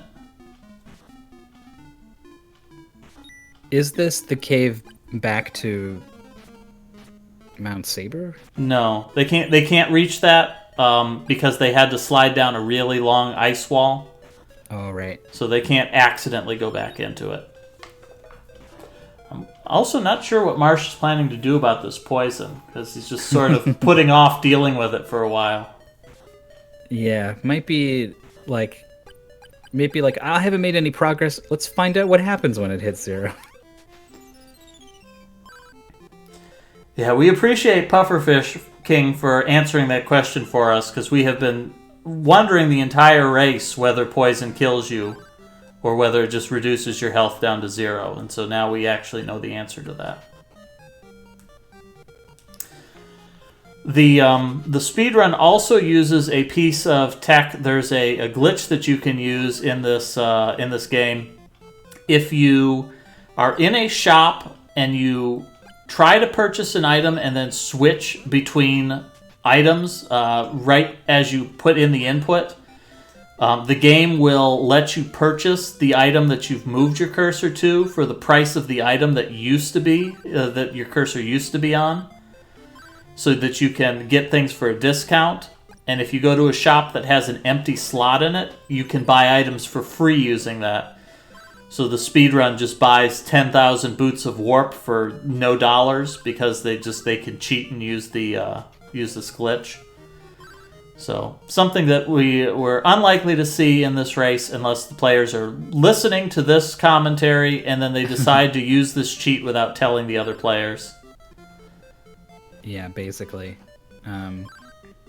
You could even sell those boots for like $30 a pop or whatever and get infinite money that way, but that's definitely less gold per hour than you would get just killing even mid-tier enemies.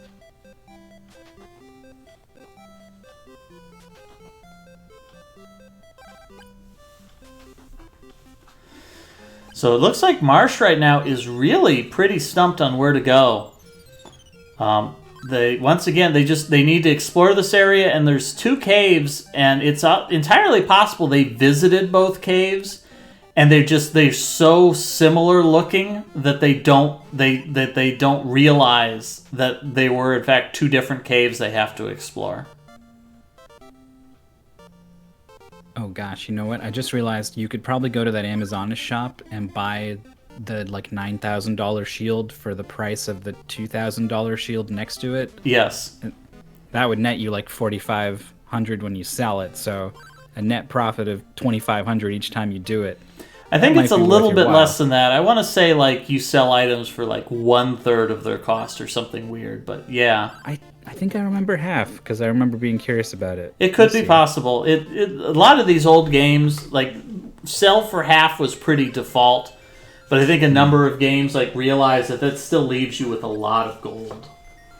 Yeah. And generally in the real world, you're pretty lucky if you can still get half for something used. Yeah, in the real world, you get your brand new car off of the lot and you lose half of your value that second.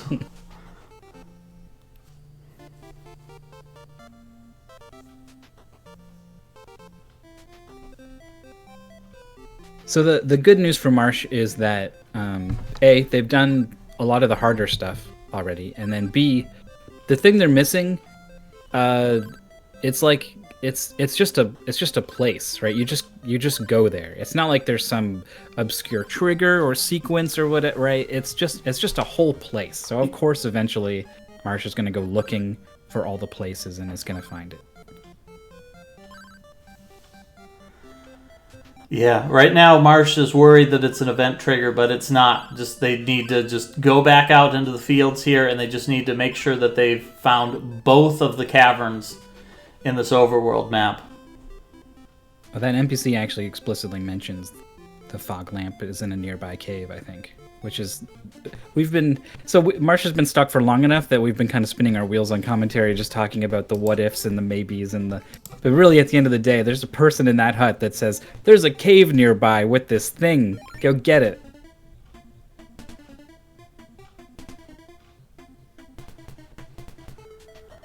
Yeah, as Don points out, if you take the shortest route to the waterfall cave, you're not going to see that second river crossing. The ideal situation is March hasn't frozen that yet. He didn't spot that at all, and so as soon as he walks down and follows that river, ideally he will spot that, realize, oh, I haven't frozen this yet. This is a brand new area I haven't explored yet, and that will trigger for him to say, I need to explore this thoroughly because this is new ground. So Marsh has got the clue that like it's a nearby cave, so is just going to revisit the caves that are nearby. Yeah, it also throws you off a little bit because, like Draconic Don points out, when you depetrify the two NPCs, one of them says they were coming to this cave to look for the fog lamp but couldn't find it. Oof. That's a pretty big misdirect. Well, Thankfully, this is pretty straightforward in terms of like being sure you've explored all the dead ends and whatnot. Oh, the paralysis or the petrification. No health left.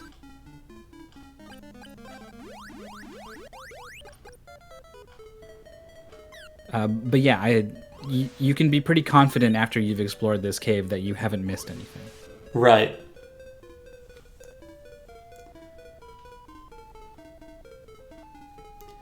Unless he starts really getting thrown off and he thinks like, oh, well, this river source here, maybe that's an entrance that I can't reach.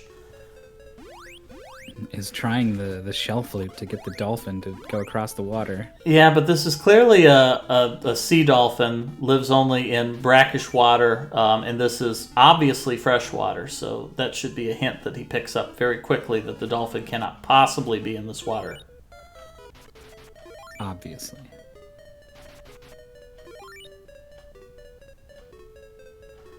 And Marshmaster is a skilled enough player to have this kind of a knowledge base. This is the kind of knowledge base you need in order to win these blind races.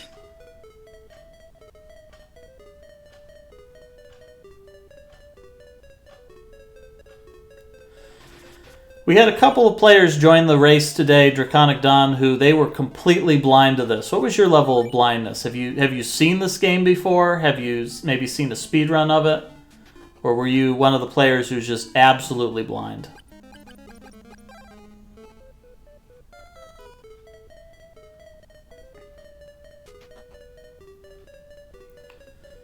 Just knew this game existed and that was it.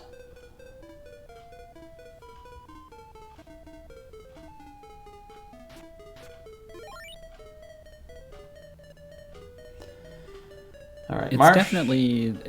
It's not like it's not one of the popular ones. It's not even very popular as like a cult classic, honestly.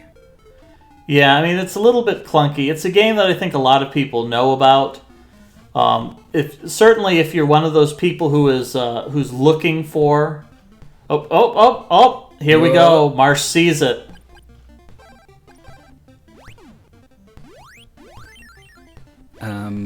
One of those people who is looking for like NES action titles, action RPGs. That's a really popular genre, I think.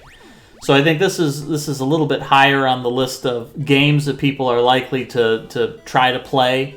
It's certainly a lot easier to get into this than, say, trying to play Final Fantasy 1 when you're used to playing like modern Final Fantasy games. Yeah, that game's got some jank to it. For sure. I think this game is it's one of those things where the people who do know about it generally really like it because it's a pretty good game and has a lot of good qualities. But it's just kind of obscure, so not a lot of people know about it at all. So it's one of those things where when you hear about it, you usually hear good things from the people who do know it and like it. And so I think that's probably why when the call went out, hey, we're all going to blind race this Crystalis game, so many people were interested because they were like, oh yeah, I've heard of this, I don't know it, and I've only ever heard good things about it. Yeah, we get a lot of blind races here where we're like, oh, well, we're going to play some, Zelda 3, and, you've got, like, 2 people who are blind to it, and then you've got 37 people who are like, oh, yeah, I'm not blind in the least, but I'll farm this race.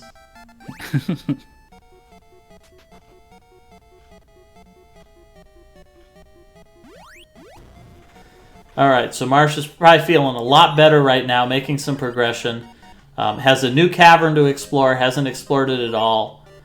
Is not being met with any obstacles that can't be bypassed with the current weapons that he has. So he's probably feeling pretty good that this is where he needs to go.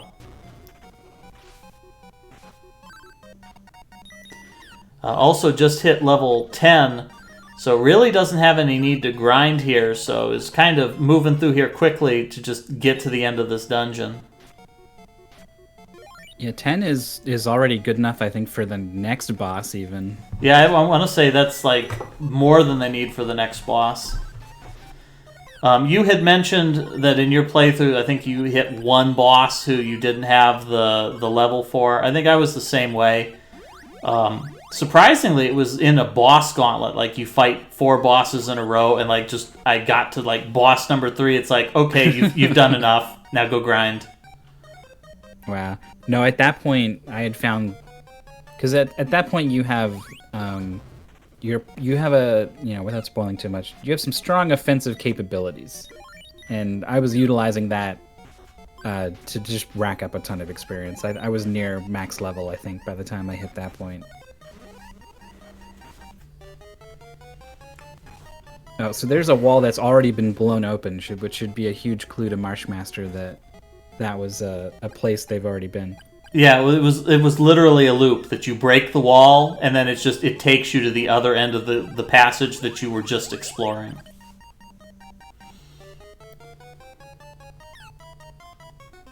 Yeah, and I think going right here is the correct we're really close. I think it's just up here, in fact. Yeah. I think there's a wall up here, and then they're good. Not this one, I think. Maybe next. Marshall's the pink dragons and spiders got to show up.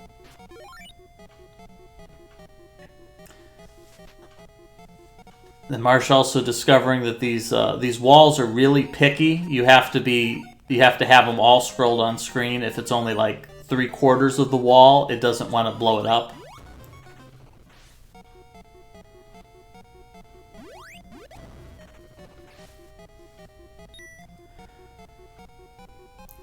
Yeah, Marsh is pretty deep in here. On the other hand, there's been a couple of forks that they've passed. Mm-hmm. All right, here we go. Yeah, here's the dragons. Yeah, you want to be across the bridge and then under the bridge, and then you're there, I think.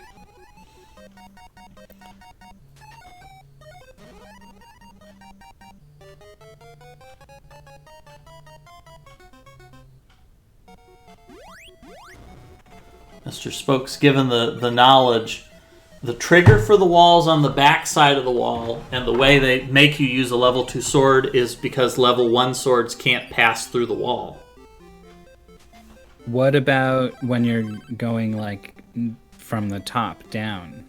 Yeah, in theory, that one wall that you did a loop on, you could approach that from the back. You could approach that from either side.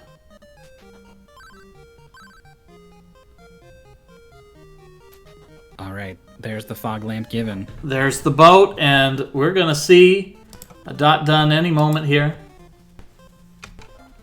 We get to hear this great... Yeah, we get to hear that great Angry Sea theme for about 5 seconds. And there is the dot done, with Marshmaster finishing with an SRL time of 4 hours, 25 minutes, and 51 seconds.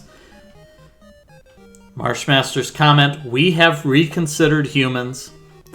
So congratulations. This is what the dwarf leader says after you save the whole village. They just kind of mention that, yeah, you human guys, and just in general, I think we've reconsidered what you bring to the table. So thank you everybody for joining us today for part 1 of this race. We'll have part 2 coming for you soon enough. we'll have to schedule that. So if you keep an eye on the blind racing channel on the mystery Discord, that will be your opportunity to catch that part 2. If you're interested in joining us for part 2, feel free to do that.